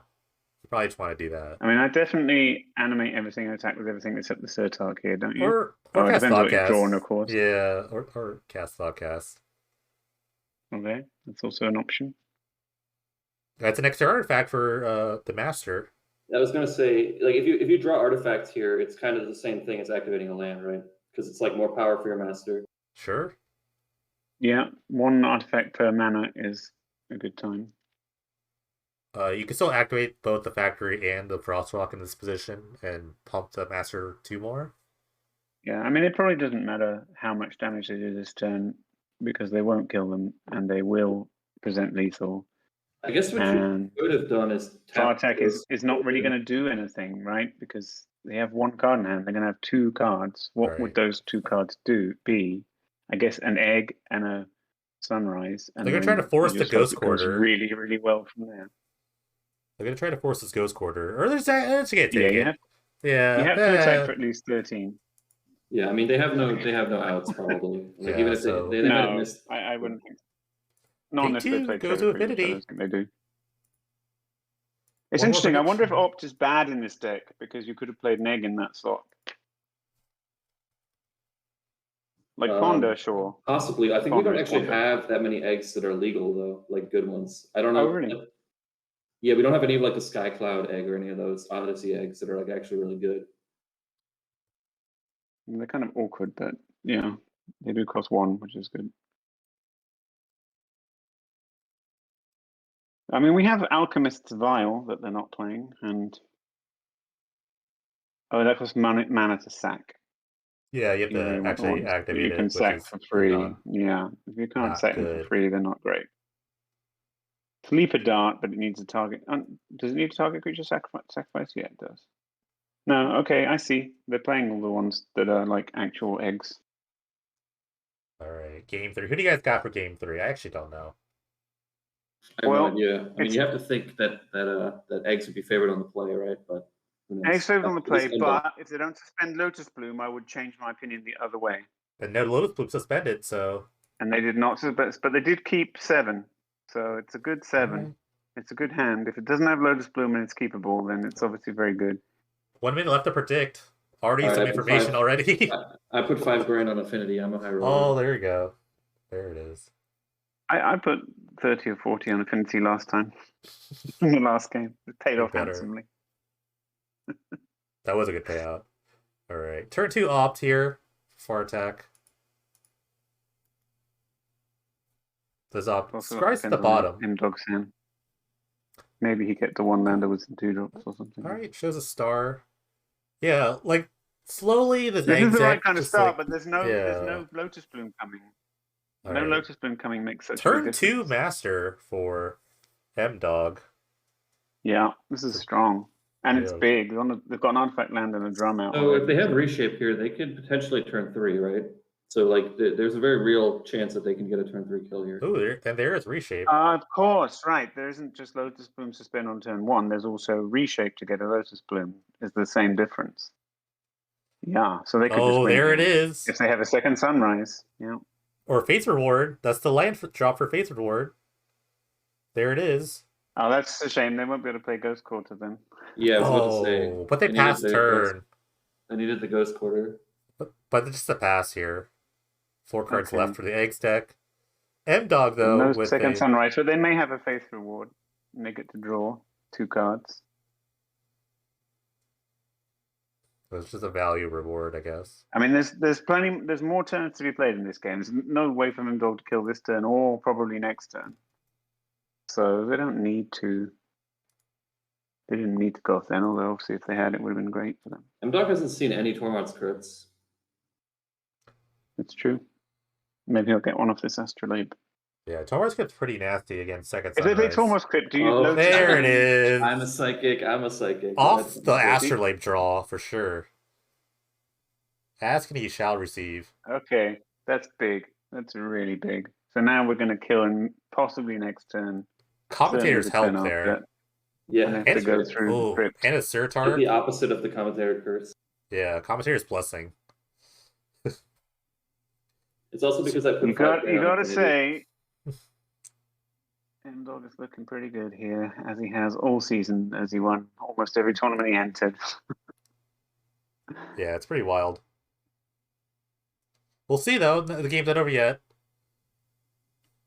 There's still some sort of shenanigans where you're like, invalidate the crypt somehow, and then maybe Yeah, if they have like a bounce spell for the crypt or something. This will be Yeah. M-Dog's Yeah. 13th tournament run. Spyglass, the Spyglass They is pull it the off. crypt. Spyglass is a nice one.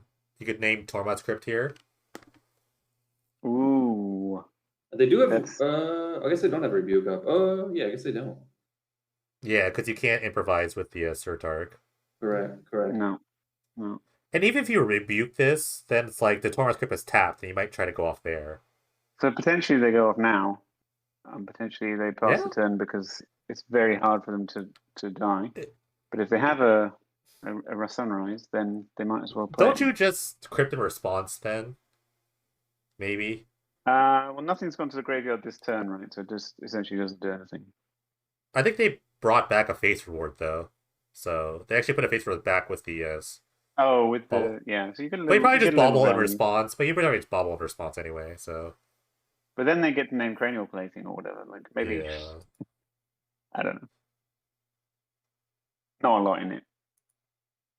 Okay. But, yeah, It looks like one of those plays is correct, but I don't know which. All right, looks like they're going for it. This is going to be a second sunrise. Yeah. Crypt cannot be activated thanks to the Spurser Spyglass. This is a lot of cards. It's actually more mana constrained. Oh no, there's 2 blooms. Yeah, Not double mana bloom, constrained at all. triple star, or double This star. is actually close to deterministic, right? Because they get to draw 4 cards. Well, I mean, they Every, define the yeah, define the tournament. thing, right? Yeah, Right, but there's and then- 8 of them in the deck. The deck's only getting smaller, and they already had 4 or 5 cards in hand. Oh, it makes the land And drop they're going here. to thin it out. Well, and the Ghost Quarter thins out the deck and makes more mana, so like they can start playing ponders and things. Then what's a dead draw now? Really, only a basic land, and they play like Orm's Chant. Orm's Chant's 16, pretty bad. 14, 12. Some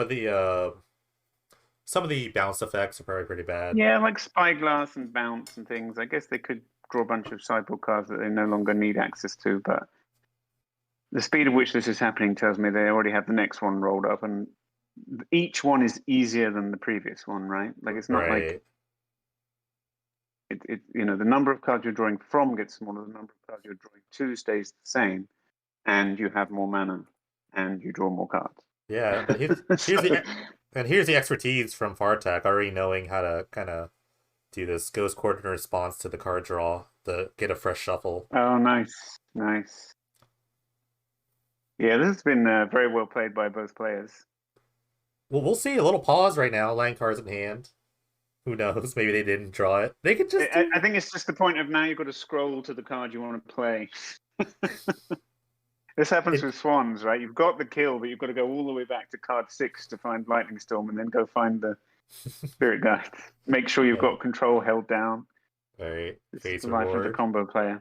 It doesn't go for the Ghost Quarter. They probably already have the tendrils. I feel like there's the black. Yeah, there it is. Done. And there's Game the already. tendrils. Nice. Good games. Good Eggs match. wins the Penny Dreadful 500. Wow. No one can stop M-Dog except for Fartak here. The Eggs monster takes it down. Yeah, through a Tormod's Crypt. That was pretty excellent. Excellent. Excellent. Excellent. All right, good stuff. Well done making top 8, J Mecca. Thank you. Mod represent. You're gonna take us Someone over had the top 8 decks? yeah, we could do that. Someone had to carry us. It's true. Well, you are now the second person. I made top 8 last time. Yeah, and then you lost are horribly. You are, believe, at the second person, unless maybe M-Dog has top 8'd before. You are the second person to top 8 a 500 twice. Yeah, Prior Briar to Moss those- was the first one. Briar Moss has done 2. But yeah, congrats to Fartak once again. He's in chat.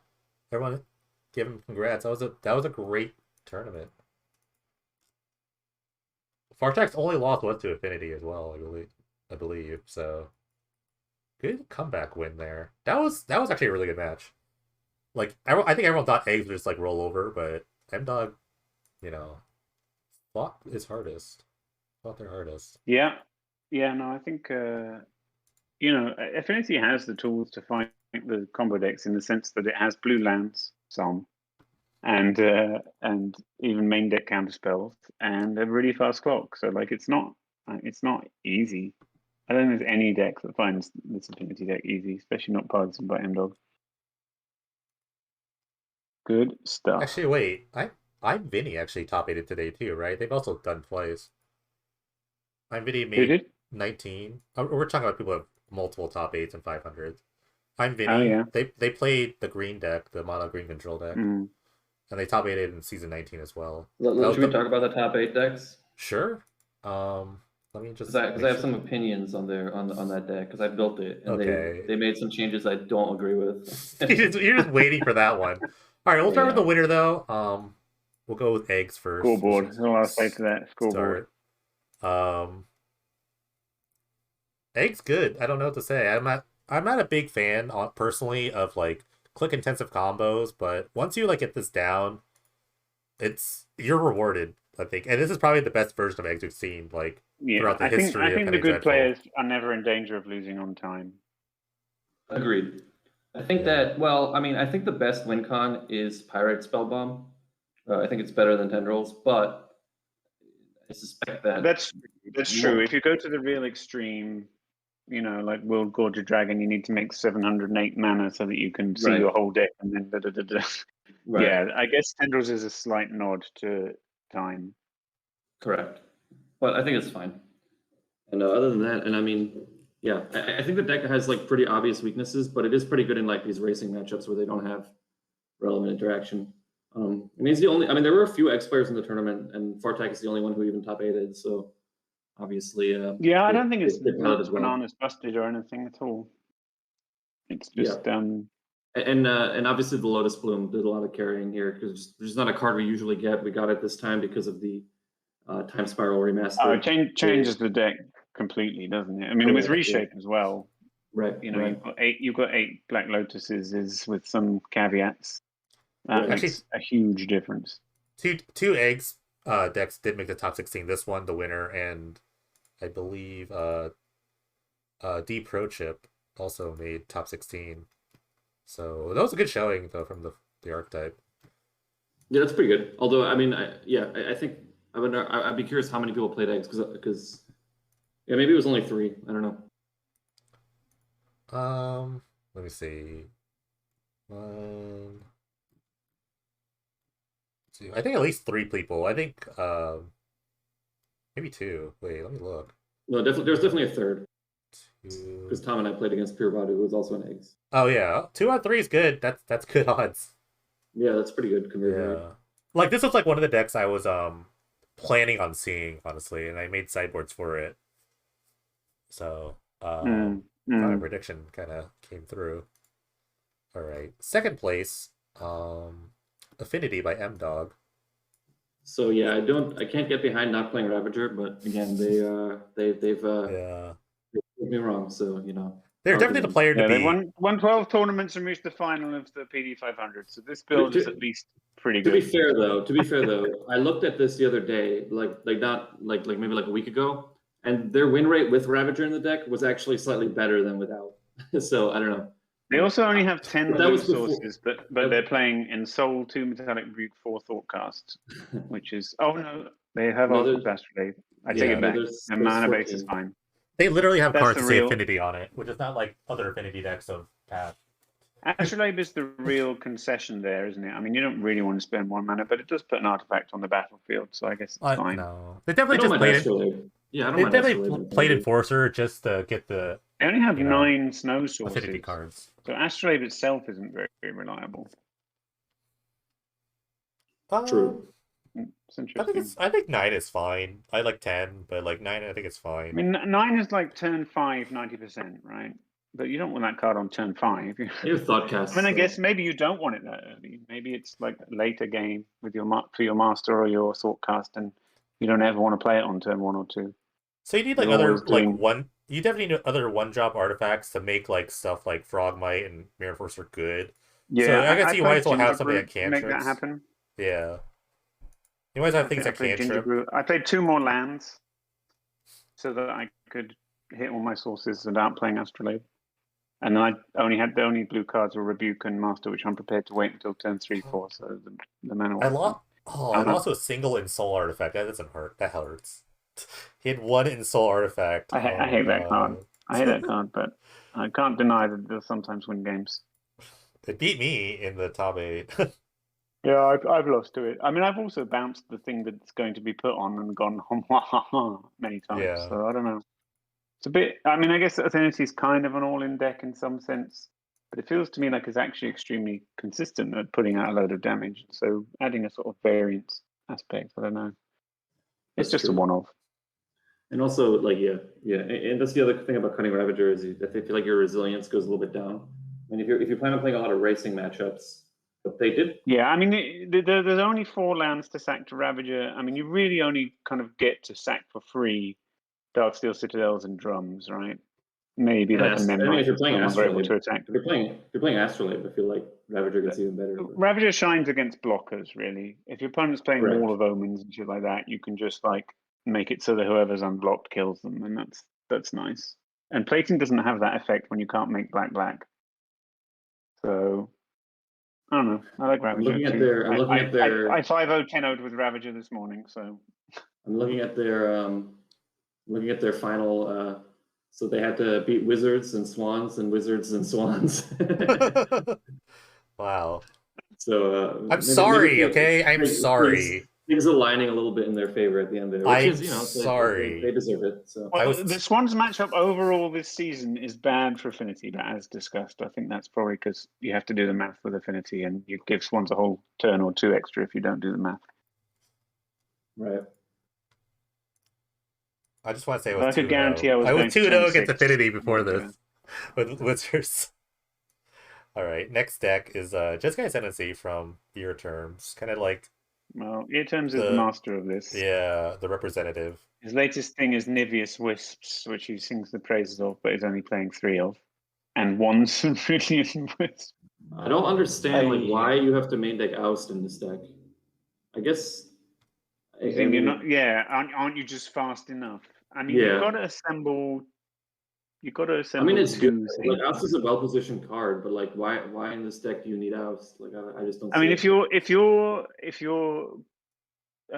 making a mana creature on turn 2, Glittering Wish on turn 3, going off on turn 4.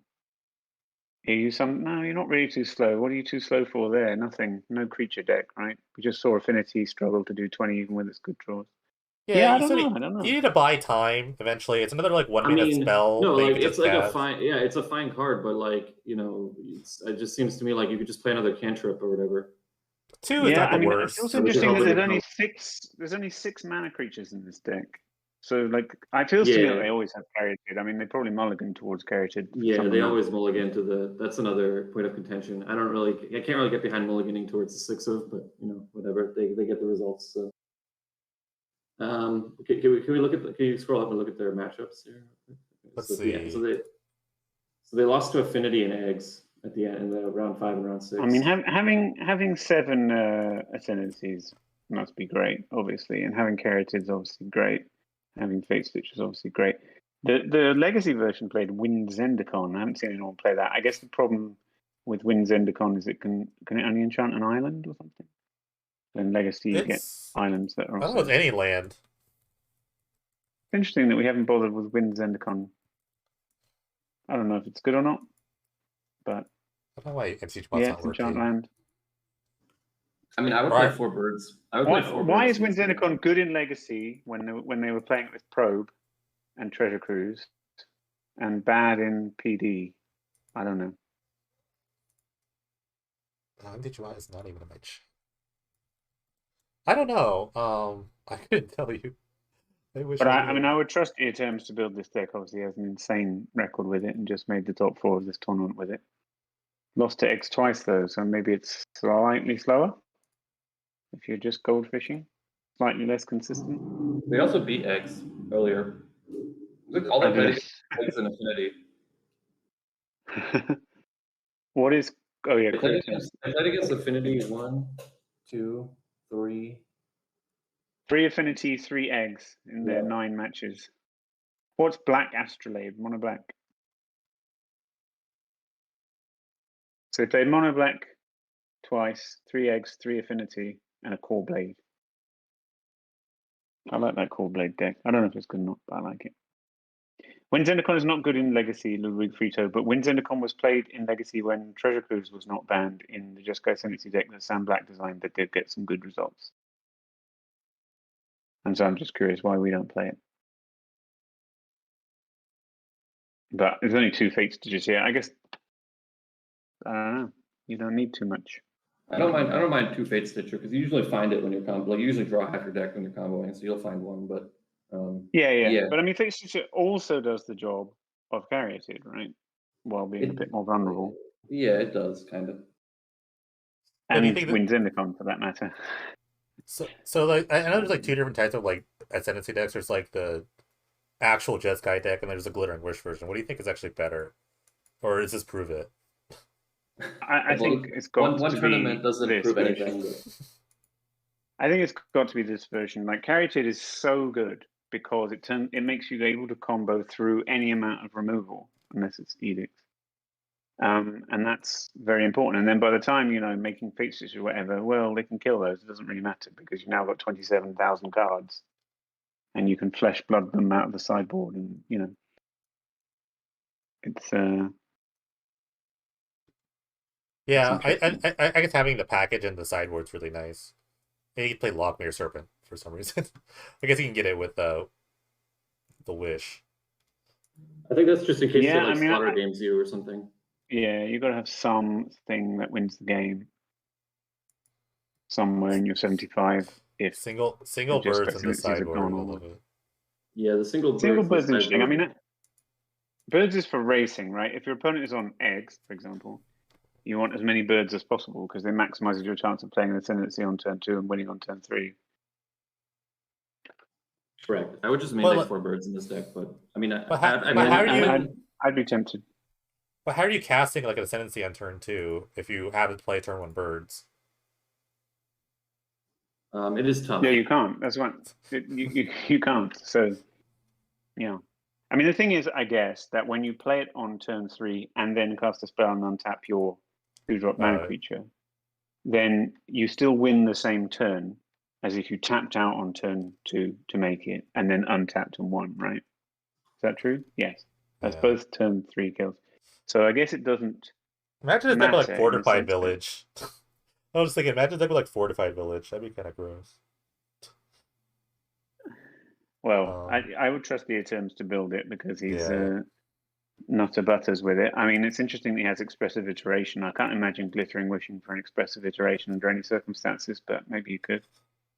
Actually, that comes up a lot. So the modern version of this deck used to play Scar Scale Ritual because a lot of times, so when you in your combo turn, you're either card limited or you're mana limited. So if you have just one, I see. So if you're just forever spinning this one card, you can never kind of get ahead. And if you draw a land, too many lands in a row, then you're fucked. Whereas Gradient will. So during the combo turn, Glittering Wish for expressive iteration does come up quite frequently. I think. Interesting. Okay, do we do the next one? Yeah, let's go to the next one. I was trying to figure out why Empty Pots. How many Astrolabe decks in the top 8? Let's see. M-Dog's Affinity, this one. Swans says no. I think it might. Probably some of the 3, swans the burn deck, and I don't know if 4. So 2 Affinity decks, the burn deck, and the Ascendancy player. So not totally dominant, but definitely a big player. That's my take on Astrolabe too. So this top 8 agrees with that. Here's Swans, the one of the few undefeated people until they played M-Dog. They have actually messed with the list quite a bit since this is a different version than they've played so far as well, I think. So they have cut the Chain Lightnings that I had in it. I think upped the Mana Leaks to 4, dropped the Memory Lapse to 2, put a blink of an eye in the main. Oh, there's 1 Chain Lightning. So dropped 2 Chain Lightnings. Added a Muddle the Mixture. Wow. Why? And a Starstorm and a Test of Talents and a Treasure Proof. Oh, I think I played Treasure Proof in the main. Okay, so this is a lot of one-offs. I mean, you see a lot of cards in this deck. You're opting and pondering and playing medium-length games. So one-offs make a lot of sense. Main deck Test of Talents is pretty wild. That's not bad against like a combo-heavy sort of format. Don't do much against Affinity. Never Get the that thought review. cast. Yeah. I mean, the thing is, you don't have brainstorm. You just have opt and ponder, and there's no expressive iteration here. So I played lots of versions without expressive iteration, then added it. Then Gabriel Nassif called it Ancestral Recall about 15 times on one stream he was watching. I was watching his, and I thought, okay, I've got to play this. I went down to 3 today because I started to think maybe my difficulties in the later end of the season compared to the beginning was to do with playing expressive iteration instead of cards that do things. But I don't know, none here. I One mean, Starstorm, which you can I'm, muddle for if you've got yeah, infinite time.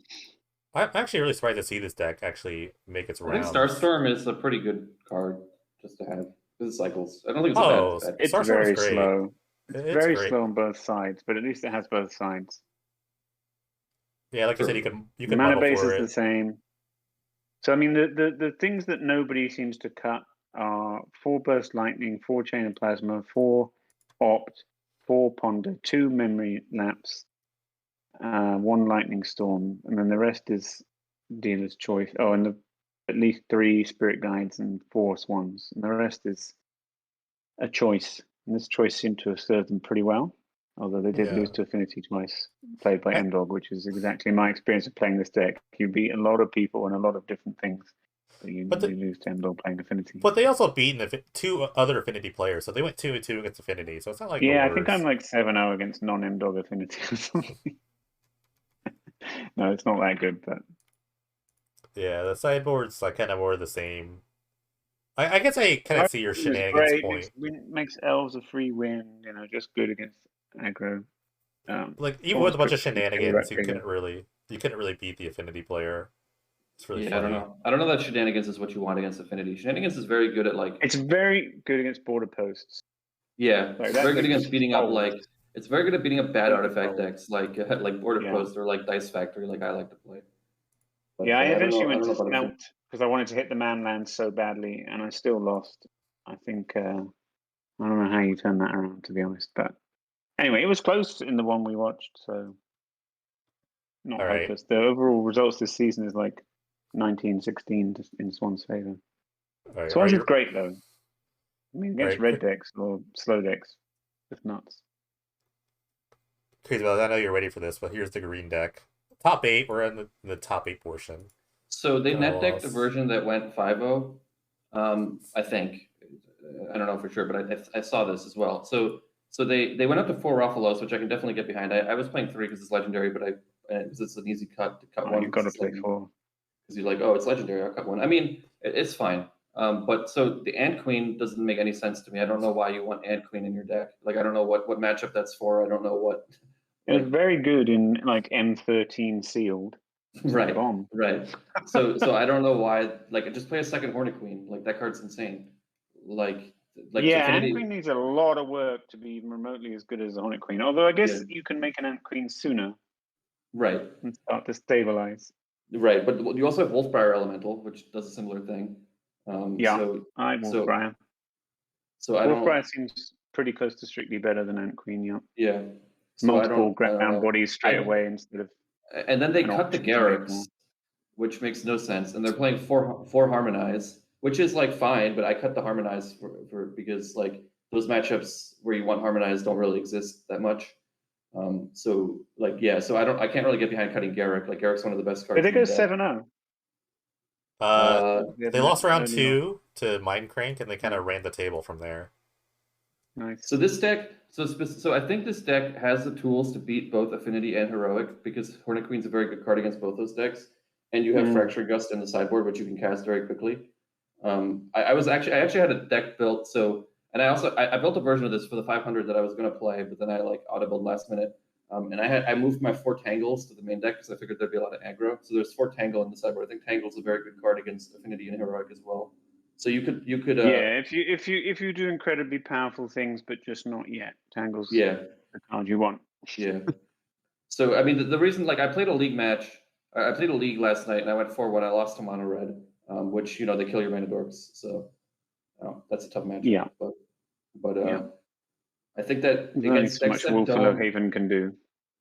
right against decks that don't interact with your mana dorks, this deck's pretty good. And Affinity, neither Affinity Yeah, I mean, nor you have to Heroic hope that do your whatever thing you've got to do is good against whatever thing they're doing. Like if you just Right. have the all creature draw and your opponent, well, I guess Woodfall Primus and Trust on like interactive creatures.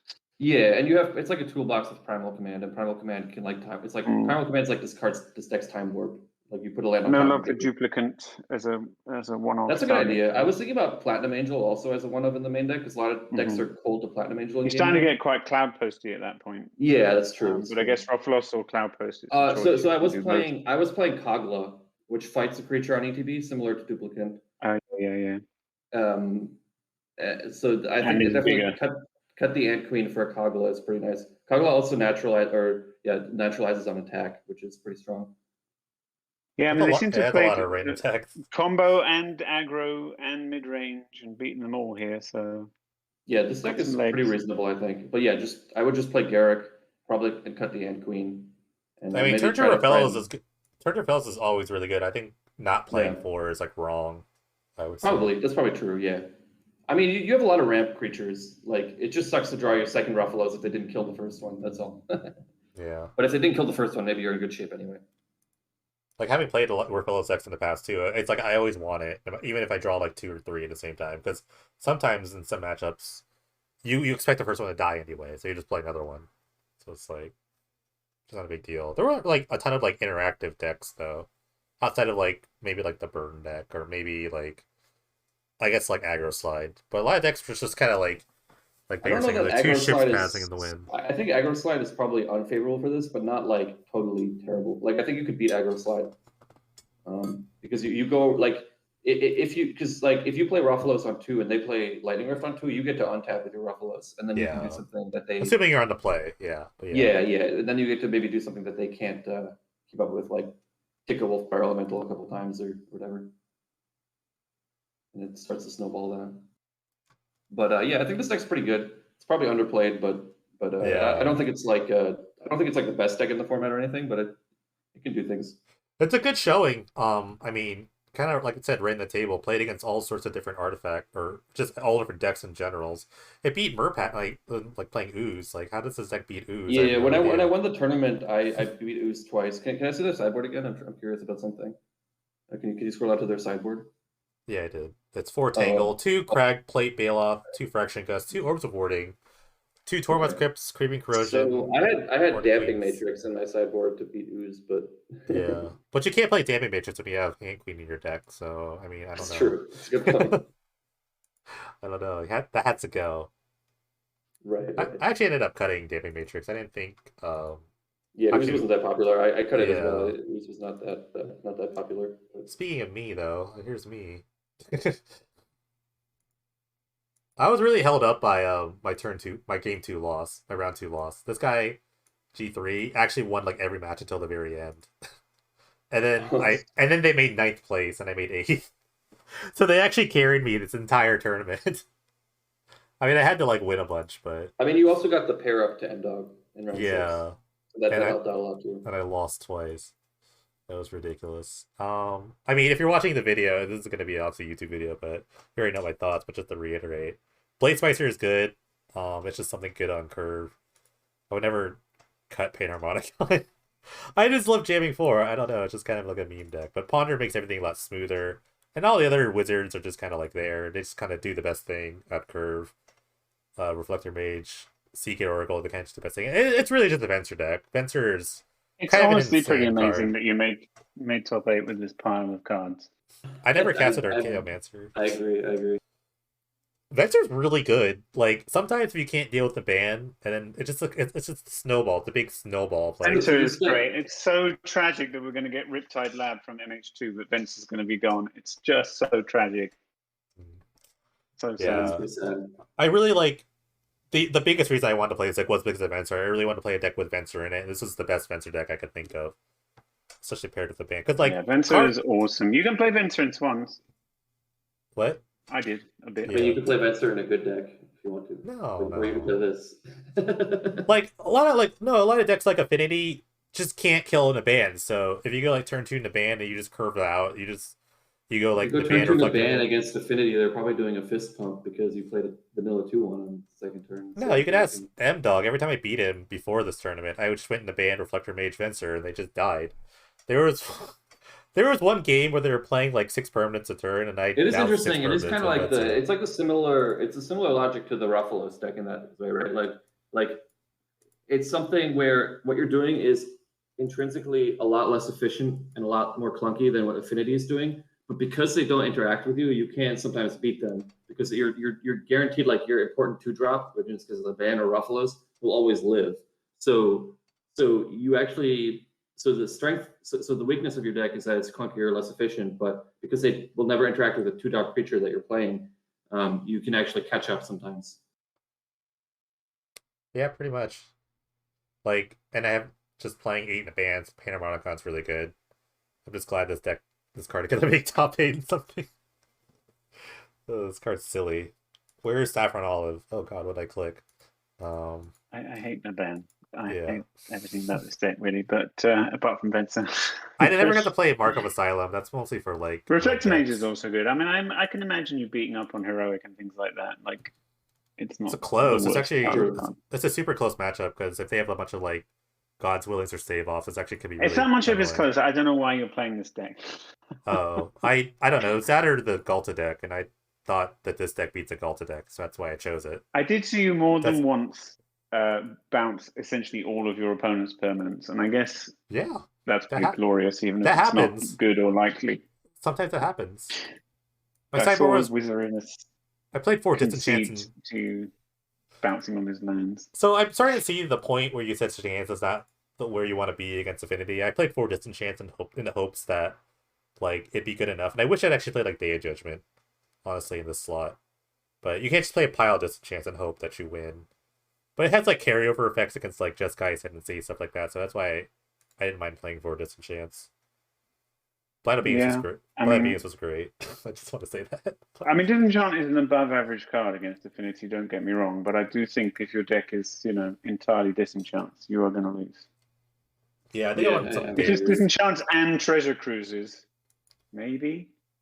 I wanted like Day of Judgment. Maybe have a shot. Blind Obedience was The real great. thing to beat Oh, Affinity God. is to go faster, right? That's what we saw in the final. The real problem is, you're going to cast 1 disenchant turn, and they're going to play a 3 man land and cards. 2. Yeah, a man land and 2 creatures. Like, oh, Right, that's so you're just a chance. behind, and so whatever you're behind by is clocking you. Then you kill the best thing each turn, but you draw more lands than they do, and some of their lands are creatures anyway. Correct. I don't know. Or you don't draw lands because you're dredging shenanigans. You just draw disenchant every turn, in which case,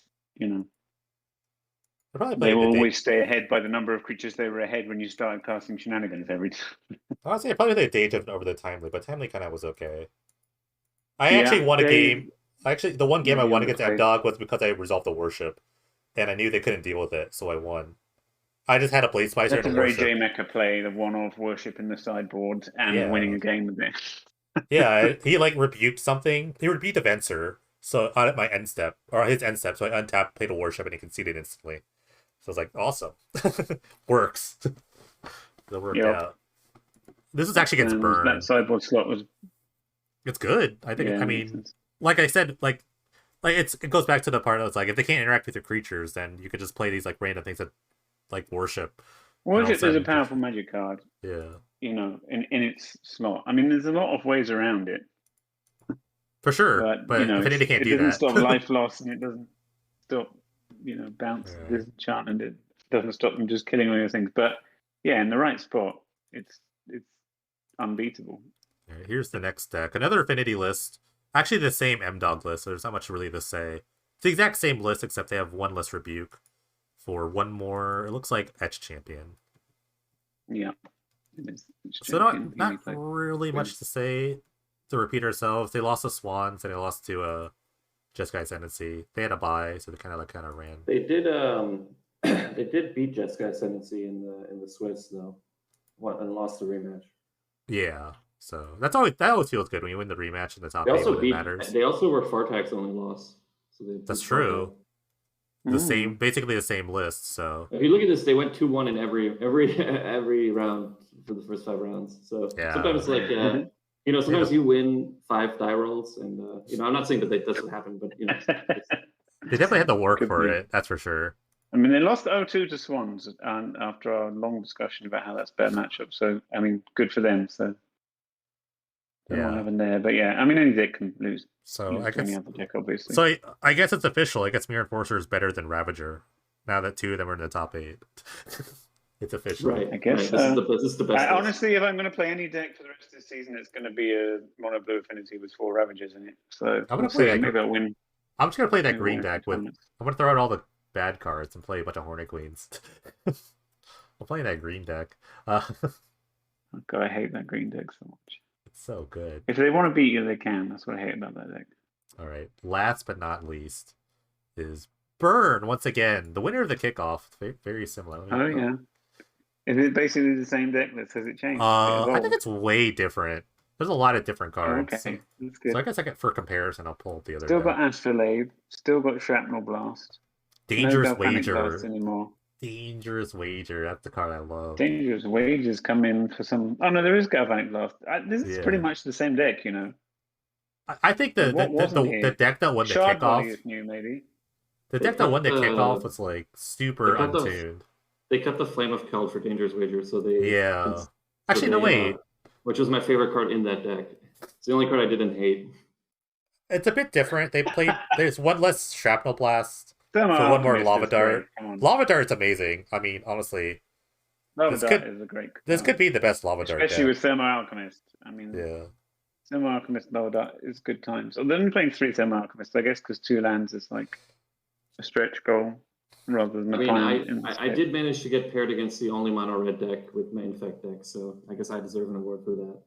Is it the only mono red deck out of 6? No, there's like Heroic. There was like a mono red Heroic deck I played. Yeah, but I would love to play against mono red Heroic. They don't have any removal.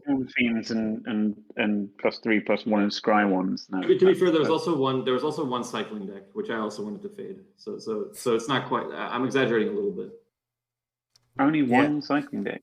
Yeah, Swift was playing cycling. Swift was. Oh, and how did he do? Crushing with it early season, and then he stopped playing.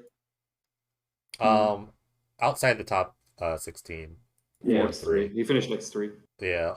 Everyone that made X and 2 actually moneyed, which is really interesting. Oh, nice. But this is funny. I love the sideboard. Destructive Reveille just off of 4 Astrolabes is like the greatest thing. Yes. Great is definitely a word for it. That is ambitious. Don't we have Smash to Smithereens? Like, how much they play that too. It's a 3 of. They need to kill enchantments. They need to kill enchantments with this. So like worship. I guess worship there's some enchantments like Sanctimony or whatever that are just worship. You have to do like deafening silence maybe. There's a lot I can't imagine what I would make me side in a Destructive Reverie with only 4 sources of green. I have to say, I think I'd just take the chance that they don't draw it or that I can kill them fast enough. But yeah, an interesting deck. I mean, it's the only deck that made the top 8. I don't know. I'm probably talking rubbish. I can't remember what happened. Yeah, it's like the. Did it beat me in the final of the kickoff, or am I just completely in a? That was a good. Yeah, that is what happened. That is what happened. Although, to be fair, Swans also made both because you made. So Swans. Then I was going to say probably Affinity too, right? Like M-Dog made the top 8 and lost in the semi-finals of the kickoff. Yeah, it's all full circle. Heroic Merfolk is a blitz, and a blue-white control approach the second sun. None of those made a repeat appearance, but yeah, I guess it's all full circle. Yeah, it wasn't very well represented at this tournament, considering how much it was played this season. All right, but quick rundown, I guess. Quick rundown of the rest of the top 16. 9th place Affinity with Ravager. Basically, they just switched. Okay, I'll just look at it. We'll just go semi-quick. So yeah, this is just 9th place, G3R2. So they played Ravager instead of the Mirror Enforcers, and they're playing Gingerbrute over the Astrolabes we talked about, and everything else. There's a lot more lands too. So basically, very similar to M-Dog's list. Just like it looks like an old M-Dog list. I think it's an old M-Dog list. Yeah, it's probably one of the ones he's. Yeah, they probably took a copy and been playing it since or whatever. So again, not much to say about Affinity, but definitely probably the best deck in the format, I would say. 10th place Ludwig here And with a lot of it is rotating out, so it's yeah. So goodbye. something new next time. Next is This Mindcrank deck's pretty here. good. Yeah, like this deck is good. This deck is really good. A Lost lot the of win interaction. Yeah. Lost the win with a into combo eggs kill. here. It's very similar to Swans, right? It's just like a control deck that has a combo kill.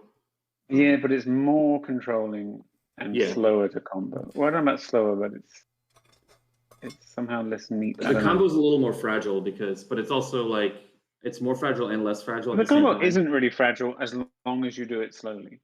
Right. I mean, play anything with Mindcrank 4 out whenever in game one. Anything with Illumination, I'm down with. And with 4 Illuminations, I'm down. Slaughter Pact was like a really nice like gotcha moment. It was really great.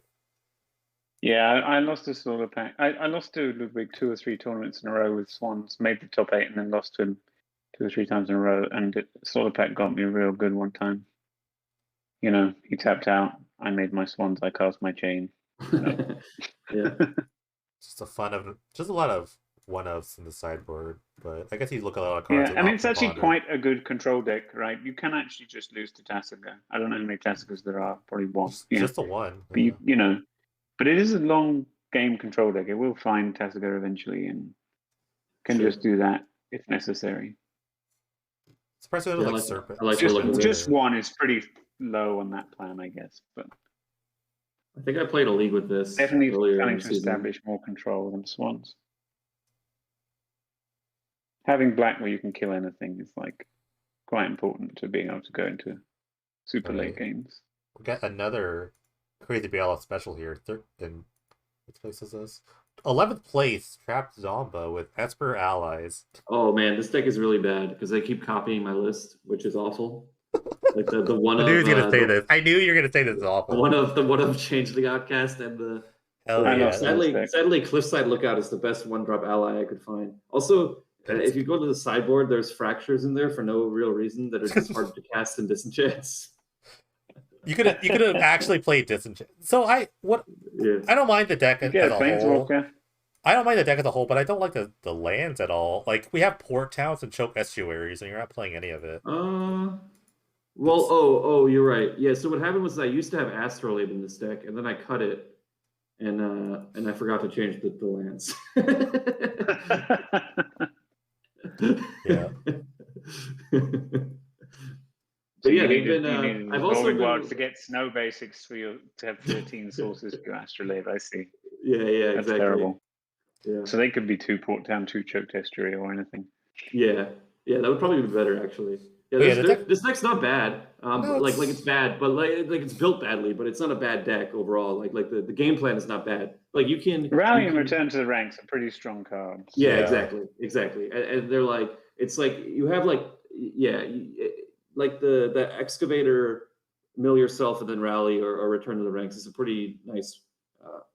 The nice thing about it is the thing I like about this deck is if they kill all your creatures, you're kind of happy, right? It's like a creature deck. Yeah, it's almost a good thing. Yeah, exactly. So it's like, if they don't kill your creatures, then they're going to get beat down because Zandu Playmaster. And if they do, also, if your creatures dying being a good thing means that you can make wild attacks for just a few points of damage, and all kinds of stuff. It has quite a bit of play.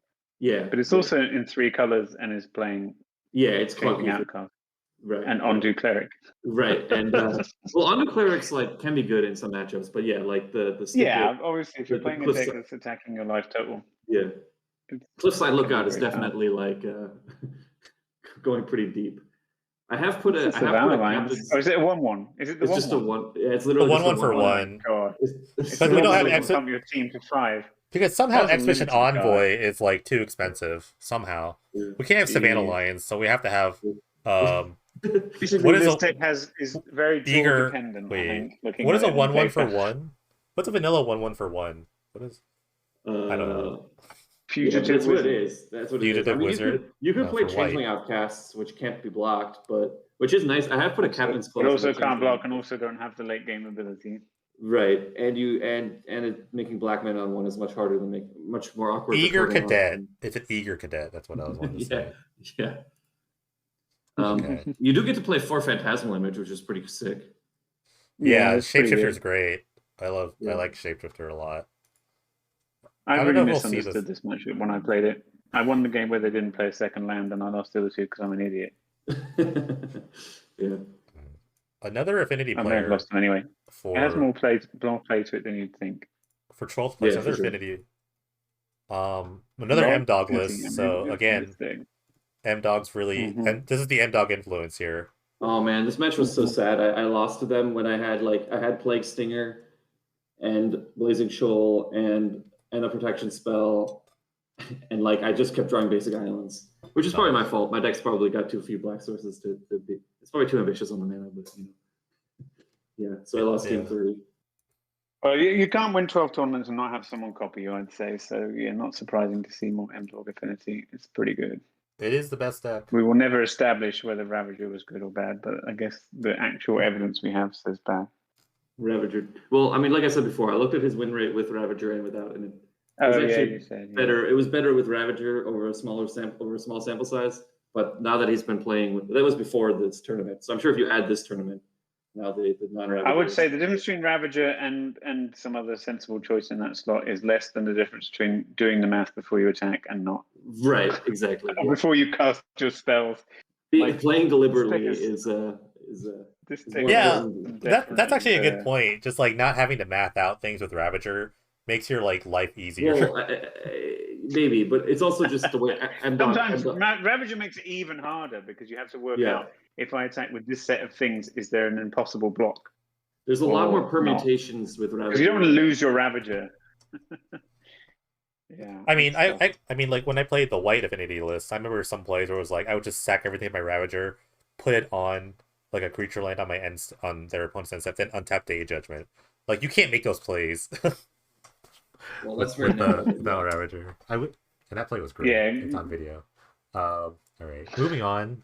Another eggs player by Commander Lounge, aka the Pro Chip 88 on MTGO. So the winners metagame actually had quite a lot of repeats, even though the top 8 was extremely diverse. This is 13th place. This deck actually plays sleight of hand over Opt, I think, from the winning deck.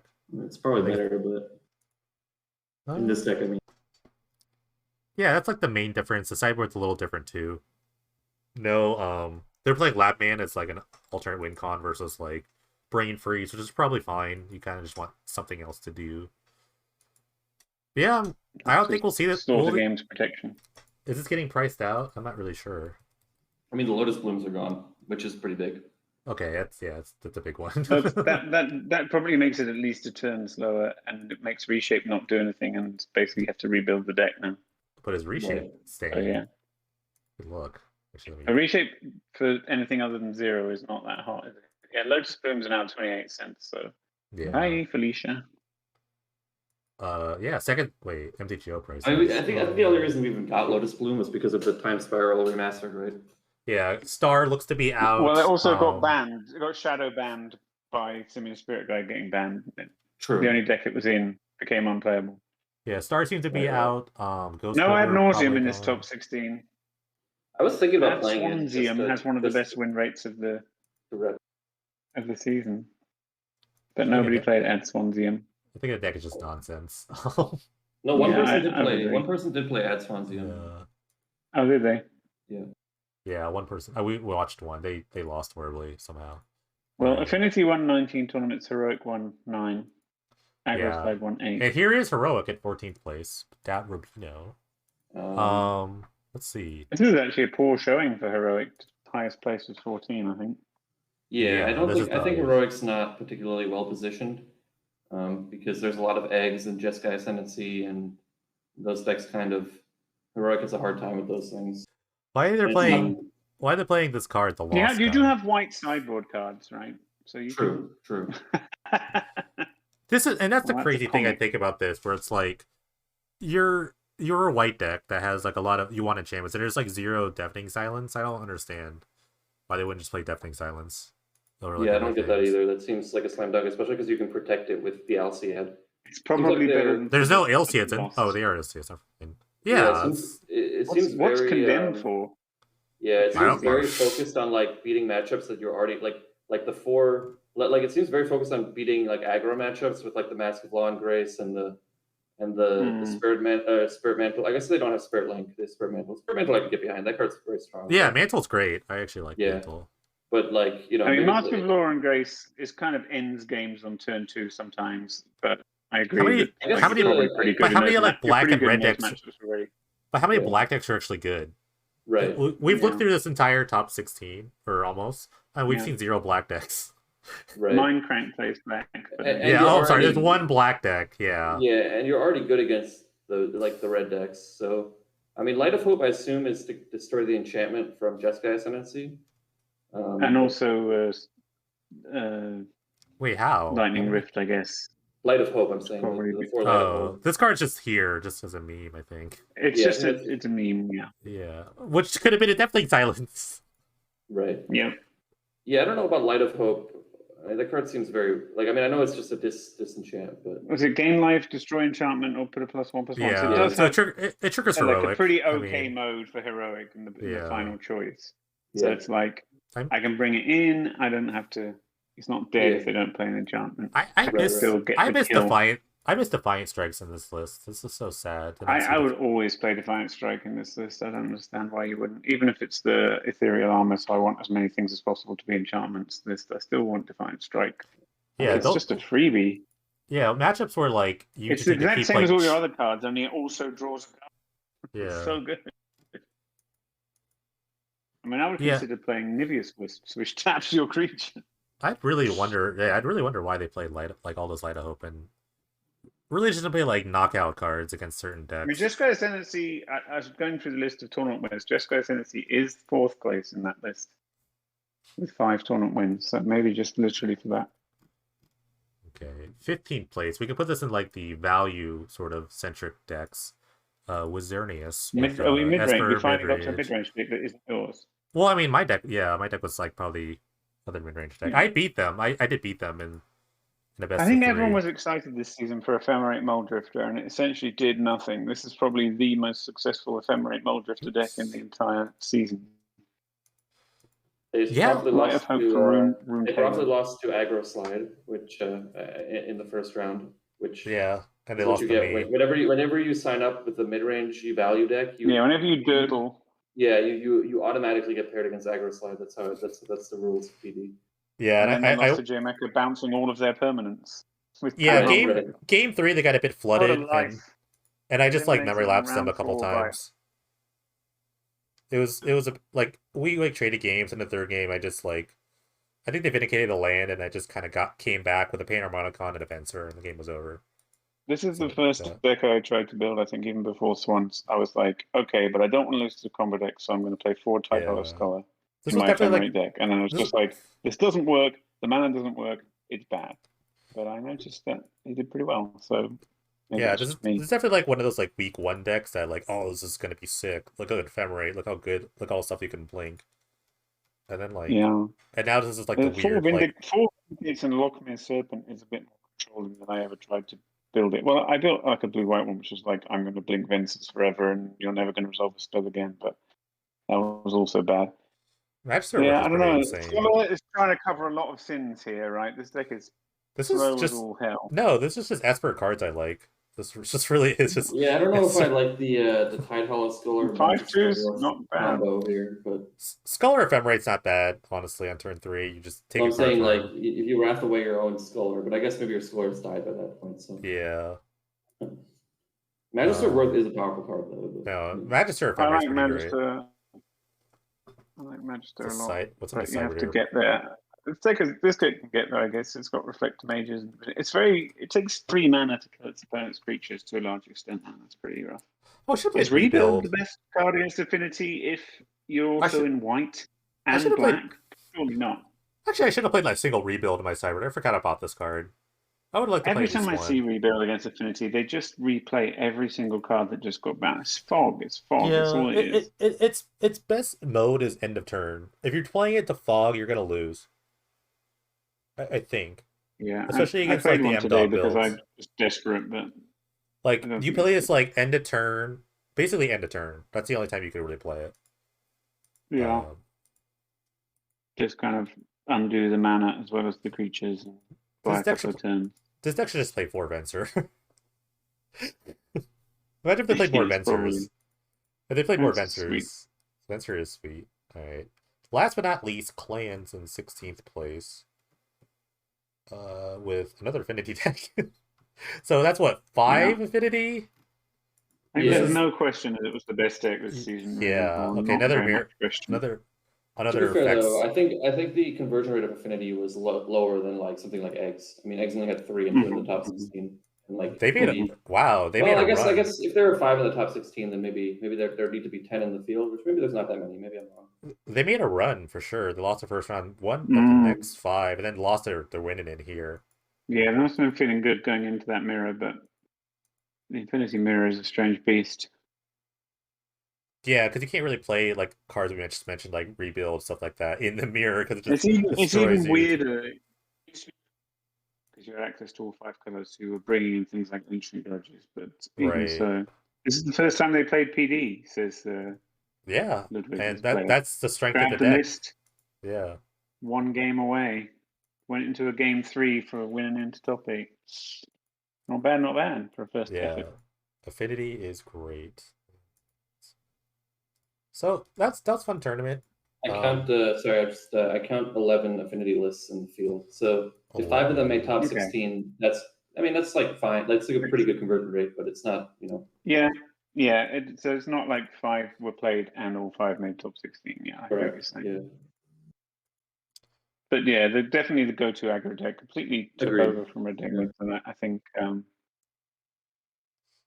Right. that was correct.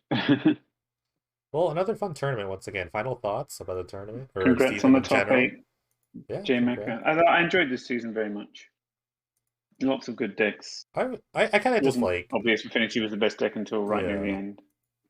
I kind of like stopped building decks mostly because I was playing too much WoW, but I really couldn't figure out like what to do. And you can look at my deck list. I have very like few deck lists, but yeah, my final win rate's very low because I stopped playing Swans and started playing random Ephemerate brews like red white Ephemerate. Which was fun. I think I 5-0'd with the first version. I would have liked to run it back with the Galta list, but I actually didn't mind playing the Galta list as well. Is a piece of work.